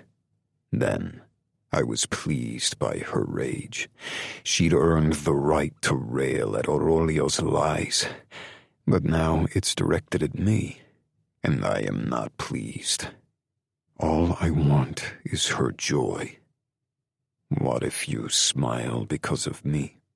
Don't hold your breath for that to ever happen. I won't. Keeping hold of her hand, I stand and gently guide her to follow. I slide my other arm under hers, placing my palm on her back. 1, 2, 3. You're joking. Her words refuse, but her body relaxes into me. 1. I step back, away from the chairs. She follows. 2. 3. She adds, making the correct next step. She's not crying, resisting, or jabbing her fingers at me because I've put an umbrella of power over her. Her acquiescence is false. I need to ease her into a real smile. Good. Again. We take another box step with her staring directly forward at my shirt collar. Look at me. She does it because she has to. If I ask her to grin, she will. But a forced rictus won't break the darkness. Next time we'll have music. No smile. So I keep talking like a nervous, toothless mortal. And people. And cake. And pin the tail on the asshole? Did I remove the glamour? I did not. I can feel the effort it's taking me to maintain it. Is it possible she is not susceptible? You are special, Luna. You are mine, and you are special. You will be my first bride of this new life. I smelled you from leagues away. You belong with me. There's an annoying vibration in my pocket. These messages shock me every time. Fuck these machines with their buzzing and dinging and tapping. I ignore it, but she heard it. She stops dancing. I will never smile for you. I'll never let go. I'll never trust you. You'll always wonder, is today the day she stabs me in the back? Is today the day she figures out how to turn I'm dying into I'm dead? Then, when you least expect it... Enough. That's it. I am done playing with this strega. I drop my hands, angry at myself for even caring, and push her against the desk, bending her back over it. She wiggles, twists, but even a human man would be too strong for her. Please! She grinds out the word, kicking harder with one foot while she tucks the other around my knee. Since last night, I'm weak on the left side, but I make up for it on the right. Her legs are open now, and I take advantage, pushing my cock between them. She arches, groans. The dress fabric won't be between us for long. Now. I can take her now, before the wedding. Stay still, relax. This will hurt, then it won't. Every thrash and scream will be delicious. I lay my teeth against her throat. Do I remember how much pressure I need to break skin when they're fighting? Of course I do. But as I tighten my teeth on her, a little consonant escapes her. I've bitten through screams, sucked through punching and fighting. I've drained them when they were scared, resistant, weeping and begging. This should be easy. But I cannot clamp down on her. I can't break the skin. Everything inside me prevents it. She grabs my shirt as her arms cross and twist, trying to push me away. My arms can hold her still. My lips can find her pulsing artery, but my teeth cannot do it. I pull away, but hold her down by the base of her throat. Why? My snarl makes her cry harder. I don't care.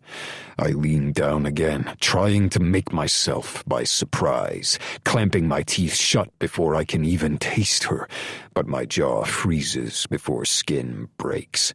Fuck! This blood before me is everything I hoped for, and I can't even drink it. Stop it! Stop what? Suddenly, the foot that was wrapped around my knee straightens, and she's ripping my shirt with the crossed arms she's decisively uncrossing, and I'm on the floor looking at the dropped ceiling in an ancient castle. For a moment, I'm too stunned to move. Then I see a flash of white gown as she tries to run out. In an instant, I'm upon her, dragging her onto the floor under me. She's kicked her skirt around her waist, and the sleeveless gown is halfway down her chest. My shirt is shredded on the left side. She scratches and punches. I hold her down hip to hip and hand to chest. What's broken inside me screams in pain, but pushed between her legs, my cock is a raging monster, ready to shred the fabric holding it back. I lay my lips on her neck. She should be torn apart already, drained to just this side of death. My teeth rest on her sweet skin. Her sobs jolt her body in my arms. I am overcome with need. And yet, fuck, I can't hurt her. I have to. I am dying. I must. What have you done to me? Done? This. Did you cast it? Cast what? The spell. Did you cast it on yourself or did you do it to me? I haven't done anything to you. You're the one who's done things to me. You want to know what I did to you? Fuck you. I thought you were fuckable, but you're just a fucking lunatic. Let me go. She pushes with all her might, and I am weak in a way I've never been. She scrambles away, crouching like a terrified animal. I am broken at the sight. I am angry. The feelings are a physical sickness. I stand and fix my cuffs as if my shirt isn't wide open. You and I will be cut into marriage, and tonight I will take your blood, as is my right. You're really a fucking vampire? Jesus fuck. That's enough of that. Can you not do this by transfusion? That's been tried. It doesn't work. So it's not about the blood. It's about the biting? You sadistic fuck! Luna, you don't get to negotiate this. You don't even have fangs. I have venom. That's the key. It's what makes the blood. Your blood. Lock onto mine. Put it in a cup, then. It doesn't work. You are so full of shit. I take a breath and ask Vesuvia to save me from this stunning, frustrating woman. We have spent centuries since before America, before we were an empire, before calendars figuring out what works, and you think you've solved the problem? So no transfusions because venom. No cups because you say so? The venom is only released for the first few ounces. Then it dries up unless there's contact with skin. This is not a thing. Crossed arms, head shaking. Blood locking? I can't even believe you think this is a thing.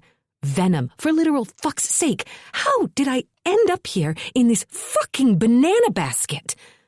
She's going to cry again. The bite. It's excruciating.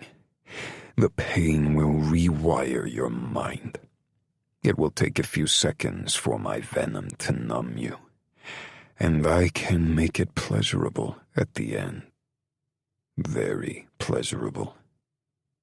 I pause to watch her. She looks away, unimpressed by my promise. If I choose.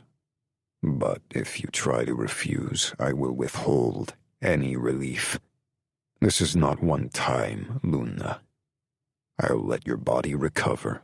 Then I'll suck you dry again and again and again. You are the golden goose, and I will not kill you for eggs I own. You will restore my strength until you can't anymore. I take her chin. Look at me. I force what she will not allow. Participate fully.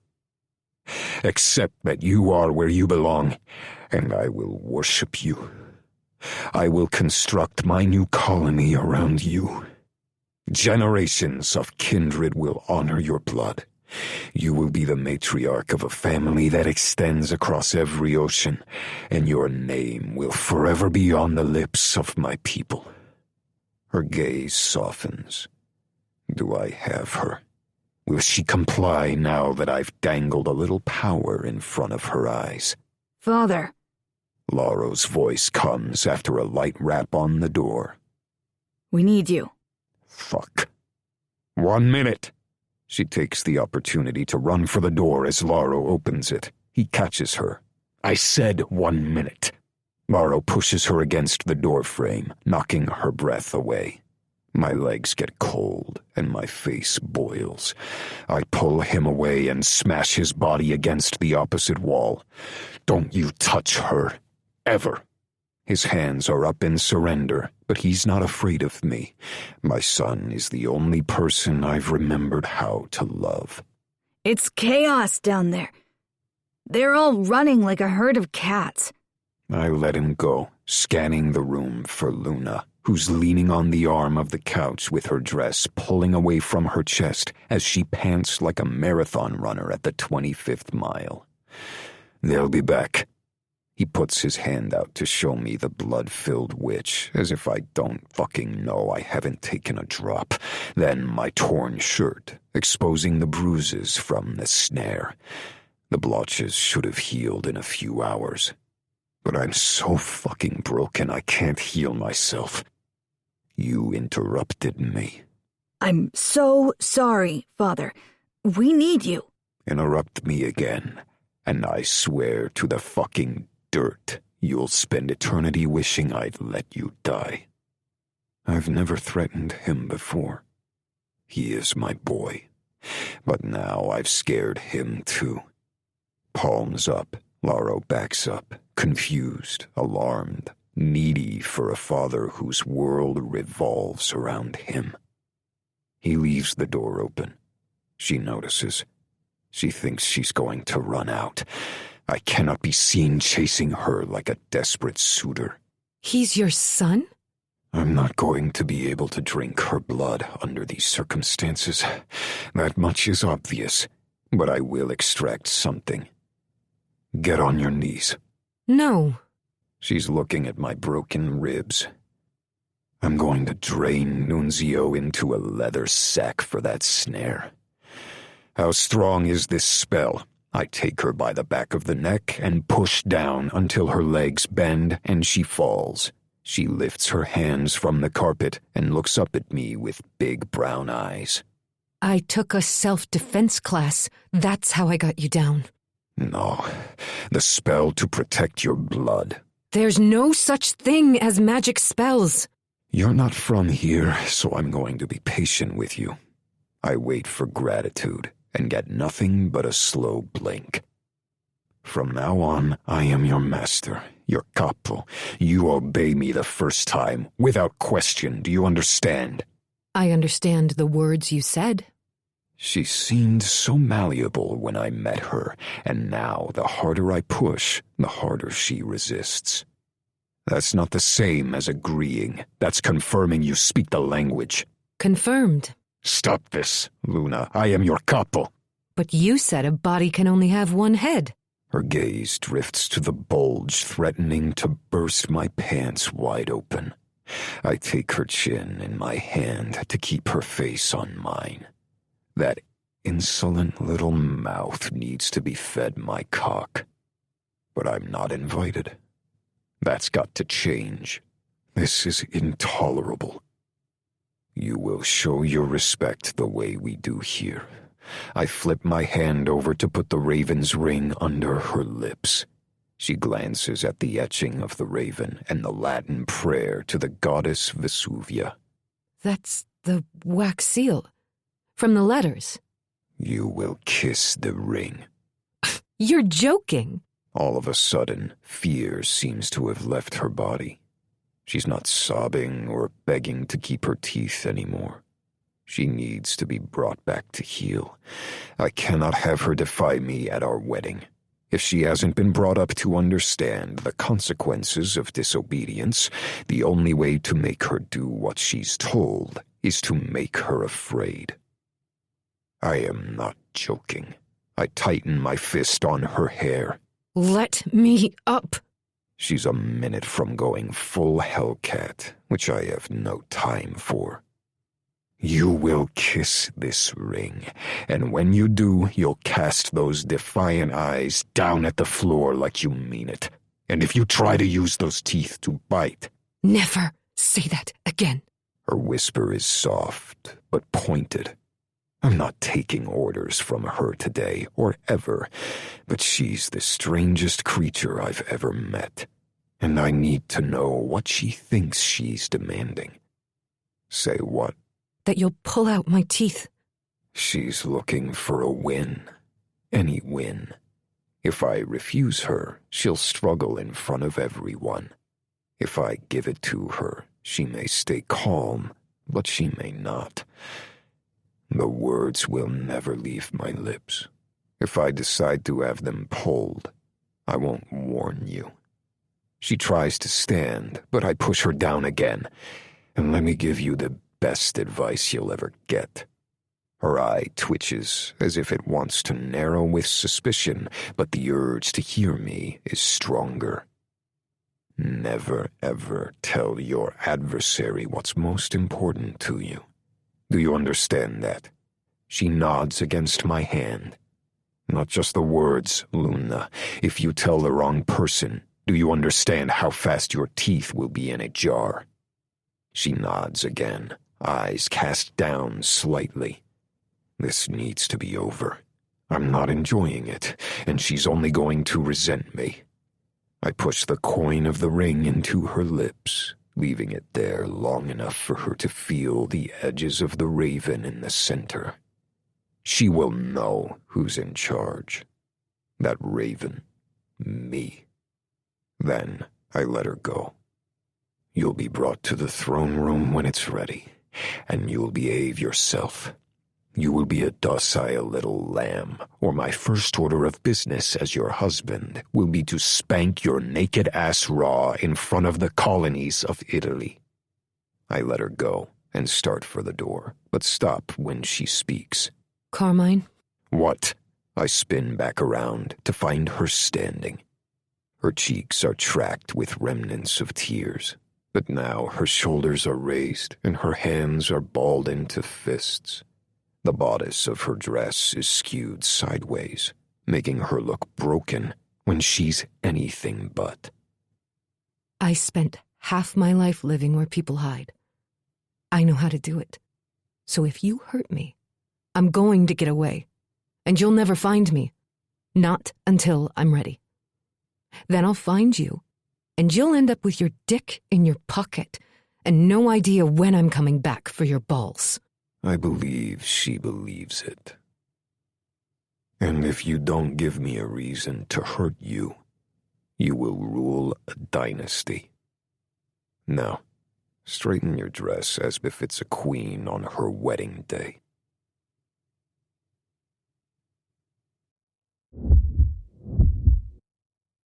Queen. Matriarch. He lobbed those words in my direction and I caught them reflexively. But I'm alone now, in this room, isolated again. Not part of anything bigger than myself and certainly not a queen. I straightened my dress in the window's reflection. If you don't give me a reason to hurt you. Not cool, Carmine. That may have been a fine thing to say when he was born, but it's bullshit now. If he hurts me, he's going to own it. No victim blaming allowed. A door behind me is ajar. A bathroom. Thank God I didn't realize how much I needed relief. Slightly rumpled towels hang over the bars, and the toilet paper was used today. In the daytime, this is some administrator's office. Fresh towels are neatly stacked in a drawer. Pristine, bleached, and as soft as carmine is hard. Alone now, with a moment to think, I scrub Italy off my hands and arms, lingering on the neck he wants to bite so badly. I wash off the notion that I can escape, that I am free, that I belong anywhere in a world that exists as I understand it. I'm too tired to be disappointed because it was all too good to be true anyway. I will take your blood, as is my right. His dick was hard as a rock and huge. And there was a part of me, some renegade, rogue, free-thinking, what the fuck part of me that liked his willingness to overpower me. He's perfectly comfortable throwing me around. He demands obedience. He's wrapped in red flags, soaked in toxicity. And yet, damn. When he pushed the rock in his pants between my open legs, I thought, for just a split second, that I could maybe fuck a monster just once before I escaped. My mouth tastes like blood orange. You never told me it would feel good, Mom. When he peeled that orange, he turned me into a puddle. And maybe I didn't trust him to stay inside the boundaries of pleasure, but I trusted that he knew what he was doing and that he'd keep his word. I'm not sure if that's smart. Actually, I'm convinced it's pretty dumb. There are things in this world you don't understand. Mom crouched in front of me, hair wild, blue eyes wide to the whites, 2 teeth missing. Behind her, the sun had just set on the other side of the huge windows. One day, maybe you'll see it all for what it is, but right now, it's all illusions. Everything here. She swooped her arm to indicate the entirety of the gate, the terminal, JFK Airport, the world. We've been lied to, sweetie, and I'm not going to raise you with blinders on. She flashes hope, a bright future, adventure and excitement. You and I are going to live as far away from their influence as possible, where you'll be safe from them. I'll make sure you have a good mind. She finger taps the side of my head. It's all a game to them. But we're not going to be little plastic pieces. No one's going to control us. How could I argue with her? She knew better. I was just a kid. The announcer said the plane was boarding.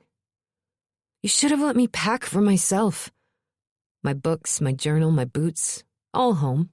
I was pissed about it. How would you know how to pack for California? I have a math test on Monday. I studied. I studied for her because she wanted me to. It was Mom who put me in the school for nerds. She was the one who wanted me to get my grades up. Dad didn't even care. Dad thought B's were fine. It was Mom who fought with Dad so hard the apartment rattled. And Mom who claimed everything they tried to do to you, the entire world, was figure-outable, but only if you knew the right numbers. There are no more math tests. She stood with a finality my 12-year-old mind intuited but couldn't pinpoint inside the chaos of her emotions. I was almost her height, but she still managed to look down on me. From now on, it's just you and me. She nudged me as if this was going to be a fun ride. I wanted to go home to Sterling Street. I wanted to cross my arms and stamp my feet, but I knew it wouldn't work. The shapes around her had calcified into a pattern that made no sense. I loved her, and I didn't want to hurt her. But that was the moment I started hating her. Wiping the sudsy drops from the vanity, I realize I'm part of them now. I am deeply inside the shadowy underworld that controls everything.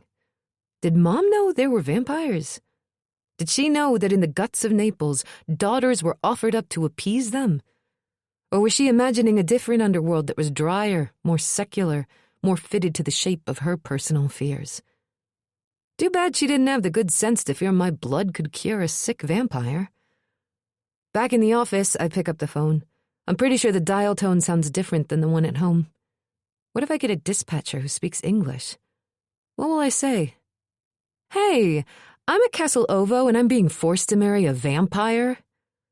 I finger the edges of the buttons, clutching the receiver against my ear while I think. The person on the other side will be local. They'll be in the system or be afraid of it. And if they're not, then their superior will be one or both of those things.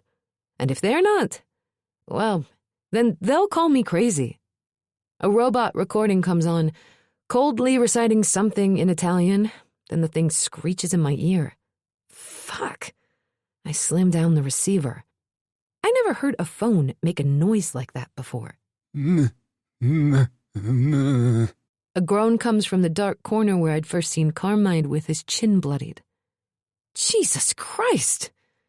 I rush over as a man rolls over, falling off a bench and onto the floor. His sleeve has been torn off, exposing a gash inside his arm. It's already healing, but his skin is as pale as death, and his slick-backed hair flops over his forehead. Corrado? I crouch by him. What? I stop myself. I know damn well what happened. He looks at the ceiling as if he's seeing angels. I take his hand. It's cold and clammy. So is his wrist and his forearm right up to the wound. Okay, I'm going to get someone for you. I look at the phone that just screeched at me. That's not going to work. The door, maybe. But it's going to be vampires and men all the way down. He's not going to die from blood loss right now. I have to take my chances. Just stay calm, okay? Actually, he looks pretty peaceful. Does that mean he's close to death?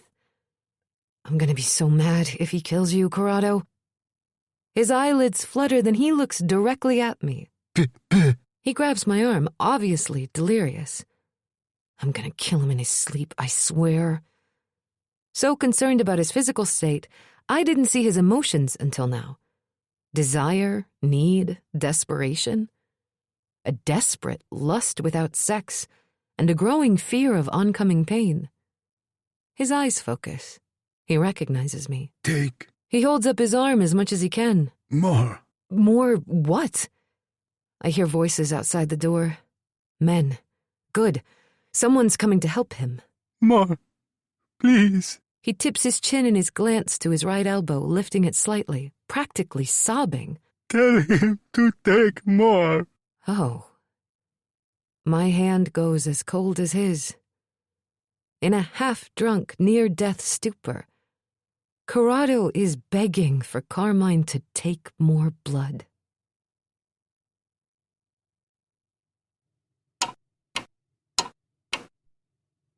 The ballroom tables are overturned in pools of red tablecloths, and the chairs list lamely on their sides.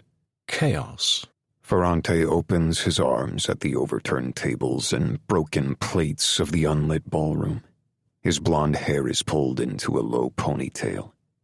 We'll get them back for the cutting and the tribute. I write a fallen chair. Even with Luna Beneforte behind stone walls and an iron door, I can still smell her blood. I take a breath so deep, the stab of pain reminds me why I'm here. Did you drain her, or did you decide to wait for the wedding? Ferrante reaches up to my neck. I let him straighten my tie. There's a problem. What's that? He absently brushes a speck of dust from my sleeve. There's a spell. Protection, maybe. I can't do it. He gets the faraway look that comes with deep thought and absently says, It's just her? Obviously. He snaps out of it. Then the question is it protection from everyone or just you? Ferrante is a man of science. He thinks in possibilities and finds ways to discard them until he finds the solution. So I know where he's heading, and I also know that the only way to defeat his logic is to increase the number of possibilities. She denies there's a spell at all. Strega lie. It's all they know. She's not.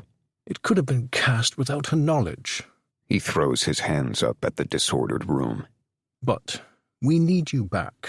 Full force. We can't have a continuation of this. They've been running the system too long without us. She's under control. No one tightens the reins better than you. He shrugs. Another one of us will attempt it. Then we know the parameters of the problem.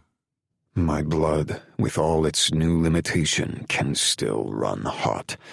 I hold it, pretending I feel nothing, but my insides are leaping around like frogs in boiling water. I have it. If I sound too stern, I'll give away how unbalanced his suggestion has made me. Could break the spell. No. I can hold back the rage, but not the refusal. Ferrante knows me too well and looks at me with a raised eyebrow. Shit. I don't want him trying to peel me apart. I don't need his curiosity opening doors I thought were locked forever. She's American. She doesn't know the rules. If I let another one drain her, she'll be confused. I need her to trust me first. Father! Lauro trots in with a smile as wide as the night sky. All the stones are broken. The throne room is open again. Hurrah! Ferrante claps once. The king shall again sit upon his throne. His prince at his feet. Lauro bows low. And the witch queen in her seat. Enough bad poetry, I mutter, distracted by the thought of Ferrante's experiment. Did you take her? Lauro looks at me with concern. He expects her blood will cause a big change in me. Maybe he should. After the wedding, I start for the door, and they follow. Father, you can't wait. If they try something, you're not at full strength. None of us can match you, even now, but to hold them... Even you said you needed... I know what I said. I don't understand this. Can't we skip the wedding? It's just a silly ritual. He may have been alive for centuries, but it's almost impossible for one turned so young to fully mature into manhood. Knowing that wouldn't have changed my decision to sire him under the circumstances, but it might have changed some of the decisions afterward. The wedding is the point. I try to stay patient. They've been running the system without us for 50 years. They think they have power to make the laws. Do you think they'll give it up? They won't. They need to see me follow my own rules, and they need to kneel now, tonight, or we'll both be buried under a house. I pull my fingers to the hard spot in my chest. You don't want this, and I don't want it for you. Lauro's posture is cowed, but there's a glint of adolescent defiance in his eyes. It's a good plan, Lauro. Ferrante says with the tenderness of a man who's been caring for my son for half a century. Father, I can't bear seeing you like this. Take the strega and cut the Orolio girl. Please, I'm afraid. Lauro. Father. Go get her.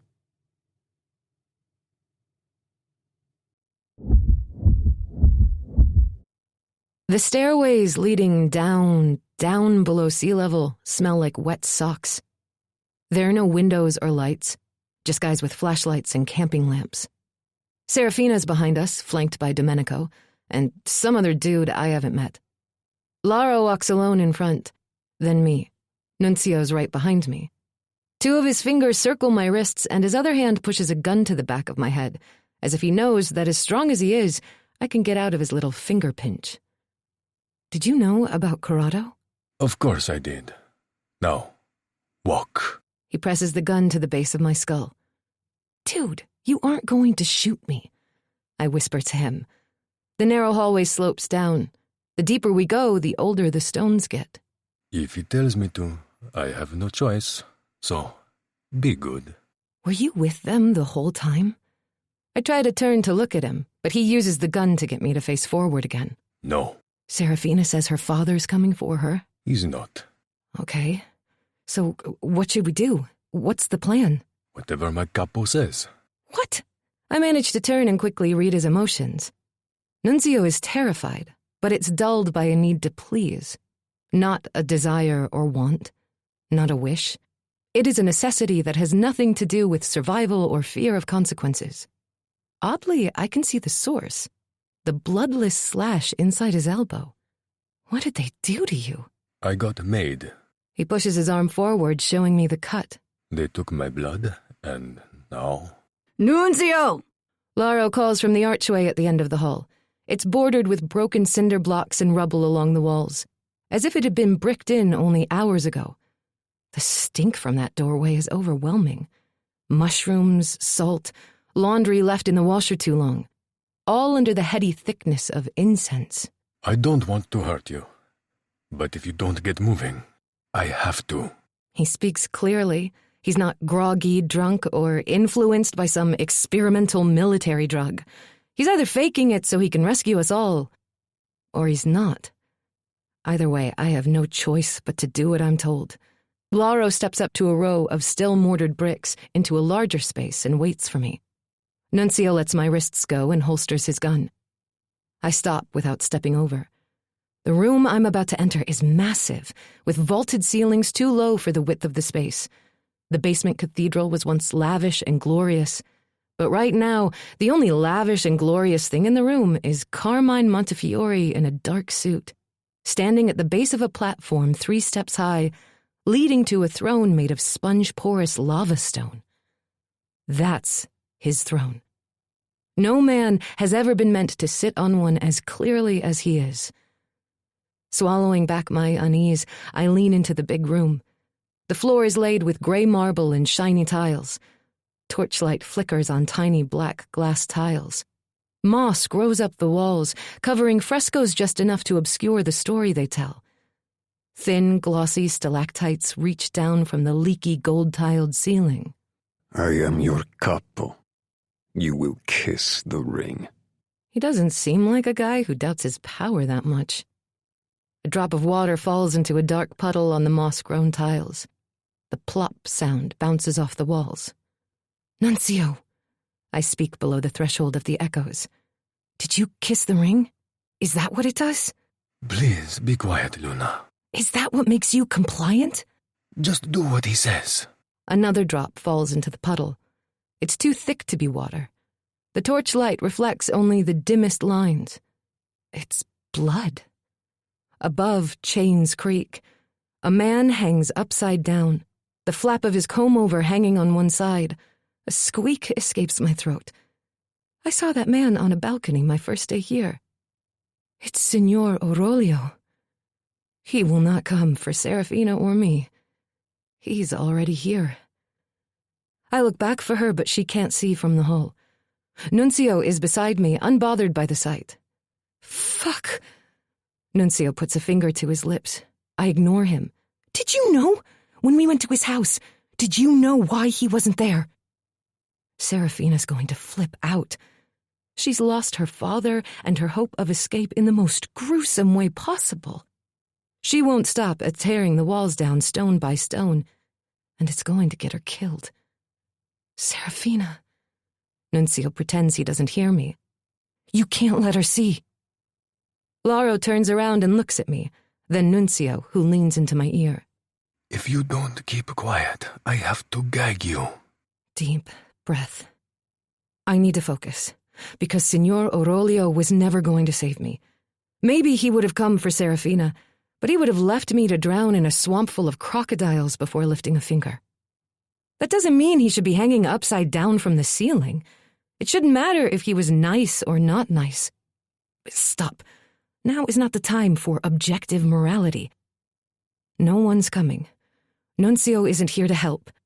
I have to focus on getting out of here. Right. I scan the room all over again. Close to Carmine stands a man of the same age with a blonde ponytail. His hands are behind his back and his chin is high. He turns to me. White face. Not going to be helpful. Exits. Rectangles where doors and windows would be are solidly bricked in. The only place they've broken through is the doorway I'm in now, and the bigger one that's crowded with people. There is fear among them, but there's also relief, joy, gratitude. There's no shape for smugness, but when satisfaction bumps up against vanity, there's no other way to read it. Not everyone is unhappy with Carmine Montefiore's return. Carmine sees me, and his lips tighten into a held smile. Accept that you are where you belong, and I will worship you. He turns back to his subjects, says a few words in Italian, and goes up the steps to sit on his throne. To my shock, his subjects fall to one knee as if an invisible hand is pushing them down. I will construct my new colony around you. He addresses the crowd with gentle confidence. I pluck out a few Italian words, but without context, they mean nothing, so I occupy myself looking for a way out. Laro steps back to be next to me and mutters in my ear. If you run, he will find you. I believe him. I'm not just convinced I'll be any worse off. Generations of kindred will honor your blood. Carmine holds out his hand and raises it, saying a single Italian word. Amazing. Even now, he is power. Him? Hush, witch.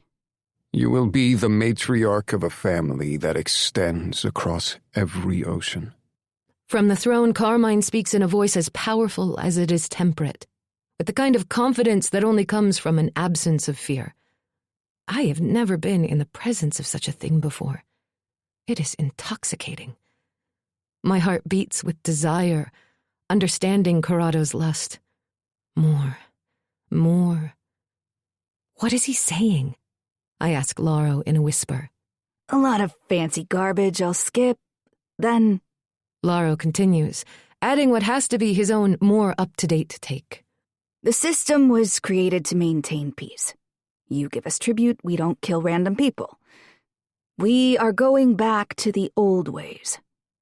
Cosimo Orolio hangs from the ceilings because he tried to cheat me. Laro sounds bored with the ceremony and entranced with the power. That is the old way, the right way. Blah, blah, blah. Don't try to undermine me or we'll come into your homes at night.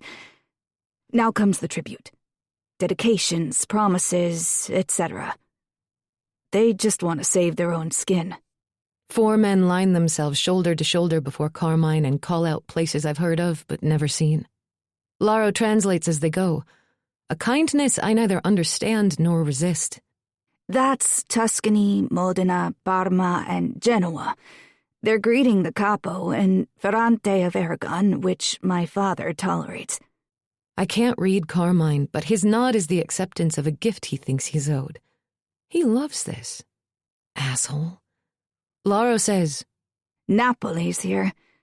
Carmine's asking for the Scanga family, the Papal States.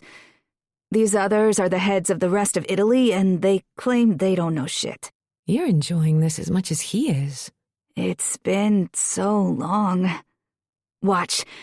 It's tribute time, and it's beautiful. Carmine descends the steps and stands at the head of the aisle. The man from Sardinia steps forward with a gun held out on his palm. He is ancient, grizzled, wearing thick gold rings on his knuckly fingers.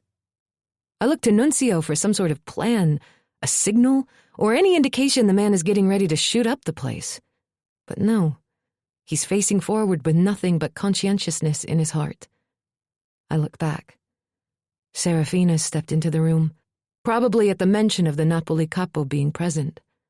Her eyes are coated with a thick pain of tears as they look upward at her father. Beppe from the north. Laro translates the elderly man as he reaches Carmine and bows his head. The guns of Tuscany kill for you alone. All my colonies agree. I will construct my new colony around you. What are colonies? I interrupt Laro's translating. You call them families now. It's inaccurate. Human families? System families. That includes us. Beppe puts the gun on a table that already has a knife on it. Why are they disarming? Why don't they just shoot him? Bullets normally won't kill him. Slow him down, sure. Hurts like fuck. But really, they're toys. He seems pretty worried about the toys, though. Creaky-boned Beppe struggles to get to one knee.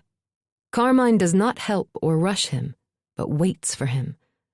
When he kneels before the throne, he holds his face over the hand that's offered. I know what's going to happen, because I was forced to do it. Is this kiss how you enter the colony? Is it really mine now? Am I inside? I didn't imagine I belonged at the center of such ceremony. It still seems impossible.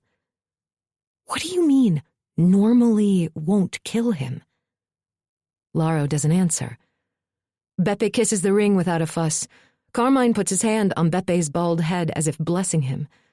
The man rises slowly, steps down, and takes his place in the back. The next two men are middle-aged. Laro narrates the same process. One is happy to have someone on the throne again. The other pushes through a wall of inner resistance I can see a mile away, but he kisses the ring. You will rule a dynasty. The Republic of Venice is the youngest of them. He steps forward and pulls a pistol from his holster. Carmine is stock still, but I am only restrained on the outside. My heart beats faster and my blood runs hard through my veins. There is no submission inside him. His emotions are kinetic. He sees no future. Fosco, Carmine says, then continues in a familiar Italian. Laro whispers, My father says Fosco's too young to remember when the Montefiores ruled all the territories, and he appreciates that he came. Fosco nods, but the shapes around him are those of a man unappeased. An ambitious man. A hero. That part of the shape pattern isn't new to me. I saw it once when the speedy stop by the mobile station off the 111 was being robbed.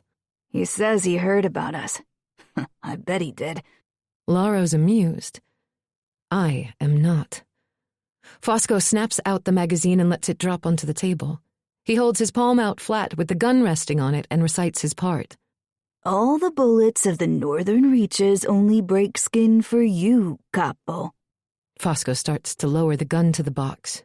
your name will forever be on the lips of my people. Fosco's shapes change to fear, excitement, contempt. All the parts are normal, but I only saw this particular arrangement from behind a shelf of gift cards. Pilar had her hands up. She was waiting. I knew she kept a sawed-off behind the counter, but the knucklehead shouting at her to empty the register didn't. Pilar had the same configuration. Hero pattern. Fosco's not going to be a hero with an unloaded gun. The lips of my people. My name isn't important, and I don't want power, but the idea of a people sticks to my heart like a label on a jelly jar. My people. One in the chamber. My brain tries to shout, but my voice is somehow wiser and won't let out more than a croak. Shh. Nuncio says. Pilar said she was going for a bag to put the money in. Knucklehead relaxed long enough for her to grab the sawed-off instead of the bag. Venice says he knows a bullet won't kill a capo? Laros hasn't caught on yet. Check the chamber, I repeat clearly, just as Fosco flips the gun from palm to grip and turns to point it straight at me. Pilar was dead before she even hit the floor.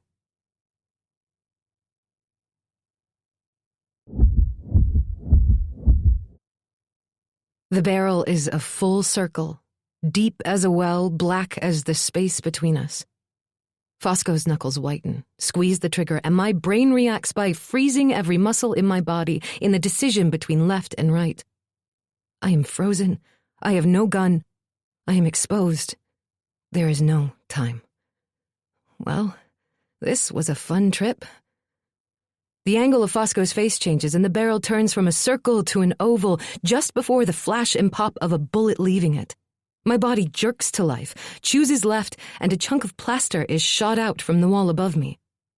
Carmine's so fast he's translucent, slamming Fosco to the floor and putting his foot on his throat. There are words, so many I don't understand, and Laro has moved too far to whisper translations. But Carmine is calm. He is authority. He speaks in a mannered, even tone while Fosco clutches his ankle and twists under him. Carmine calms Fosco, then points to something behind him, forcing the man to look up and expose his neck even further. There's nothing on that side of the room. It's a trick to give Carmine a split second to raise his foot so he can smash it down on Fosco's throat. Blood, bone, and gristle splatter everywhere. I worked in a slaughterhouse 15 minutes before I quit, and it didn't look like this. The gasp is collective. The choked sobs come right after. I feel alive. I feel my heart beat and my veins pulse. I feel the tingle of life zap every nerve, and I feel like you really shouldn't fuck with this guy. Then Carmine turns away from the crowd, and as he comes toward me, a grimace of pain contorts his face. When he took my tongue in his mouth, I tasted death. Now I can see it in the moment he pauses to get control of his expression.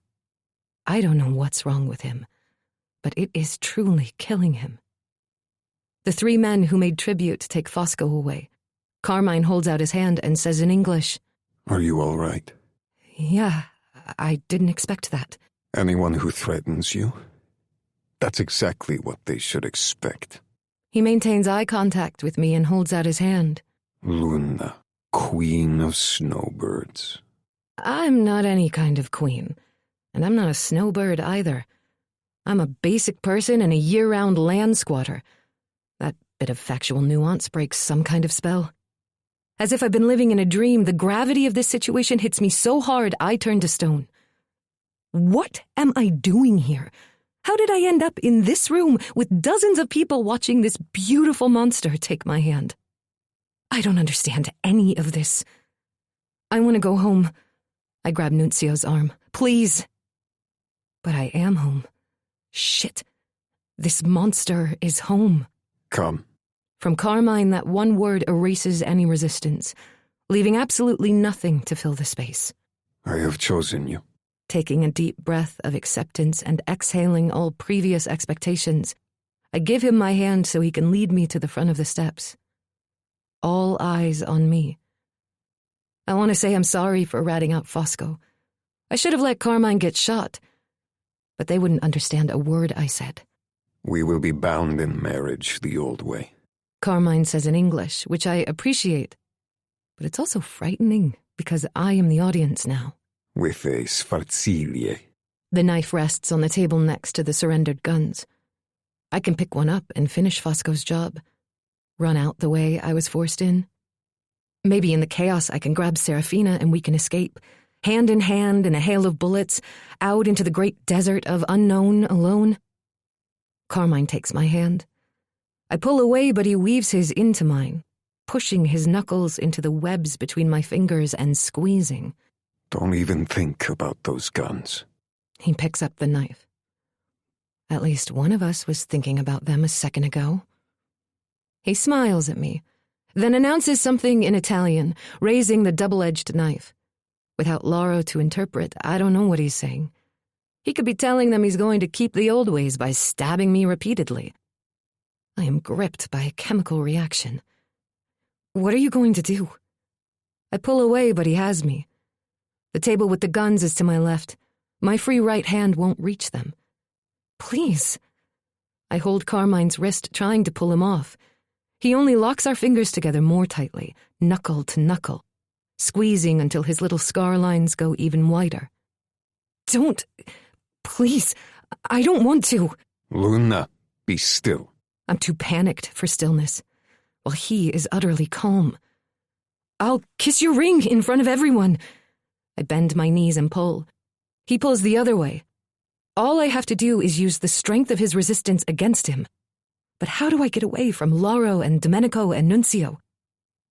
Whatever you want, I don't want to die. Please. He seems surprised by my assumption. Insulted, even. As if there isn't one dead guy hanging upside down from the ceiling and another one with a single thread of gristle connecting his head to his shoulders. Pulling me close, he speaks through clenched teeth. If you die, I die, and I want to live more than you can ever know. I don't understand. I don't understand. When I repeat, it's in a whisper. Stay still. I don't understand. I am going to bind your body to mine. I don't understand. You are my blood bride. He lowers the knife to our hands too quickly for me to react. I don't The blade slices across the base of both our fingers in one uninterrupted line. When the pain hits, I pull away, but he still has me. The knife clatters to the floor. A low grumble rumbles from his chest. When I look up at him, he's the same, but different. All the sophistication has melted away. The civilized cloak he wore over his savagery is gone. His eyes widen, focused on the blood running between our fingers. Their colors swirl and change, seeming to go ice clear. He raises my hand toward his mouth, but stops halfway there when a shout goes up from the back of the room. Holy shit! Carmine's jaw clenches. His eyes close, and when they open, his jaw relaxes, and the mask of cultivation has slipped over him again. He reaches into his breast pocket and takes out a handkerchief. Be still, Snowbird. He puts the hanky over my hand, then turns toward the source of the voice, unconcerned by the blood dripping from his fingertips. Show yourself. I thought I'd never lay eyes on you again. The man muscles his way between people speaking English. He is tall and slim, dressed in a long black coat and vest. He is in his 30s, but seems older at first glance because of the way the light turns his shoulder-length hair from copper to white. Bright blue eyes stare down Carmine as he approaches, boot heels clopping against the floor with a slow rhythm. He has a plastic bag with a supermarket logo slung over his shoulder. Carmine Montefiore, our great and powerful capo. Nice to see you. Aldwin. My attention casts around for the long-haired man's emotions. They're there. I know because he smiles and shifts his feet, but I can't use my talent to read him. You didn't tell me you were coming back from the dead. Not a call or text. Nothing. And here you are, getting cut into marriage. You don't even exist to this colony. Yet here I am. Laro and two others move to Odwin in a blur, but their target seems to have his own light casting long shadows that the Montefiores cannot cross. Carmine gets between us, one hand behind him on my hip to steady me. With a tip of his head and a hand signal, he calls off the others. The shadows spin and twist back into Odwin's chest. You look good for a king with half the size colony. Must be love. He takes the bag off his shoulder, letting it swing at waist level. I came all the way here without a wedding gift. Found one right outside, though. He takes the bag from the bottom so the contents drop out and roll 3 times, landing at Carmine's feet. It's a head. I yelp because it's a human fucking head with white spine bones and cords and cables hanging out of the neck. The black hair growing in his ear is so soaked with blood, it makes an asphalt road down the side of his face, and the eyes look right at me. Screams and gasps from the back of the room melt into scuffles of people quietly getting the fuck out of here. I can't blame them. My instincts aren't to run away, though. No. My first reaction is to grip Carmine's jacket. And though I'm disgusted by that, I also keep doing it. That was impulsive, Aldwin. There's a grunt to my right as Domenico drops to his knees, mouth open in a soundless scream. Next to him, Serafina stares up at her dead father with wide, cold eyes. The outer wall was littered with skangas. What was I supposed to do? Let them use their little grenades on your precious ovo? Did you kill all of them? They scurried away. You're welcome. When we could have trapped them in the castle, which is exactly what it was fucking designed for. His shout echoes through the chamber. The people of the city cower. Audwin does not. I would have warned you, but I didn't have your number. Forgive me. Forgiveness cannot be bought. There are not enough heads to repay your debt. I peek out from behind Carmine. Audwin comes closer, stepping in Signor Aurolio's blood. Serafina makes a sound between a sob and a howl. Audwin looks up, face crossed with a silent laugh. I'm sure you want to spend time with your beautiful new bride. He takes another step toward us, eyes narrowed as if trying to see inside me. Are you starting a new collection? I won't have you removed. It's still armistice night. But you were cast out once and forever. No one could find them like you could. He whips his gaze from me to Carmine, then shakes his head. And no one could tame them like me. We used to share. We used to feast. How does this one taste? Laro, have you tried? The boy says nothing in words, but his stiff posture and tightened lips are an answer. This one is mine. Carmine's proclamation is for Audwin, but it goes straight to my heart. I don't like being here, and I don't like this man who cut me. But I don't want to be shared either. That's not the old way you promise. Audwin says. The old way, when you invited me to be one of you. A way you tried to destroy. My new husband blithely takes a gun from the box and spins it around the heel of his hand, keeping his body between our new guest and me. You have two choices, Audwin. He snaps the magazine home. You can leave, or we can fight with your usual handicap. With a flick of the wrist, Carmine tosses the gun into the center aisle where it skids and spins to our guest. Ferrante sucks in a breath. Dad, no! Laro hisses. Audwin lifts his toes, catching the gun under them. If I win? If you win, you feast. Carmine steps down, passing the table without taking a gun.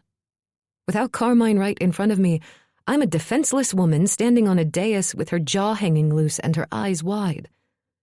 Feast? On me? But this time isn't for sport. If you lose, you die. Audwin smirks, looks this way and that, then steps off the gun, leans down to pick it up, lets it sit in his hand.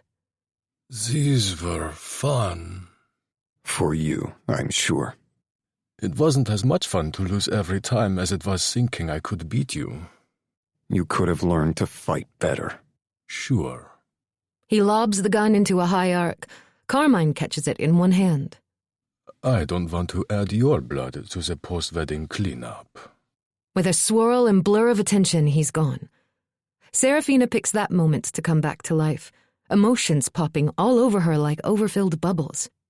She rushes to the table, picks up a gun, and points it at Carmine.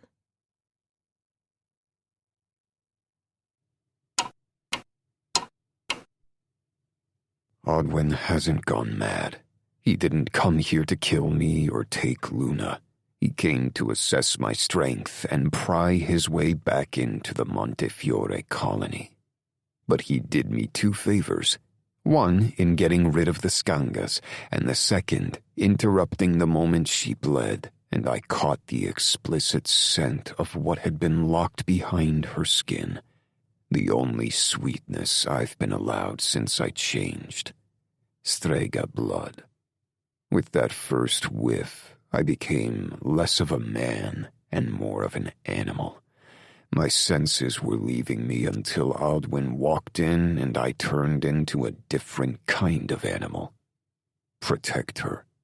Pretend everything is normal, because the truth is, nothing is normal.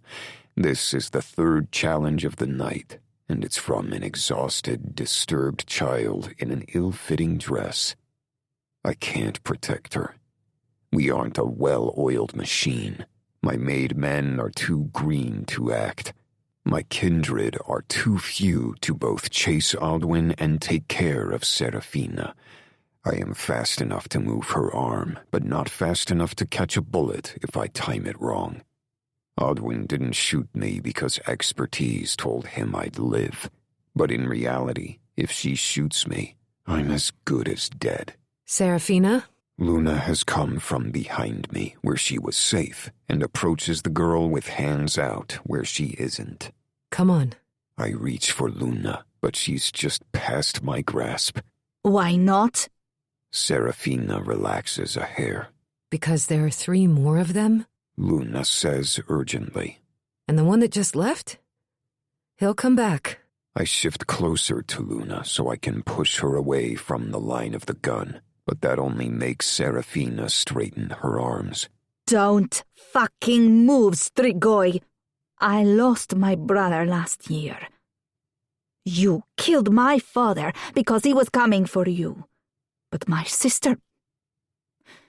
When I kill you, know this. It's for Sienna Aurelio. You're so sure she's dead? I shrug, as if I'm the capo of 51 years ago who cannot be killed by 100 bullets, not the man of now who can be gravely hurt by 1. Bullshit! I cannot have mercy? You're a liar. I am, I say. Laro is about to jump on her, but before he does, Luna slips to Serafina's side.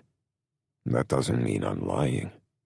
Luna looks at the revolver from behind Serafina, then whispers in her ear, covering my view with her hand. That won't do.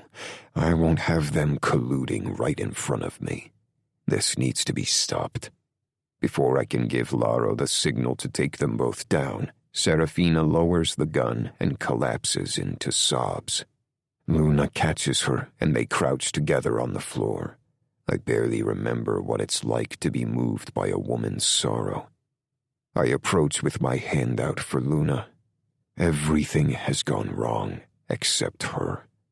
Serafina sees me, leaps to a standing position, aims at me, and pulls the trigger.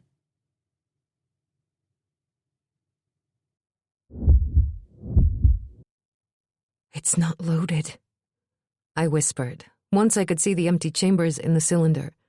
She pulls the trigger anyway. Click, click, click. Each non-existent bullet hits the mark. Click, click, click. Then she drops it. Nuncio reaches for Serafina. Don't you fucking touch her. Carmine's eyebrow rises a bit.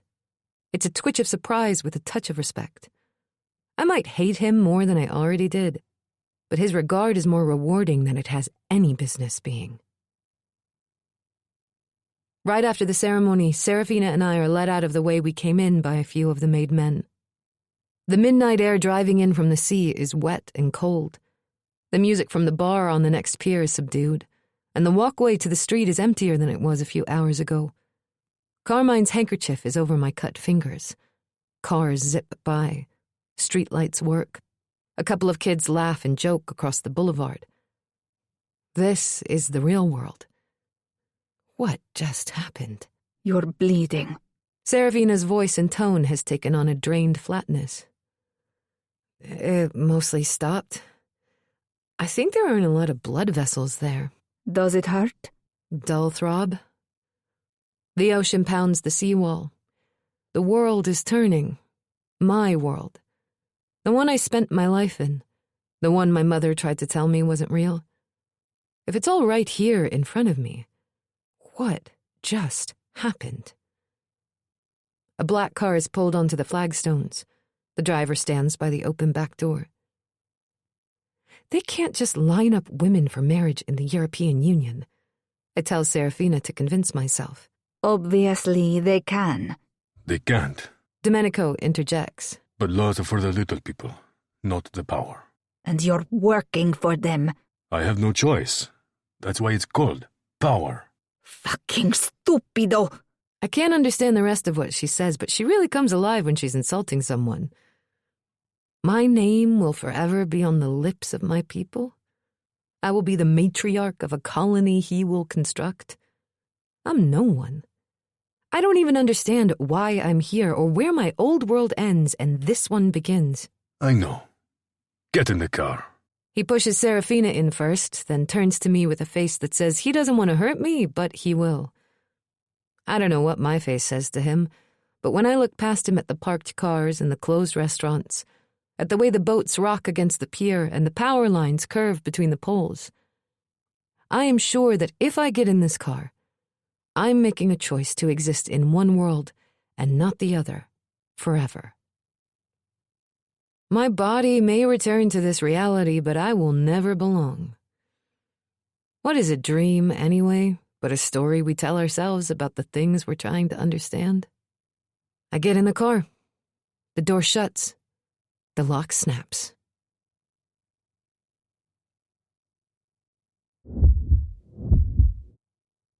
Serafina and I sit across from each other, trapped behind deeply tinted glass. There's a thick plexiglass panel between us and the driver. He gets in, but the car doesn't move.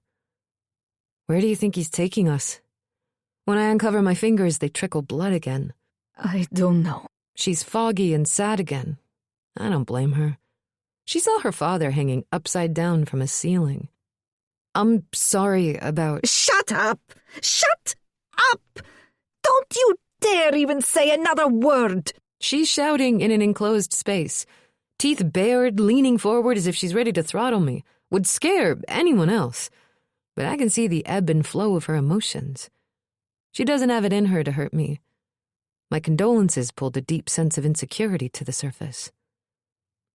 Fine. I rip a strip from the bottom hem of my dress. Va bene, or whatever. Your accent is a fucking joke. I prefer her lively insults to her dead-eyed despair. And you sound like Mrs. Boyardee. Laying the band of fabric over my cut fingers, I try to wrap it neatly, but it's too long and I need 2 hands to do it. There's a hem on that.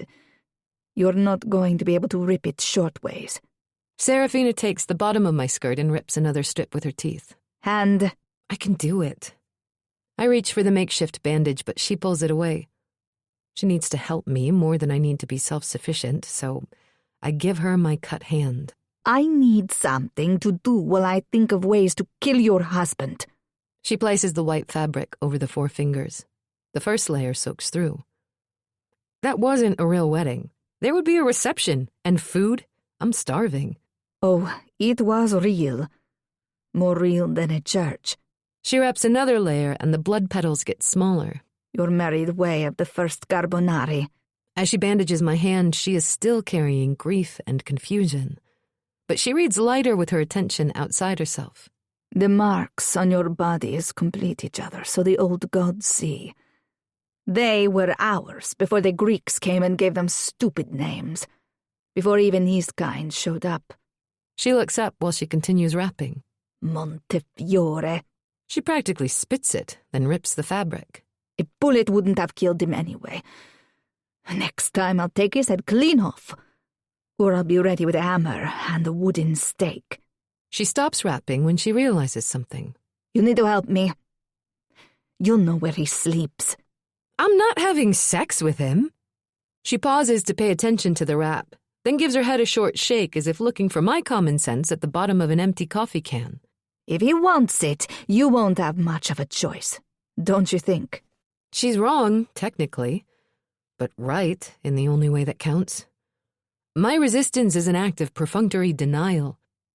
I'm another orange and an engraved invitation away from being flat on my back. And accusing her of being parochial and assuming marriage gives a man a right to sex just misses the point.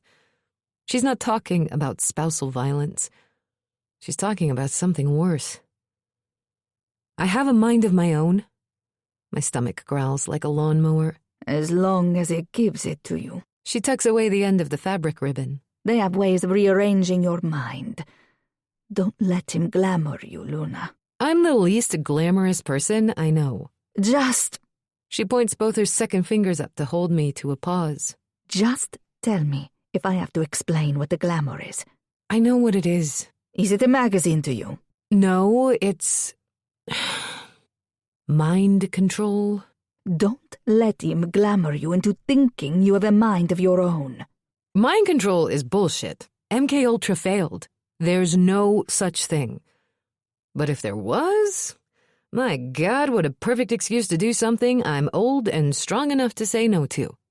I wish Carmine didn't want to eat me, Because if he were human, I'd let him devour me, and with the clarity of hindsight, I'd blame the CIA. She shudders as if she's reading my mind and faces forward, hands in her lap, then turns to the side. She bursts to life and tests the handle. Locked. I follow her gaze to find out what cut through her sadness. Carmine is striding along the path, coat billowing in the wind, his son to one side, the blonde man with the ponytail, Ferrante of Aragon on the other. A couple of men behind, both pale-faced. All the Strigoi. We have to get out of here. She yanks the handle again. It's still locked, of course. She opens the window half an inch before it stops and rises no matter how much she taps the button. If it wasn't locked before, it was now. She gives the driver the finger, but he doesn't react. Luna, listen to me. I don't think everything went right for them tonight. It was fucking chaos at the Ovo. Aldwin was totally unexpected, and that guy's head, Skanga, you know Domenico. She draws a finger over her forehead where head scar is marked. That was his father. He was the Papal States capo, but he wasn't in for tribute. My dad. She stops, cringes as if fighting back tears. A deal. We have to make a deal. She stares right into me with desperation. She's grasping for anything, and I'm what's closest. What kind of deal? I take her hands, ready to do anything to make her feel better. We tell each other everything. From this moment on. Yes, I am as eager for the connection as she is. Everything. It's a deal. I'm scared. That's the first. The car hasn't moved yet, and I want to get on with it. Maybe there's something to eat at the end of this car ride, because there's nothing back there. Me too. And I'm starving. She looks over my shoulder, then back at me. I'm going to bite one of them. Serafina, don't. Her mood flips like a playing card. You tell yourself whatever. Serafina focuses on the men as they close the distance between castle and car, talking seriously. Just don't get in my way. I'm not letting them drag me around like a sack of dirt. I'm about to ask what she's going to do about it before I stop myself. She's going to do whatever she has to, and I'm going to get pulled behind someone else's story until I wear down. Then slowly at first, then all at once, everything that makes me who I am will spill out. What happens then? When he finds out I'm not a matriarch or a queen? When he realizes I was never what I was supposed to be? The driver gets out and opens the door for Carmine. He's going to get in, and we're going to go someplace, and I'll forever be a side character in someone else's story. Serafina's right. We're just baggage. And I can't. I kick the door. The driver catches it in the gut, but outside a little oomph. He's unaffected. That's fine. I'm not trying to be a hero. I'm hungry. I grab the edge of the frame and swing out a leg. Carmine's arm is draped over the open door. Get in the car. We haven't eaten in hours. You can have something at the villa. The villa? I have no idea where that is, and I don't care. No! I stand upright. One of the guys tries to grab me. I shake him off, and Carmine puts up a hand to keep him back. I'm hangry, and I want something now. With a sigh, Carmine takes out a wallet and pulls out some bills. Domenico, get her a panino from the... No, I don't want a fucking panino. I came here on a lie. I've done everything I've been told and not asked anything of anyone, and look what it got me. I've been dragged from this house to that real bummer of a party where you cut me, then to this car to sit with someone who doesn't even like me. Now you're taking me to a villa like I'm supposed to know what that means, and I'm sick of it. I don't want a stupid Italian sandwich. I want fat and salt and sugar. I want American food. I have no idea how they're going to meet my demand after midnight in Naples, Italy, and I don't care. Carmine and Lauro make eye contact, seeming to have a conversation without words while the traffic whooshes behind us. He puts the wallet away and holds out his hand to me. Let's go. What about Serafina? She hasn't eaten either. I'll starve. I don't eat with Strigoi. He raises an eyebrow at her, then turns to me. It's just us then.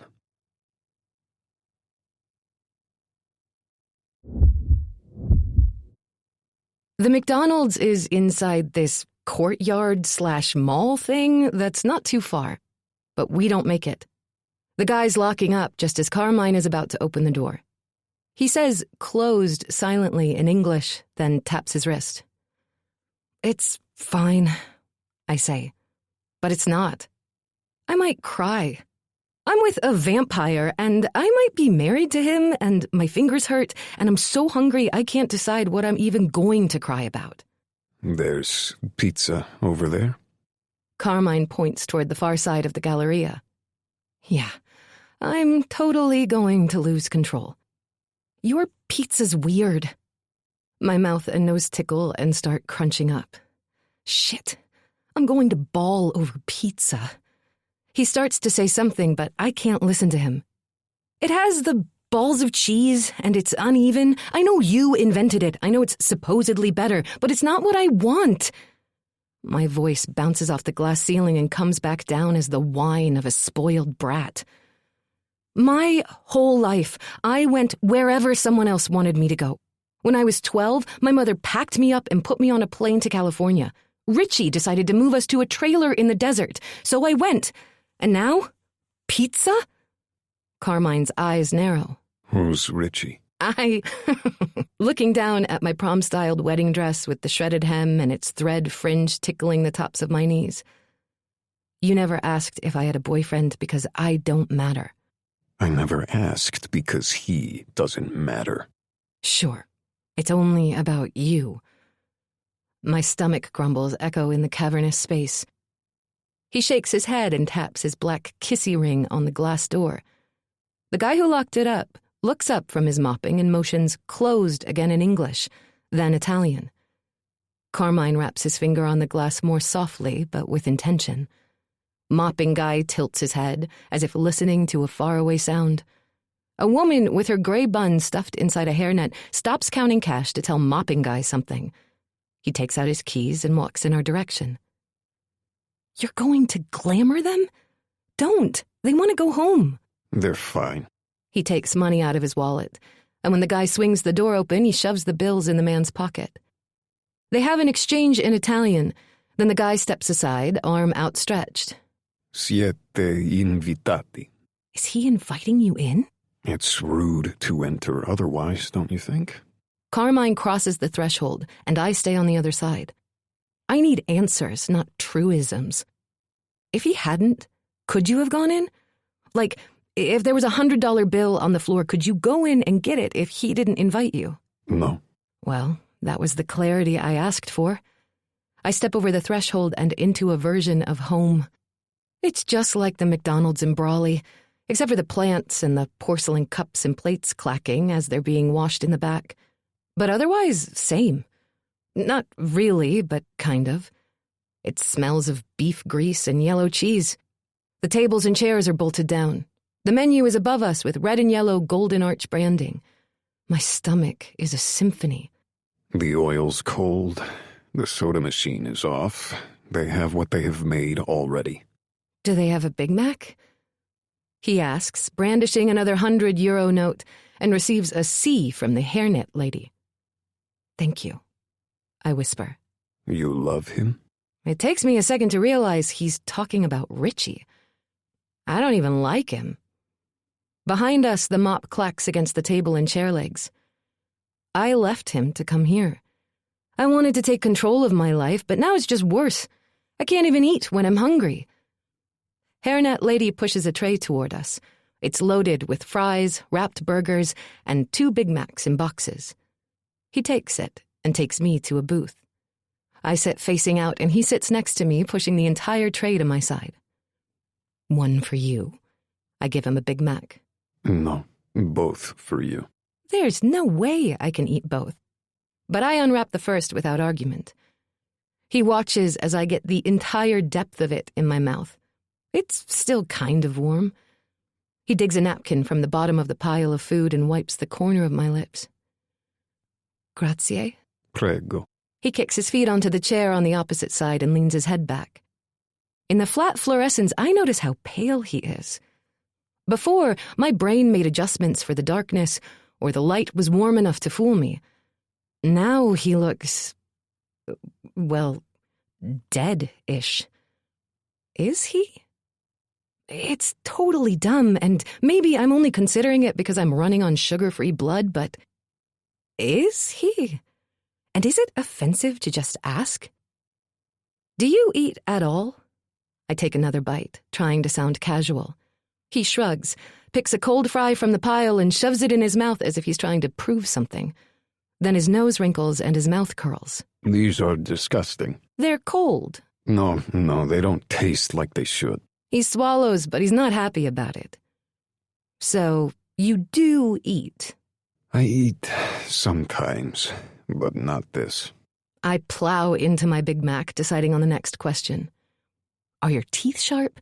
Do you sleep in a coffin? Does the sun burn you? Do you turn into a bat? No, I have that answer already. The raven on the roof and the balcony wasn't just a raven. Stop it. I can't ask this stuff. It's too embarrassing. So, I'm like a mafia wife now. If you want to be. You're gonna go off and do crimes all day while I make Sunday dinner. The fries are cold and salty and terrible, but they're fantastic with the lukewarm Big Mac, which is disappearing faster than I can talk. Because, fair warning, since you don't eat, I don't know how to make the sauce, or maybe you call it gravy, I don't know. But if you want a really good ramen noodle, that I can do. Really? Yeah. I swallow the last bite of Big Mac number 1 before chewing completely and cringe at the solidness of it. The food is just hitting my brain. I was really hungry. You had a poached egg and a slice of American cheese. Like I said. He cracks the top off a bottle of water that had been hiding under the pile. I don't eat that much.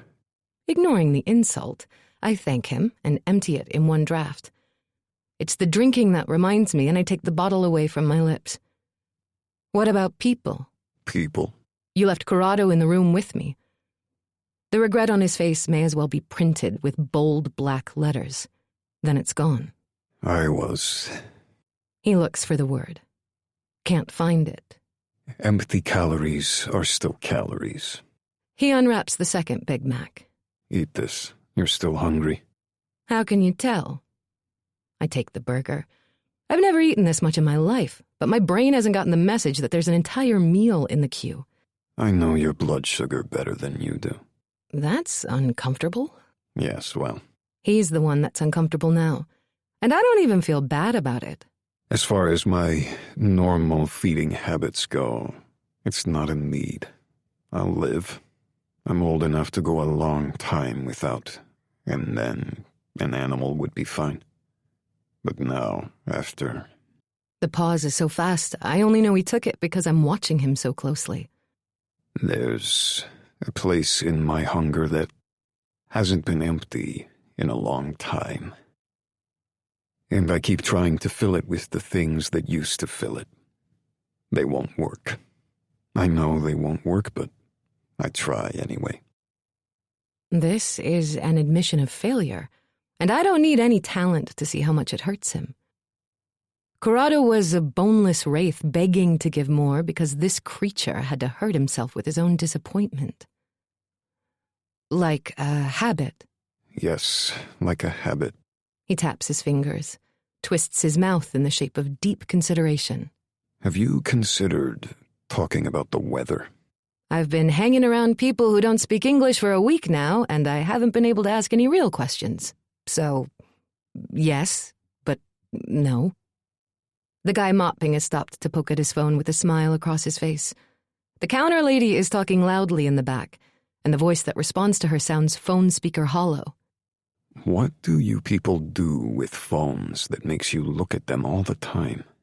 The sound that comes out of my throat is a laugh and a scoff and 1,000 hours of memories. Watch videos, talk to friends, answer email, check stuff out from the library, read it, return it, go to the bank, listen to music, make music, go to school. I could go on. Please don't. I'm sorry I asked. 2 parts of me are at war. One side feels sorry for his loneliness and outsiderness. The other sees this as his weakness. I understand it all too well, and at some point, I may have to exploit it. So, you don't do digital. What do you do for fun? Whack guys for not putting up their vig? For a second, I fear he may think I'm accusing him of something, which I guess I am, but he smiles, shaking his head. I don't whack guys for that. No? I swallow hard so I don't spit a wad of burger in his lap. Exhaustion plus a rush of sugar to my blood is making me blabber, and I don't have the filters to stop it right now. So, where's the emphasis? I don't whack guys for that, or I don't whack guys for that. Maybe I don't whack guys for that. Or I don't whack guys for that. The second to last one. He plucks another fry. And the first. He chews without complaining about the taste. The last, sometimes. Depends. Can I help? With your self-defense skills, you'll be dead in a week. I got you down. That's not the same as what you're suggesting. Okay, true. I wasn't talking about the whacking, obviously. With what, then? I don't know. I'm good at math. Good, okay. He rips the edge off a packet of mayonnaise and squeezes a swirl into a corner of the tray. I don't know what that's for, but I've been too busy eating to think about ketchup. He better not make me try to eat it. I could work in the counting room. What's that? He dunks a French fry into the mayo and eats it. Gross. Then why do you want to work there? No, the mayo. That's weird and gross. I bite my burger and put down the last quarter of it. I'm definitely getting full now. If these fries weren't such shit, they wouldn't need it. You just put a wad of salty phlegm on something bad and expected to make it better? I did, and you're right, it didn't work. So, counting room. More or less gross than mayonnaise. Nice callback. Grazie. Is he loosening up? Am I enjoying his company?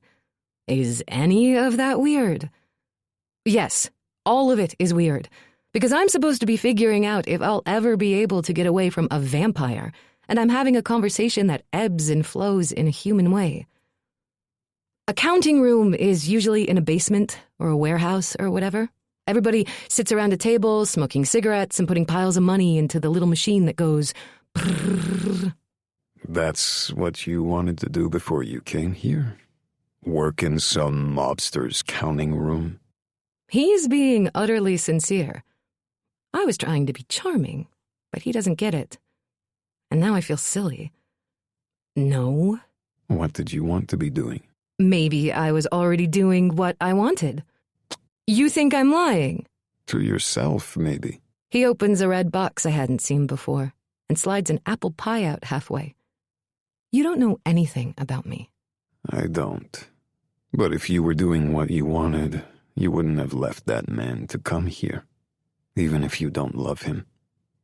You've never once asked to go home, even when I had you in a dark room to hurt you.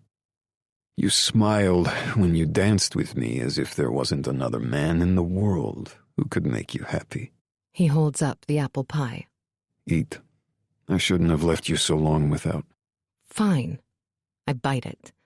God, it tastes awful if it's not searing the roof off your mouth. So, what did you want to do that you weren't doing? I wanted to get to the next day without going broke. I take the pie from him, feeding myself the next bite. I don't feel as bubbly as a minute ago. I wanted to save enough for a new generator that wouldn't go tits up in the dead of winter. I wanted to sell Richie's stupid Skylark and maybe get a camper. That way we could get out of there in the summer. Pensive, I bend the box flap back and forth. What did I want to do for myself besides the impossible? A family? That's not even a thing you can aspire to. It's a situation you either get or you don't. I toss the remaining half of the pie on the tray. You can't imagine how hot it gets east of Salton. I don't have to imagine. He's turned toward me, almost all the way in his seat. Carmine is the most dangerous person I've ever met. But something about him is safe for me. What he wants from me has nothing to do with my emotions or my heart, so it doesn't matter if I expose them. I wanted to have people. I wanted to feel like I belonged. And for a minute, I thought the Gargiulos... I shake the sadness out of my head. I don't even speak Italian. I take a drink, giving him a minute to comment one way or the other. But he doesn't. Damn him. Why am I talking? He didn't earn that honest of an answer, and now he's going to follow up about the language barrier or my expectations of a family he probably only knows well enough to summon their daughter to a bride line. In the kitchen, they started me on the pot scrubbing, and I figured maybe it's like those Michelin kitchens where they make you scrub pots for 5 years before they let you scramble an egg. But I'll never know now. Maybe they were afraid you'd try to cook them noodles. They'd love it, funny guy. Your mother didn't show you how to cook?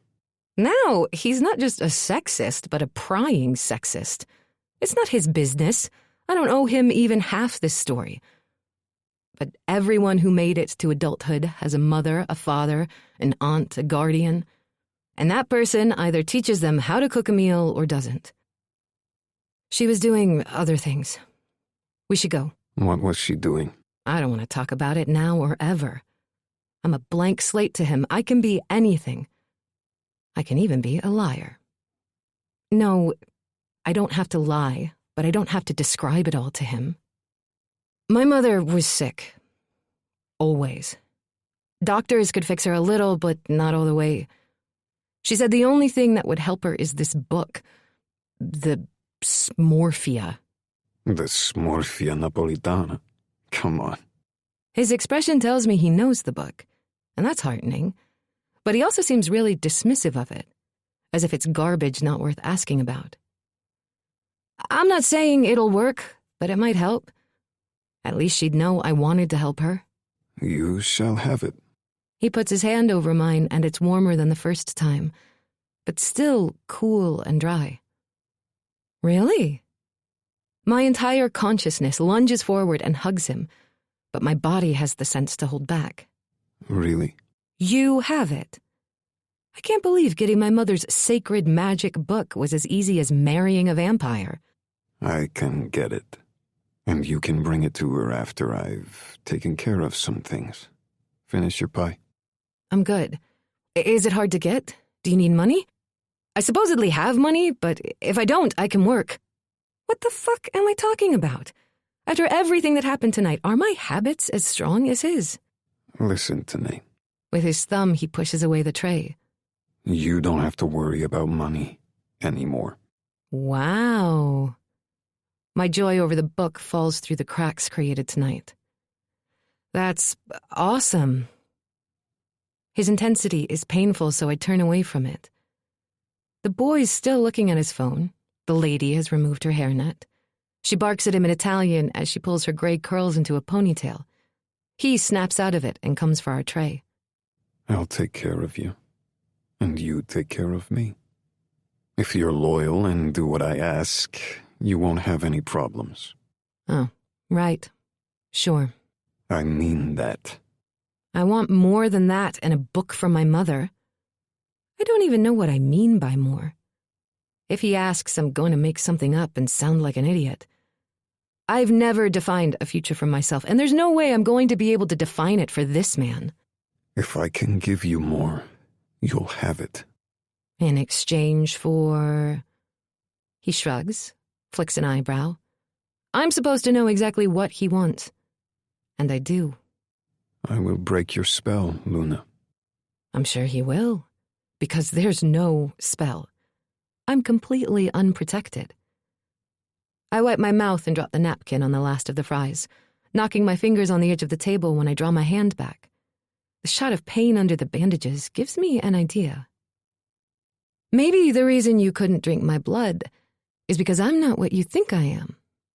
I pick the end out of the silk strip around my fingers. What are you doing? Carmine's eyes are a little wider, and his lips slacken with alarm. Giving you a taste of what you want, right now? Because I will never, ever consent to you biting me. Don't ask. I never do. His tongue flicks over his lower lip. But this, I'll consent to.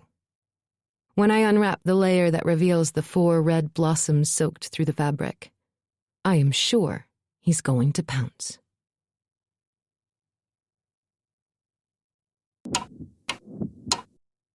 As I unwrap my fingers to expose the fresh, bloody wounds, Carmine takes a deep, uneven breath. Wrap that up. He means well. I can't read him, but he does. For a sociopath, of course.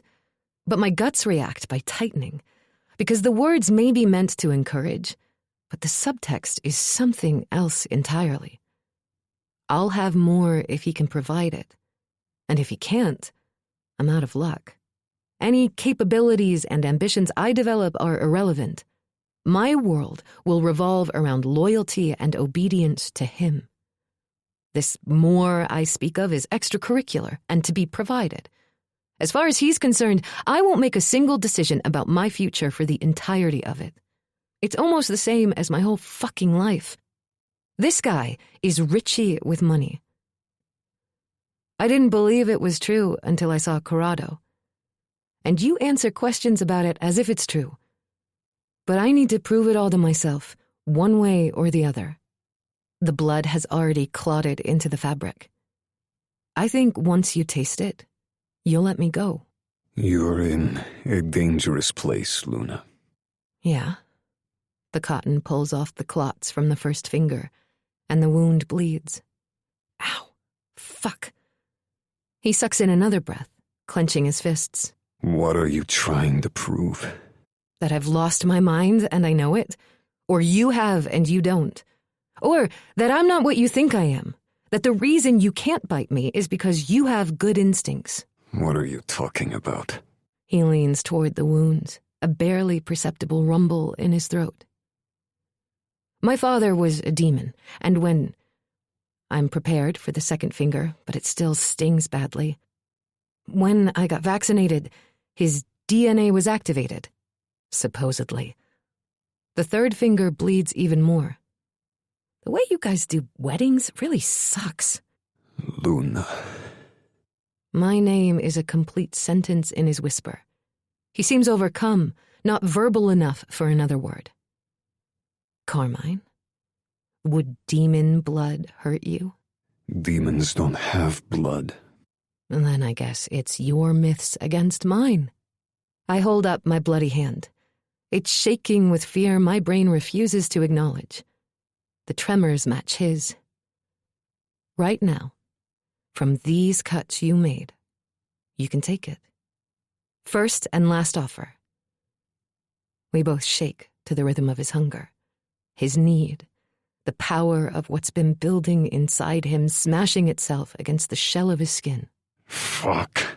He reaches for my hand. There's a clack of the mop handle against a table leg, and suddenly we aren't in the McDonald's in Galleria Umberto, but an empty stage set of that space. Everything is in place, but dimmer, flatter, quieter, and depopulated but for Carmine and me. The corners of my vision go brown, like a sepia-toned vignette. What's happening? Where are we? You are in my liminal space. This is where we go to change, to escape, to travel. Your body is here with me. You are between dimensions, between awareness and sleep. You are safe. You came to me in a dream and ate an orange. Laro had me here, in the alley as I read the letter. I could see his emotions. I have a moment to see Carmine's. They're there, but I can't read them before the pain comes. It's blinding until it's something else. He's sucking my fingers so hard my clit feels it. Not pain. Wild, unregulated pleasure. But also pain. If I scream, Mop Man and Hairnet Lady will hear and Carmine will stop. Which I want him to because my fingers are on fire, but no, he can't ever stop because the same fire explodes between my legs. Fuck, I'm already screaming. I bite it back. No one can hear you. He speaks clearly while sucking two cut fingers. I am in some dream place where a man can talk and suck at the same time, and I can scream in a McDonald's and hear him. We've done entirely too much talking. As he did to the orange-cased heart on the balcony, he peels me down to the pink. The surface of the wounds goes numb, driving the pain to the bone. He hurts my hand but inflames my pussy. When his tongue flicks the webs between my fingers, he teases my clit. I am in pain and in ecstasy. I am stupid with the contradiction, really very stupid. He sucks the cuts as if they're the only food he's ever eaten. When his tongue licks between the edges of the wounds, my entire body, for better or worse, turns into one swollen nerve. I know how this feels for you. His cheeks are as hot and pink as the wet membranes of my body. He has one emotion that's as flat as cardboard. Satisfaction. You want me to make you come? Yes. My consent is barely audible. There's nothing I won't give you. He takes another finger in his mouth, sucking and biting just enough to keep it trapped, then reaches under my skirt, pulling me up at the same time as he pulls my underwear down. One leg free, then I'm straddling him, bare, wet seam on his leg. The rough wool of his trousers scrapes the softness of what he's pulled open. A groan winds its way up my throat. He's calmer, sucking the cuts one at a time like a connoisseur at the tail end of a feast, face painted with the red of raw meat.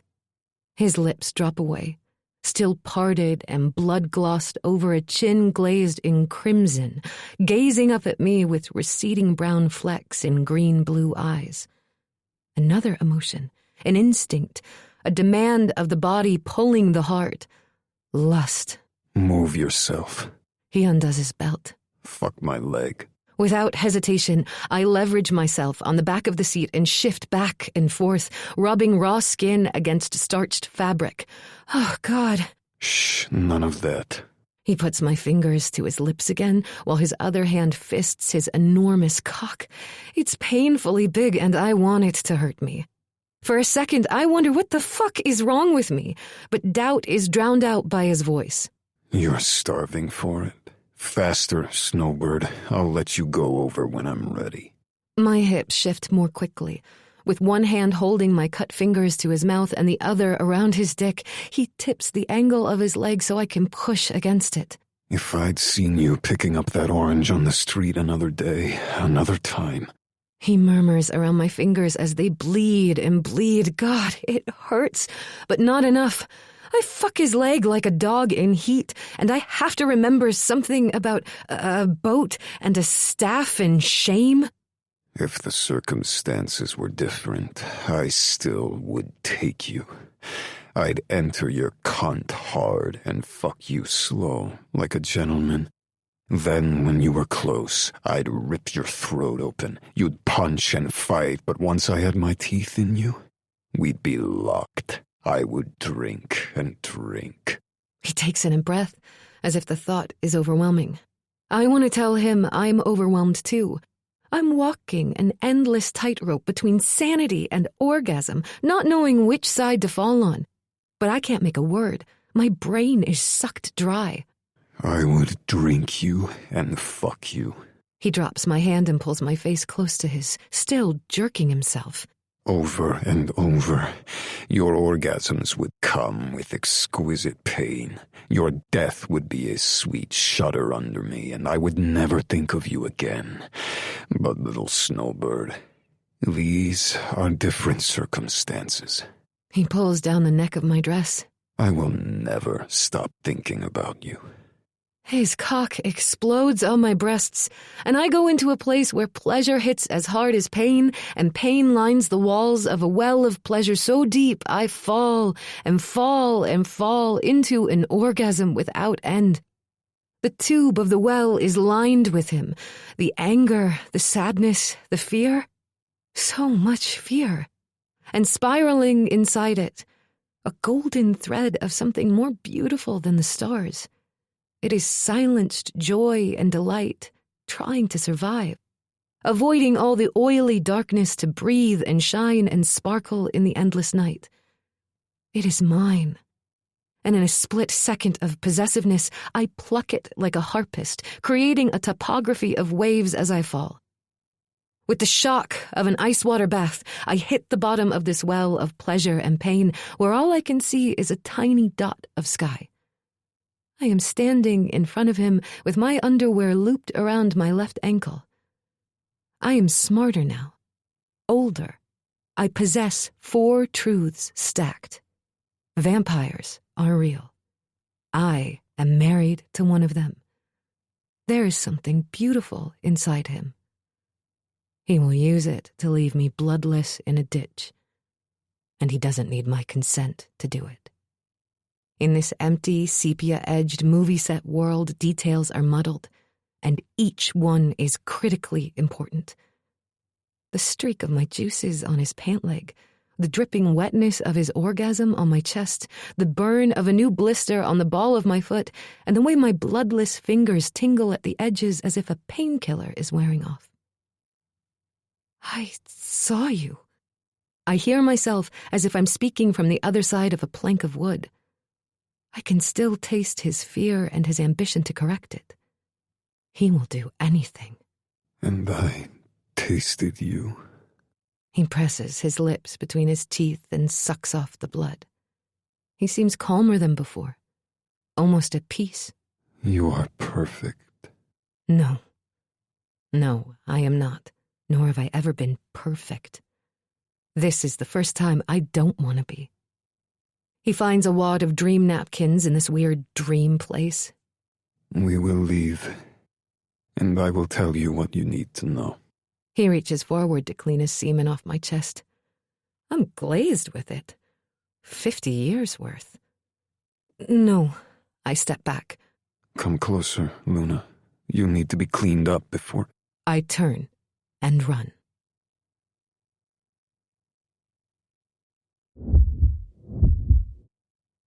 Red shoes? You brought home red shoes. My night table lamp's been turned on. Mom's face is a sleep-blurred shade of burgundy that's darker than the leather dancing shoes she's holding up. Ms. Becker said I could borrow them for... Do you know what these are made of? Leather? I rub the fog from my vision. These shoes are made of the skin of a murdered child. My eyes immediately fill with tears of sorrow for the child and fear for myself. My mother's emotions are flashing like Christmas lights. I can't read them that clearly yet. I don't know how to rearrange them. All I want to do is go to dance class after school. I'm sorry, Mom. You're sorry? She sits on the edge of the bed. Jesus, red leather of all things. I tried. I'll take them back. Please let me stay and dance. Keep moving, but there's nowhere far enough. They're everywhere. Kendi's sister had an old pair I can use. They're a little big, but... I'm going to have to homeschool again. And there it is. Me, separate from the friends I've made this year, watching them together while I live in the same town but also a very different place. I can't be in dance if I'm not in school. My objection is too intense for her. I immediately wish I hadn't been so loud and demanding. What is wrong with you? Her fury is now fully turned on me. She never hits me, but she is terrifying all the same. Today, I am brave enough to eke out another appeal. Maybe I can ask to go even if I'm not in school? There are monsters out there wearing the skin of humans. God, she's so mad. Why do I keep going? She never responds to begging. I really like it. Mom, please. I'm trying to keep you away from the sickos who'll torture you and rape you and peel you like a fucking orange, and all you're worried about is dance class? I'm sorry. That's the truth. I'm sorry for her. I'm sorry for failing her. I'm sorry I'm too stupid to grasp why she's so worried or why so many aren't. Mostly, I'm 10. And sorry that the joys of being in a group of people doing the same leaps and turns to the same music are over. I'm just sorry. And all I can do with my regret is cry so hard my loneliness leaks out. Mom's shapes deflate a little bit. She shushes me and snaps a tissue from the box, handing it to me so I can wipe my own tears. That's enough of that. You need to be stronger, Luna. Yes, Mom. I just want her to go away so I don't have to be bombarded with her emotions. So I slide deep under the covers, pretending to be too tired to continue. Framed in the doorway, she holds up the shoes. We'll give these poor babies a proper burial in the morning. She places them on my night table as if they're tender babies. Come on. She whips the covers off me. Let's do a quick blood test. Mom, no, please.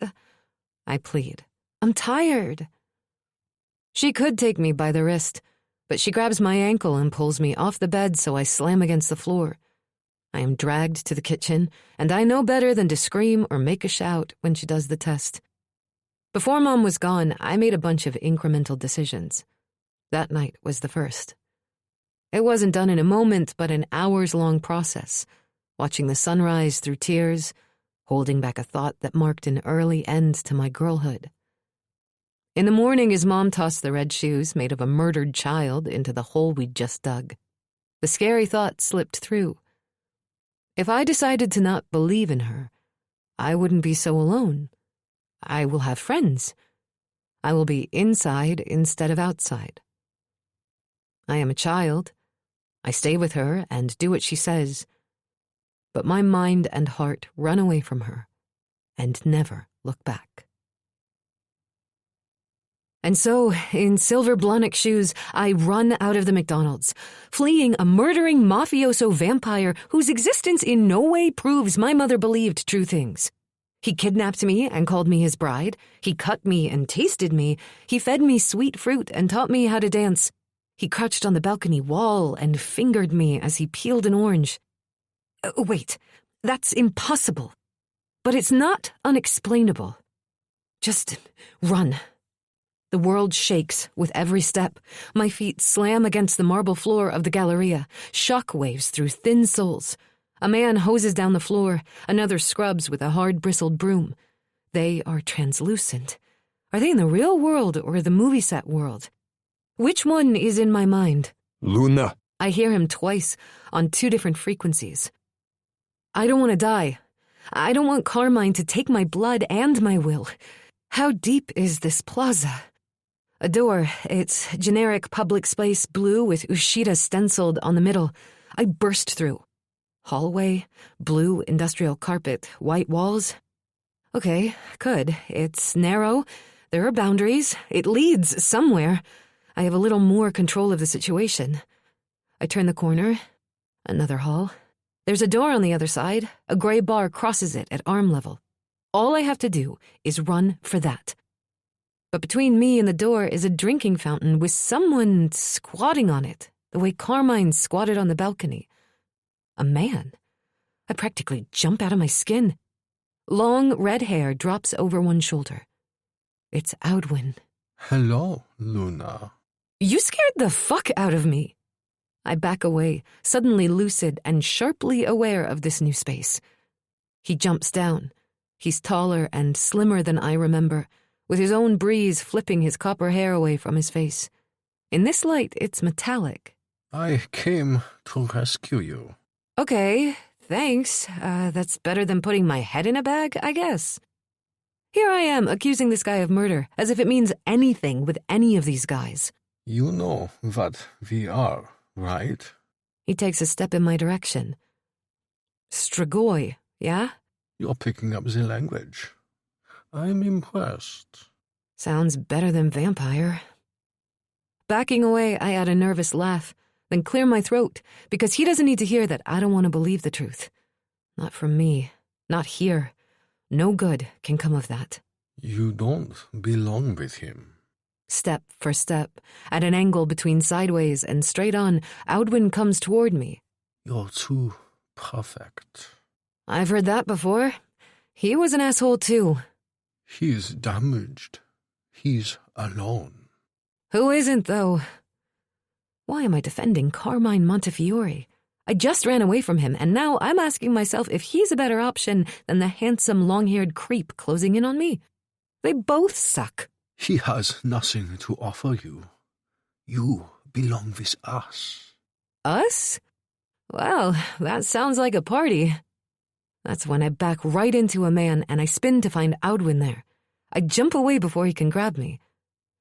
Can I think about it and get back to you in a few days? You'll think about it on the way. The way where? Wherever you want. How about where you are from? California. Oh, hell no. You'll be more comfortable there. Audwin reaches for me, index and middle fingers pointing to my chest. I dodge, making myself concave. He misses. I turn and run to the end of the hall. The emergency door, the bar. Why isn't he in front of me already? I push the door. It clacks. The door opens with a sudden wail and I fall through into darkness. The only light comes from the hallway on the other side of a door that's quickly swinging closed. This is not Naples. This is nowhere. It's liminal space. What does that even mean? I'll take good care of you. Audwin's right in front of me, pushing 2 pointed fingers at my chest again, as if I'm a button they need to press. I feel a pressure of energy from those digits. This won't be just a poke. Better than him. A screech, wind in my face, fluttering against my eyes. Audwin grunts and curses. It's a bird. I read this animal's emotions before I identify it as a raven. The one I fed some bread and freed from his snare. It claws Audwin's scalp and pecks at his eyes. He isn't able to get the attacker away with one hand because the other is still driving toward my chest. The door is back, closing down to a slit without snapping closed, pitching nowhere into near darkness. Then the raven turns around from Audwin and comes for me. I throw up my arms to protect my eyes while it flies into me, as if it's trying to get me through the door. I know this bird.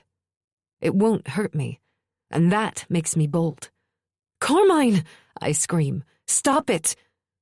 The raven's caw is ear-splitting. It comes for me again in a fan of black feathers and sharp claws, its beak plucking at my cheek. In shock, I stumble back into the light, landing in the Galleria.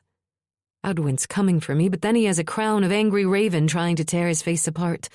I jump up and pull the door closed. With a snap, they're both gone. Am I free? I can barely breathe. But am I free? I run down the hall the way I came, then rush out the door and into the plaza. 2 men stop what they're doing to stare at me. One has a mop, the other a hose. They are not translucent, but as opaque as the real world, where there are no vampires or weird sepia movie sets. Luna! Carmine's close to me. I cannot speak. Because I am a citizen of a nowhere with nonsense in her brain in a world that slides and slides, goes sideways and... Suddenly, I am not running, but flying through the air, arms out, arcing through space with the extension cord I tripped over at the fulcrum. I land hard. My right wrist slides, but my left collapses and my elbow absorbs the energy. Then my head bounces off the stones with a sound so deep it can only be heard inside my skull. I'm literally swept off my feet, breathless in his arms. He's carrying me at a full run, face slick and white against a sky full of stars, spinning and spinning around him. I have you. He pants. I have you. The stars spin around him so fast, they blur into black.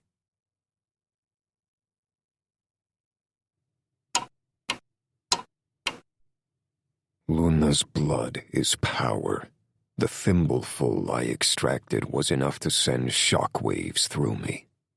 She is the one. I was ready to burst with it, but not just the gift in her veins. Her. When she awoke from her pleasure, sodden with mine, she was more than a useful animal. She was beautiful, perfect, made for me. She's been sleeping for almost 30 hours. I got her to drink some water, had Ferrante check on her a dozen times. She's fine. They sleep when we take blood. More at first, less later, but they need to rest after the shock of venom. The sleep isn't the problem. Audwin must have smelled her sweetness the same way I did. If I'd been a second later when his 2 fingers touched the bone over her heart, she would have been gone, transported across the liminal 10 or 1,000 miles, taken to wherever Odwin's been spending his years in exile. The bump on her cheek is maddening. Round as an egg, black as guilt, centered with a dot of raw meat that I kissed until my venom closed the skin, leaving nothing but a streak of saliva where the scar should be. The bump is mine, in a fury that she ran away and that Odwin so easily found her at the right moment. I pecked her hard enough to hurt her. The rage ebbs and flows in two directions. She ran. I brought her into liminal space. She gave me her blood. I lost control and hurt her. She doesn't know anything, but that's my fault too. It was too close. The repercussions of losing her would have devastated me and everything I'm trying to build. A better world for us under a single power. An end to chaos. Odwin would use her to debauch himself and her, and why am I clenching my fists at the thought of looking for her? I'd have time. I am patient. At losing a treasure I own, no. Not even that. A few hours to sunrise, Viaro comes in. Nothing, I tell him before he can report. I've hunted the liminal spaces for the slightest hint of Odwin so that I can drag him out into the night and rip off his head. But nothing. Not a long red hair or a whiff of his blood. Nothing. I got a feeling he's not in between anymore. You think he crossed? We need to leave the liminal to cross any body of water, making us vulnerable but harder for our enemies to locate. At this point, yeah. He stands at the foot of her bed with his hands behind his back. She should be up. Viaro is a skilled hunter and tracker, but he's not much of a doctor. I don't have to take his word. I stand next to him, watching her eyelashes flutter with a dream. She is my concern. I get it. You're letting her fill up. You've looked great since you got your good blood in your belly. He clears his throat, sighs. What, Viaro? I heard something about a spell that keeps you from draining her. We don't know if it's her or you, and I was thinking one of us could. Don't say it. I grip the canopy post of Luna's bed to keep myself grounded. I can drag him screaming across 3 continents, and he knows it, but he continues anyway. It might not work, right? He shrugs. Then we'd know. That's all. What I know is this. If I never drain her, then she will never be drained. He steps back. Yeah, sure. He's not convinced. Maybe I can't drag him across 3 continents, and maybe he knows that too. There's a power vacuum, and I'm at the center of it. The Skangas, Odwin, and now my own colony are circling around me, waiting. I can still cast you out, Viaro. The threat is not undertaken lightly. We are not a solitary people. To be separate from a colony is to fall into madness. Come on. I didn't mean anything by it. I'm fine with what I can get. Of course. I take Viaro's shoulder and shake him in a way that's just friendly enough to let him know I won't cast him out. Today. Laro is at the Gargiulos, opening the boxes of my things. Tell him I'll be there tonight. Can I just call him? He holds up his phone. How do I keep forgetting about the reach of those things? Yes, I turn back to Luna. Then you'll get some rest. Grazie, capo. He bows. I make my ring available, and he kisses it before darting away. When the door clicks shut, I lock it and stand by her side. Outside, the crickets stop trying to get laid, and the larks start making calls. I connect the dots on her face. She trusts me. It shouldn't matter. Luna barely exists. She will live as long as she does. Then, with the flick of fate's wrist, she'll be dead. In 2 generations, no one will remember her name, or her freckles, or the light in her eyes, or that fucking smile that sucks the power out of gravity. There's nothing I can do to save her from that. The path to becoming kindred is littered with the bodies of women. They aren't strong enough for it. They break becoming us, and we break loving them. I tip back her chin, exposing her throat. She does not wake. She won't. I'll make sure of it. She trusts me, and I shouldn't break that trust. I am not a man. I am a creature, an animal. I am an instrument of entropy. I devour lifetimes and hunt eras. My current state has let me forget that I'm permanent in this world, and this world was made to sustain me. She was made to sustain me, and I was made to keep order. Her trust is meaningless. I am not subject to it. With that, I bend down and put my teeth on her throat. She was made to sustain me, and I was made to keep order. Her trust is meaningless. I am not subject to it. I know exactly how hard I have to tighten my jaw to bruise, how hard I have to bite to break skin. My mouth is a finely tuned, highly evolved weapon. Her trust is meaningless. I am going to make it up to her. I will clothe her in diamonds. I will crown her with eternity. My tongue flattens on her pulsing jugular. She tastes like heaven.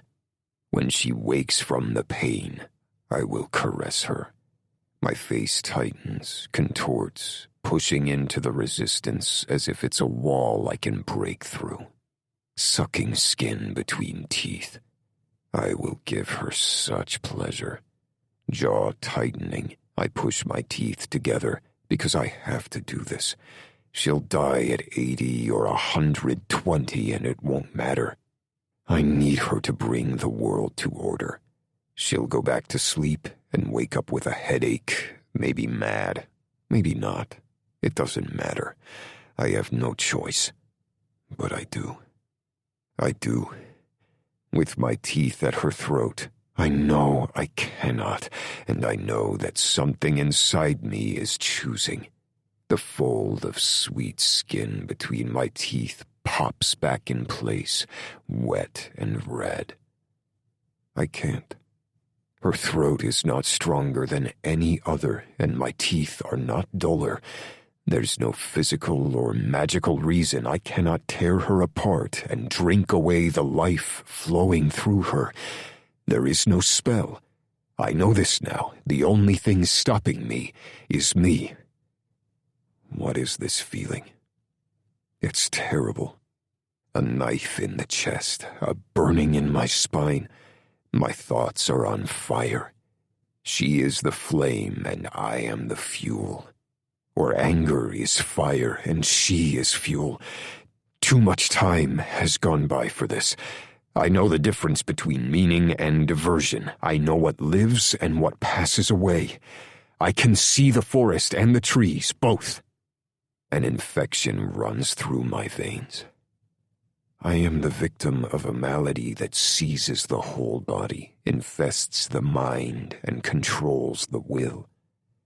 I was given the vaccine when I was sired 500 years ago, but it's worn off, and I am suffering the inaction, the stupidity, the disruption of a longing that will never be satisfied. No, this is what mortality feels like. This is not love. I am not, nor will I ever be in love with Luna Beneforte.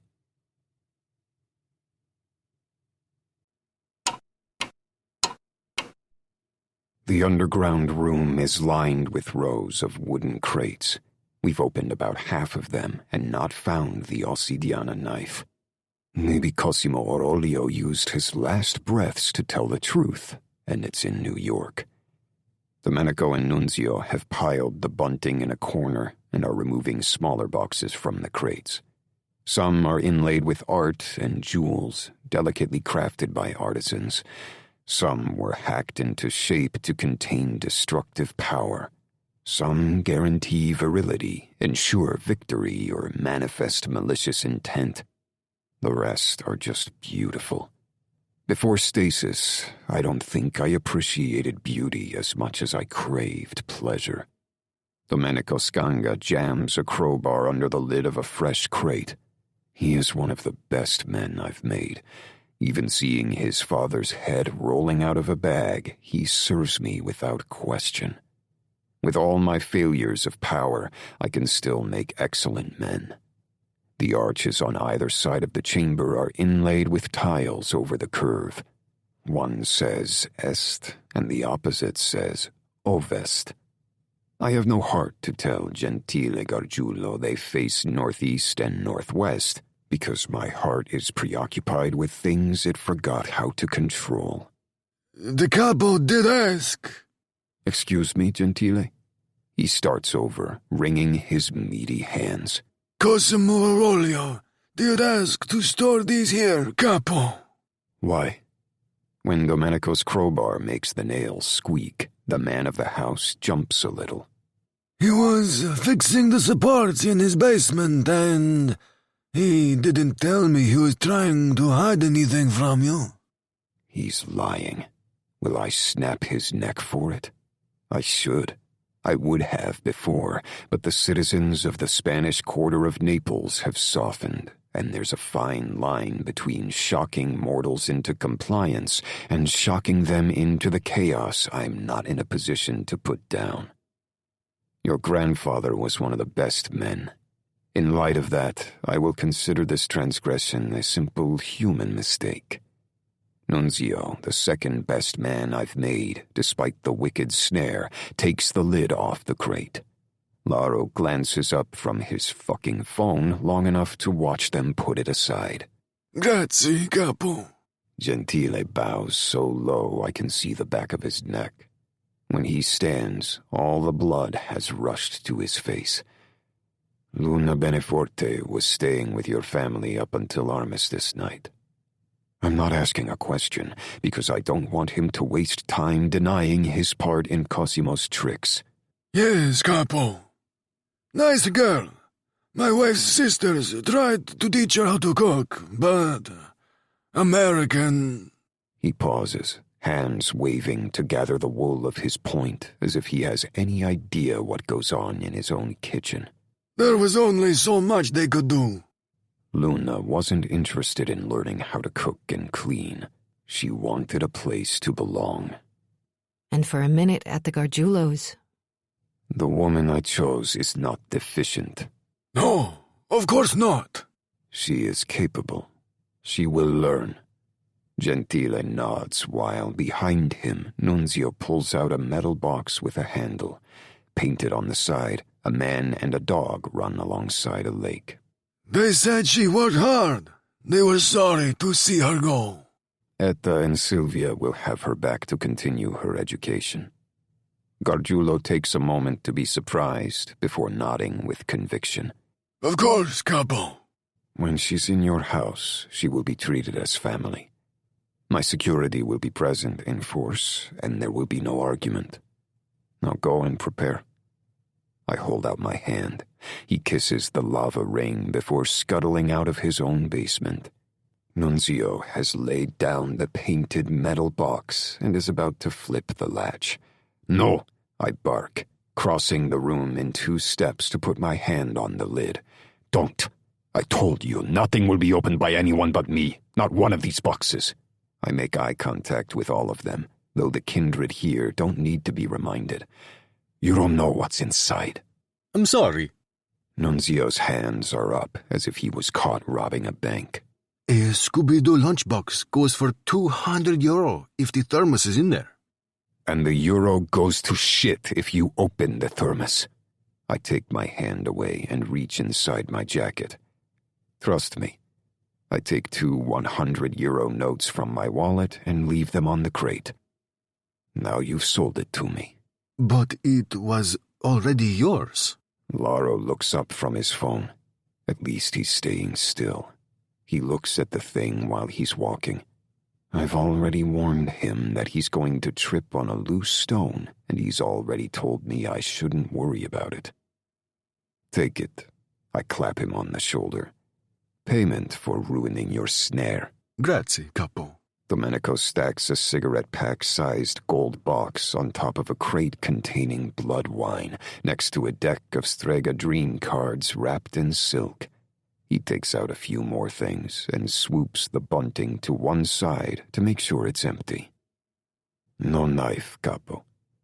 Cosimo Orolio lied about his daughter. He'll lie about this. Check the rest of them. Even a liar can tell the truth. Laro picks up the silk-wrapped cards. If it'll conveniently get me to go to New York. Where the Luganos will be waiting, no doubt. Laro pockets his phone, finally, and uses both hands to unwrap the cards. Stupid man had the one prize that will quiet them right in his house. The backs of the cards are etched gold. Damn, I forgot about these. You were very skilled. Honestly? He wraps them up. I can get better intel with a search query. He puts them in his pocket anyway as Domenico cracks open the next crate. I take the small gold box and turn it over in my hands. This feeling at the thought, this full, hollowed, stretching, pinched throb is nothing I remember, but something I recognize. Father, may we speak? Pocketing the box, I walk out the Est arch. Laro meets me out of earshot of the others. Viaro says there's no sign of Odwin. I shake my head. I think he's gone. Boat, plane. I'll hunt him down once we get the knife. But how long will it take to find that particular needle in the biggest haystack in the world? I should have killed him the first time instead of casting him out. I'm concerned about the Skangas. The Skangas are mortals with guns and sticks. Aldwin is one of our kind, and he's had his hands on Luna. He's first. How is she? Laro asks before I can leave. Still sleeping. Normal reaction to the venom and the first gift. Gift was not from her throat. He's telling me what I already know, and the only reason for him to do that is to make an accusation. The last 50 years have given him the impression that we are equal. We are not. The ring fits me. I hold it up. Do you understand? I'm sorry, Father. He averts his gaze. I was wondering if you're afflicted as you were on the night of your wedding. He's not owed an answer. Not after both Ferrante and Viaro suggested they take from her if I couldn't. This idea is a virus running rampant among us. When she's at the Gargiulos, I want our best men and at least one kindred who can withstand daylight present with her. Of course, Father. I grunt at Laro, wondering if the trinket in the gold box will be too much or too little. Should I choose something else? Something with more protective power might be appropriate, but it won't make her smile. Their duty is to make sure she doesn't know she's protected. I start away from him. I want to be there when she wakes. I want to see her reaction to the gift I'm bringing. Why are you like this? Why didn't you take that Stronzo's fingers off for trying to open that box? And that sweaty wax ball of a man lied to you, and he lived. And why you're not just draining her, I don't know. But there's a power vacuum here. We're going to get challenged, and if you're trying to be nice and make friends, we're going to get crushed. You're losing your focus. I'm not the one who took the last living Strega to McDonald's. Laro has never argued with me this much. Even when he was a human boy raging with new hormones, he never countered more than once. He's been my rock and my purpose for centuries. He cannot be the weak link in this chain now. She might be just what you said, the last of her kind. You want me to chain her to the wall? I ask. It's what you would have done before. Things are different. Yes, they are. And I know better than you how to get around the cameras and the public records and the whole internet. It's harder, but because of your system, some death is expected. It can be done, and you're just opting out. I'm starting to think you're afraid. Fear is an accusation meant to insult me, but can I be offended by the truth? Things are different. I repeat it so he understands, but he won't, and I hope he never does. Sir? Domenico calls. Laro and I rush to the other room. Nunzio is holding up a knife on a burlap cloth. I didn't open it. It just fell open. He says. It unwrapped itself. Domenico agrees. I know what this knife is, but I pick it up and unsheath it anyway. It shines bright silver and doesn't have the power I need. I slap it back into the sheath and toss it onto the pile. Garbage. Keep looking. That's it. Nunzio says. The last box is empty. Fuck. I make a fist, ready to put it through every crate when a beeping noise comes from Laro's pocket. He takes out his phone. She's up. That's good. Fine. Even calming. Laro, check everything before they put it back. Maybe we missed it. He nods, and I run to her without asking myself why.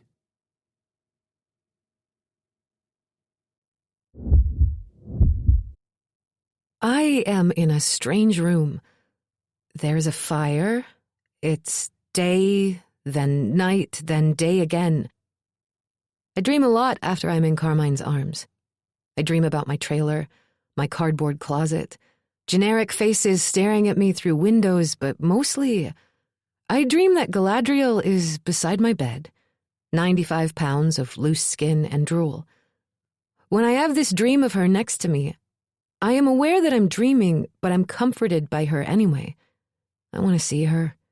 I want to go home. Maybe not home exactly. I want out, to run, to go. I sit up in bed as if an alarm went off, and my head explodes with a skull-shattering headache. Ow! You're back. Serafina's in the big leather chair with her heels up on the footboard. Hi. Hey, what time is it? Tuesday o'clock. What? The pain in my head swims from one side to the other. I've been asleep for 2 days.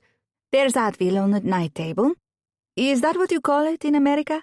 Yeah, thank you. I take the tablets and drink every drop of water. The room has a dull heartbeat sound as if it's alive. Have you been sitting here the whole time? My room is cold. She shrugs. Thank you. The sky is dark except at the horizon, where the lighter shade is cut by a hatch of sticks rising black against it. Where are we? Is it morning or night? The glass doors lead to a tiny balcony. They're shut tight, but I can smell a campfire happening somewhere. It's dinner time, and we're prisoners in the castle of King Murderer Strigoi. My eyes adjust. The room is right out of a movie, with a Persian rug, high ceilings, and a landscape mural painted corner to corner across one wall. The window arches are higher than the gauzy canopy over the dark wood bed. A fire crackles in the stone hearth.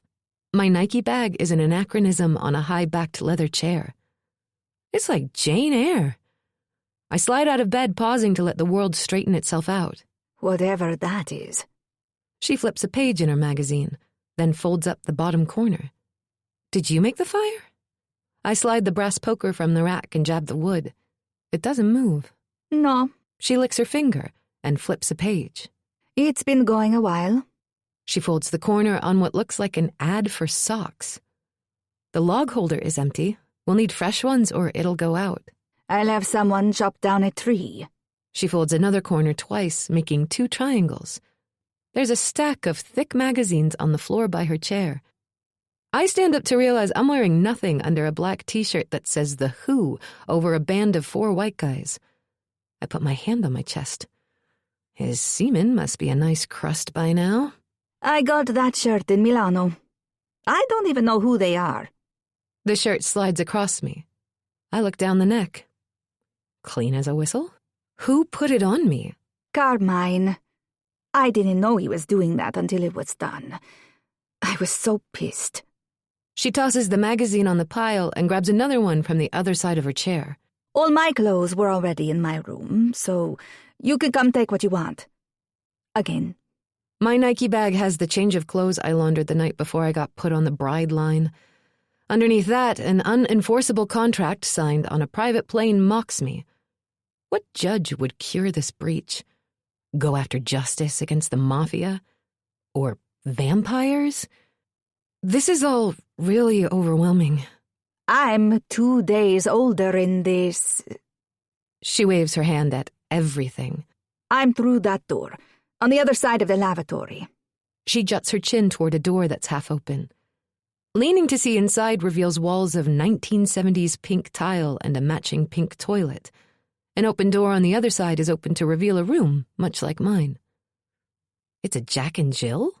I don't know what you call it in America. The bathroom is a hallway between. She points at another door on the opposite side next to my bed. That's the Strigoy's room. Don't go in unless you have a hammer and a stake. Okay. The vanity has a glass cup with a toothbrush and half-squeezed toothpaste. I made a list. Serafina opens a drawer and takes out a zippered pouch. Toothbrush, floss, moisturizer. We can share shampoo, no? Yeah, sure. Thank you. Prego. We're in this together. Yes, we are. My smile is uncontrollable. I grab my Nike bag from the bedroom. When I get back, Serafina's on the toilet with her pants down, which may be a little more together than I'm used to. Silvia and Etta from the Gargiulio house came by. What did they say? I'm not the type to share a bathroom when I'm using it, but she's not screeching and telling me to get out. Well, they couldn't get in because our beloved and eternal capo has the entire place on lockdown. There are guys with guns everywhere, but they let in the ricotta pie they brought for you. Oh, that sounds good. It was. Domenico and I kind of finished it. Sorry. She's tinkling as I look at myself in the mirror, wondering how I can look the same when everything is different. Do we live here now? I turn to her. She's wiping up, so I turn back to my reflection. See, guards are everywhere. I know some of these guys from school, and they're all in thrall.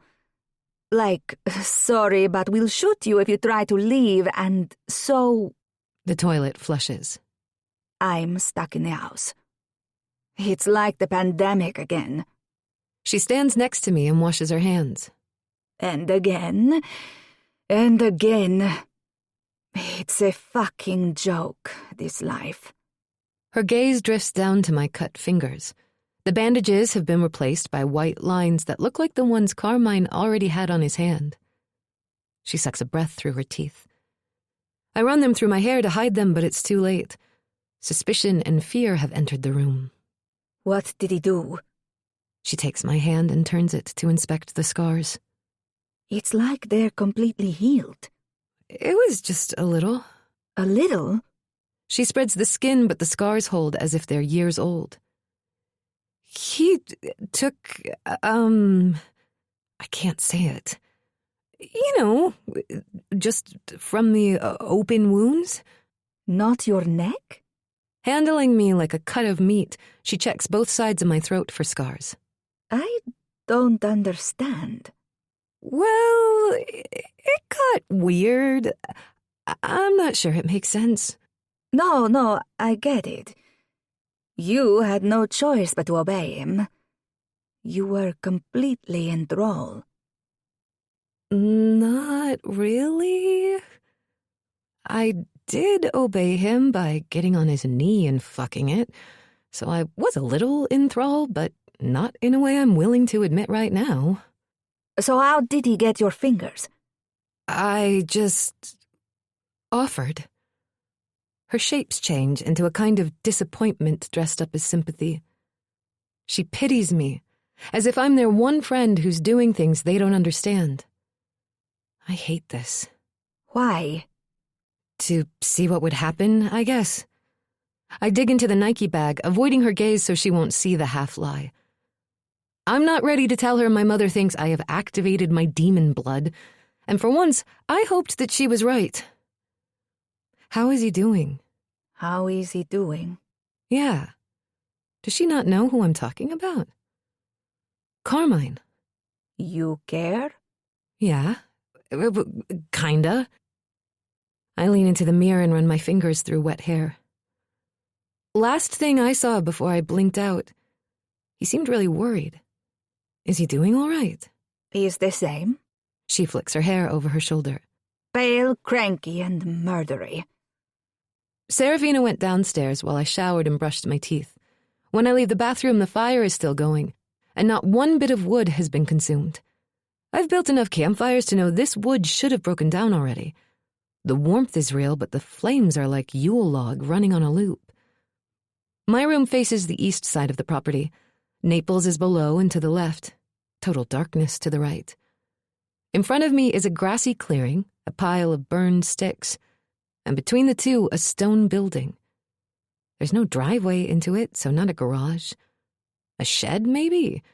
Garden tools and bags of fertilizer. The hall just outside my room is floored in creaky wood with a strip of carpet down the center. The pattern is so worn, and the sconce bulbs are so weak, I can't make anything of it. All the windows have heavy sun-blocking curtains, so not even moonlight can get in. I can barely see the paintings that crowd the walls. I follow the smell of food downstairs, then lose it in a maze of rooms and halls. I cross paths with armed, ghost-eyed men who ignore me, and I wind up outside, under a veranda held up by arched pillars. I don't know the sky here, so I can't tell which way I'm facing without the sun. But if I follow the outer walls of the building and move in widening concentric circles, I may find the way to the edges of the property. Maybe I can just walk off, or at the very least get the lay of the land to plan a sane escape after dinner. I should hit the kitchen sooner or later. But after taking 2 corners, I choose what looks like an exit instead of a kitchen, and end up in a shady little courtyard with a table surrounded by a couch and chairs. A zigzag of tea lights is strung from roof to roof. A boy sits with his profile to me, facing a room behind a glass door. There are people on the other side in some kind of office, but the dim light only illuminates edges. Are you lost? Laro's doing something with his hands that I can't see from here. I'm looking for the kitchen. He doesn't answer. Keeping close to the wall, I come around the couch he's sitting on to face him. He's shuffling a deck of cards. Do you know where it is? Of course I do. He's not just shuffling, but doing a kind of finger dance with thin stacks, folding them into bigger ones and splitting them evenly again, all while staring into the room on the other side of the glass doors. I follow his attention to the movement and sounds of men speaking Italian. I lean back on the wall. You going to help me out, or will I wander around another few hours? Do you play cards? He seems as pensive as a teenage boy might get, flipping his cards around. They're not normal playing cards, but old, frayed, stamped with gold, and illustrated with white-faced figures. They're like Yaretzi's tarot cards. But when I see the face of one, I don't recognize it. I play, but I'm good at, reading people, I guess you'd say. He nods as if he knows exactly what I'm talking about. Is that a useful skill? If I want to cheat at poker, yeah. I sit on a chair facing him with its back to the building's wall. What are you watching? My father, with his men, discussing business. Are you not allowed? He shrugs slightly. I'm older than half of them, but they don't take me seriously. I watched him for 50 years. I kept us liquid, maintained the ownership flow on our properties, developed new income streams. I kept up the charade that our king was fully operational, at least to the other colonies, and still, they muss my hair like I'm a boy. He trusted you to deliver that letter to me in the Spanish Quarter. He's not an idiot. Laro slides into a petulant slouch and spreads his arms casually. Look at me. Just a kid. He flicks a card at me. It flies like a gilded arrow into my lap, showing a woman in an iron chair. Harmless. He flicks another. I catch it. The V-shaped wings of a blackbird point down, claws and beak lunging for something. Weak enough to get close to you before you ran away. He starts to flick another card at me, but I throw the raven at him first.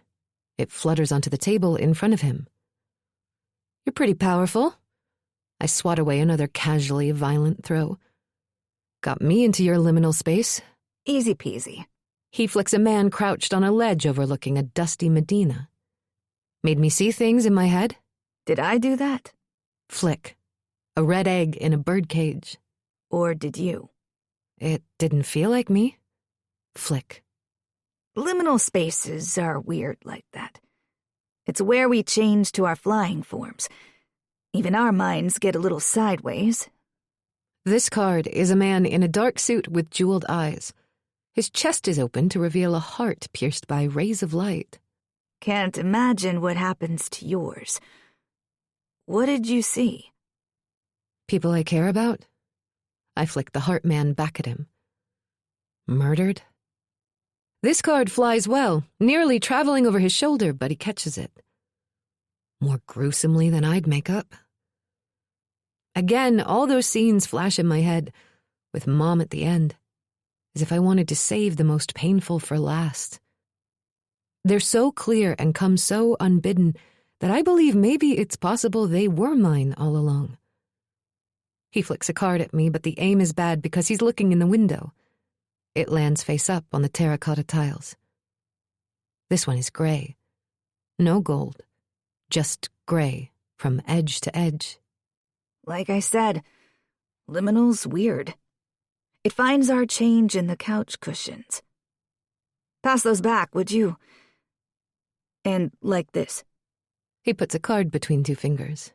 Bend at the elbow. I flick the ones I have onto the table with varying degrees of success. He gathers them, still watching the big boys on the other side of the glass. Those cards, are they read or played? Yes. Can you teach me? Which? Reading or playing? Yes. I had that coming. He smiles for the first time and taps the deck on the table. I wonder if I can ask him how to get out of there in case of fire, or casually, in case I need to go buy tampons or something. But before I can figure out the most harmless way to break the question, he answers the one I came into the courtyard with. Kitchen's right through there. Just keep going through the sitting room past the stairs. Can't miss it. Grazie. Prego. He goes back into a slouch and resumes his card tricks as if I was never there.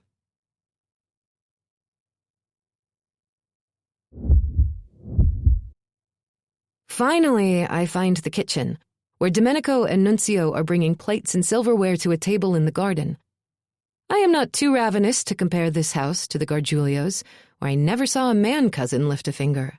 America wakes, Nunzio says, arms and smile wide. He gives me a hug I don't expect. You met Domenico at Armistice night. He offers his hand. I hesitate. He's fine. He's not under orders. He's fucking harmless, Serafina says, putting a bowl of salad on the table. Her glance up at him is teasing and warm, accompanied by a mischievous smile. I've seen those shapes before. A lot happened in the past 2 days. Domenico drops his hand, giving up before I decide to accept his greeting. Serafina and I sit across from the guys. Nunzio pours wine while she ladles out bowls of pasta from a big bowl in the center, putting mine in front of me first. Hands in lap, I let it sit in front of me while the satisfying smell of starch and tomato acid assaults my senses. I don't think I've ever been this hungry in my life. Jesus Christ, Luna, Serafina says, handing Domenico a bowl. You haven't eaten in days. Buon appetito. Go. You're making me nervous. I don't have to be told twice. It's so good I barely taste it. The pasta is springy and hard in the middle. The The sauce is creamy and tomatoey, with beans and butter and just enough salt to open my taste buds for the split second the food is on my tongue before it gets swallowed. Orolio stal pasta fagioli. Nunzio takes his bowl. Better than the McDonald's, eh? I grunt and nod while filling a hole I can't see the bottom of. Done. I put down the fork and wipe my mouth. Maybe you think we're socialists here. Domenico stabs a few tubes onto his fork. But for everyone in Italy, chewing is free. Serafina giggles. With one finger, she slides the spoon along the edge of the big bowl so it faces me. She's telling me to take more. In America, I say, taking her up on the offer, dental insurance is $500 a month. We can't afford to wear down our teeth like you filthy commies. I sit with my full bowl. Nunzio tips his wineglass to me, complimenting the wisecrack. Domenico makes an oval with his fork to do the same. Half this conversation floats above the verbal. So, where are we? I point to the lines of gridded streetlights below us. Is that Naples? Yes, we're in Villa Montefiore. Serafina says it, as if that's supposed to mean more than Villa de Carmine captives. It's nice. She scoffs, jutting her chin to the right, at a burned-down house across the property. It's made of burned sticks and bad vibrations. She means vibes. I let it go. I thought the campfire smell was the fireplaces that go on forever.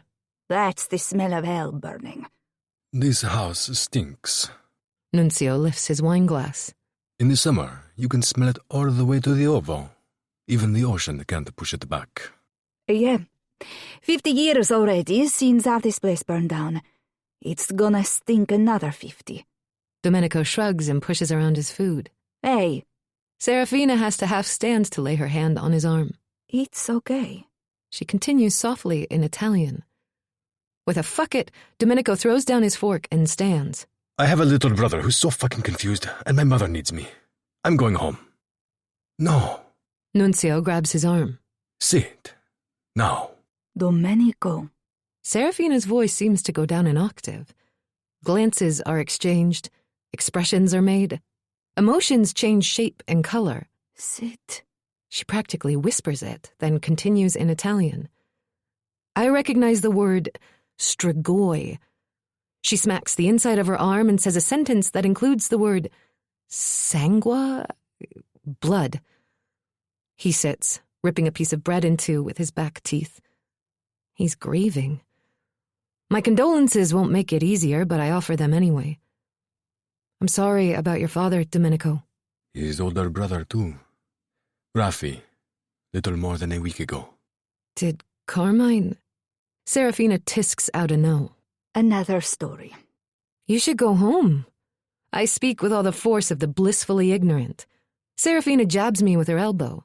He can't, stupida. He's made. She taps the inside of her elbow. I understand that. Glancing from face to face, I become sure there's nothing in this world I understand less. Okay, maybe I don't. All three put their heads down. Even Serafina. What? He can't say no to his capo. We can't. It's not that there are consequences or whatever. It's that we can't. If he tells me to shit, I squat. Even if I don't want to. Just happens. Domenico sops up his sauce, shaking his head. We've been cutting guys inside the arm, thinking the scar made us something. I had no fucking idea. Rocco, my brother, was getting cut next year. Fuck that now. And this is forever? It wears off. Days or a week or two, depending on how much friction is there between what we want to do and what he tells us to do. Domenico eats the last crumb of bread. Nonno said sometimes years would go by. Guys living life, having a family, no friction for a long time, then boom, Capo says this or that, and he's out. Did you believe him? Hell no. That's on you then. Modern fucking man.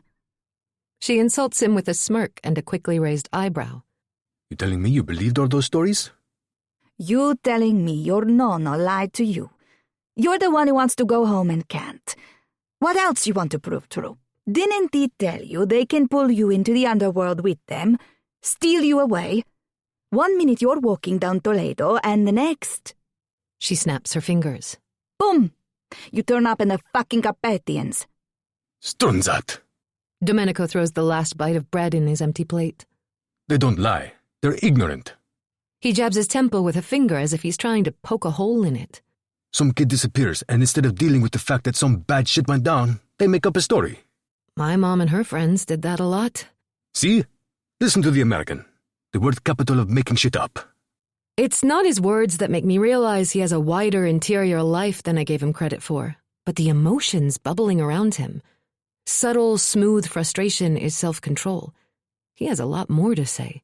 He's choosing to shut up.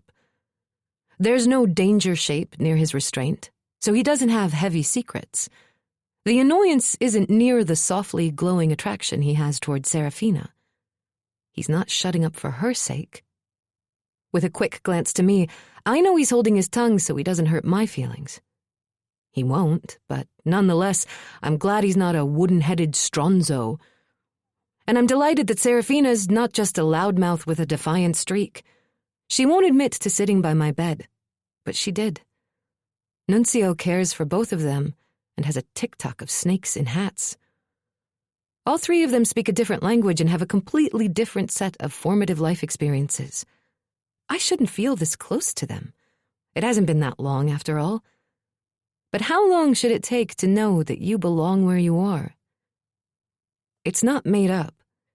I swallow the last bite of my second bowl of pasta and beans. That underworld exists. For the first time since sitting, I pick up my wine glass. This is going to require some lubrication. See? Serafina points to me as proof, but Domenico shrugs. You just said your mother made stuff up. She did. I take another sip. This is delicious. Anyway, the underworld you're talking about. It's not under as much as lateral. I've been there. Domenico scoffs. Nunzio seems to be holding judgment. Serafina, who defended the existence of the sideways place, looks at me as if proof of her beliefs is the last thing she asked for. What did you take? Acid? Mushrooms? No judgment, but you were half asleep, maybe? Domenico is suddenly a lawyer cross-examining a hostile witness. Nothing but fat, salt, and sugar? I could down the whole glass of wine right now, but I put it down.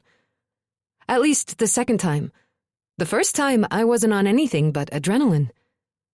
I take another gulp of wine before telling them everything. Almost everything. I start with Laro in the alley and how I felt half in the world and half outside it. I told them that I felt at one point as if I had a gossamer bag over my experience of the world. But when I tell them about McDonald's, I skip the sex and go straight to running into the underworld once he'd sucked all the blood out of my fingers. I tell them about Audwin and Carmine saving me in his crow form. There's something wrong with him. Some sickness. And you can't notice it until it's not there. Right away, after he started taking blood from me, he seemed healthier. Like his cheeks got pink. So, you gave him your blood. Willingly. Nunzio makes a statement and an accusation at the same time. Not a lot. I show him my fingers. Healed these right up. Told you. Serafina murmurs into her wine glass. And you don't know? Nunzio leans forward, scanning my face for some knowledge I'm supposed to have. I just told you what I know, at length. I look over at Domenico, looking for a clue, but he's tracing squares onto the tabletop, deep in his thoughts. These guys get cut, and he sucks out their blood. Not a lot. She's dangling a target, but it's too small to hit. Okay. You are so stupid. In frustration, she picks up the bottle and pours more into her glass than mine. I am very fucking stupid, okay? Do the math for me, Serafina, I demand. Just say it. Sorry, my friend. Serafina watches her wine swish as if she really is sorry. You got made. All at once, there's a weight on me. It's not physical or even mental. It's a psychic pressure taking up space in my sense of the world. Maid? I say. My voice sounds as if it's coming from a few feet to the left, even to myself. I swing my fork from Nuncio to Domenico and back. Like these guys? The psychic space pushes like tinnitus that gets louder and louder, except I've never wanted to please a noise before. He's here. Yeah, Domenico makes eye contact with Serafina. he's close. Is that what this is? This feeling that I have? I need to be how he wants me, Save your friction. he says, standing. If you don't want to get bled constantly, save it. He's not biting me. I told him he's not entitled to suck my blood. Domenico scoffs. Good luck with that. He shows me the back of his hand, waving it forward and back in short motions. Carmine is coming. I am made. He did that without telling me. Past the stone house, shadows shift and blink. It's him. I want to see him. I want to be near him. I long to take his time with the way he'd take my blood. This motherfucker, he did something to me. I stand rigid with a decision I cannot unmake. I like friction. I blow past the paper-thin compulsion and stride in his direction. Maybe there's no friction, and he was trying to separate me from my friends. Maybe this is what he wants. All I hear is rustling leaves and hooting from the deep woods. My feet crunch on twigs and dead leaves. In the moonlight, he smiles when he sees me. And like the silence after the heater clicks off, I feel the acute absence of friction. Everything is fine now. He stays still by the stone house, waiting for me, holding a box the size of a pocket dictionary. His skin is blue in the moonlight, eyes sparkling as if the stars have dropped out of the sky to worship them.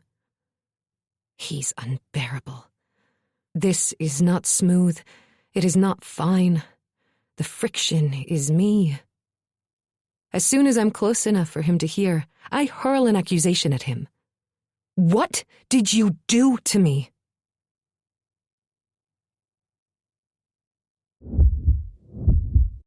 I don't slow down. I can't. I'm an unstoppable force, and he's an unmovable piece of shit. Thrusting both hands in front of me, my intention is to push his chest so he falls back a step or two. I haven't thought a second past the physical expression of my rage, which is fine, because he's way ahead of me. The gold box drops into the dirt, and he takes each of my wrists with a grip that is both too tight to get out of and loose enough to spin me around, cross my arms, and trap me against him. Don't do that, Luna. God, I can smell some kind of cologne, as fresh as the minute it's sprayed in the cosmetics aisle. His arms are tight and hard and fucking safe. Why do I feel safe? No, this is his stupid magic. You tricked me. Yes, I did.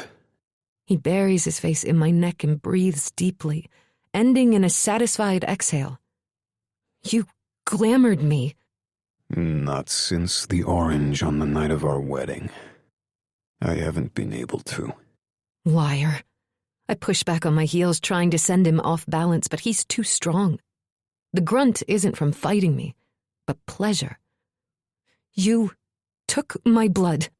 Then I don't like it. You made me the same as the guys, and I didn't like it for them, and I don't like it for me. How are you the same as them? I'm made. I did it to myself. I took the bandages off, but you knew and I didn't. That's not right. I squirm. You didn't tell me. It's not right. Look inside yourself. Nothing you did was forced. Not a word. Not a fucking groan. You gave me your pleasure because you wanted to. You came on my leg because you liked it. Yes, and I'd do it again. I'd do it right now. Just for his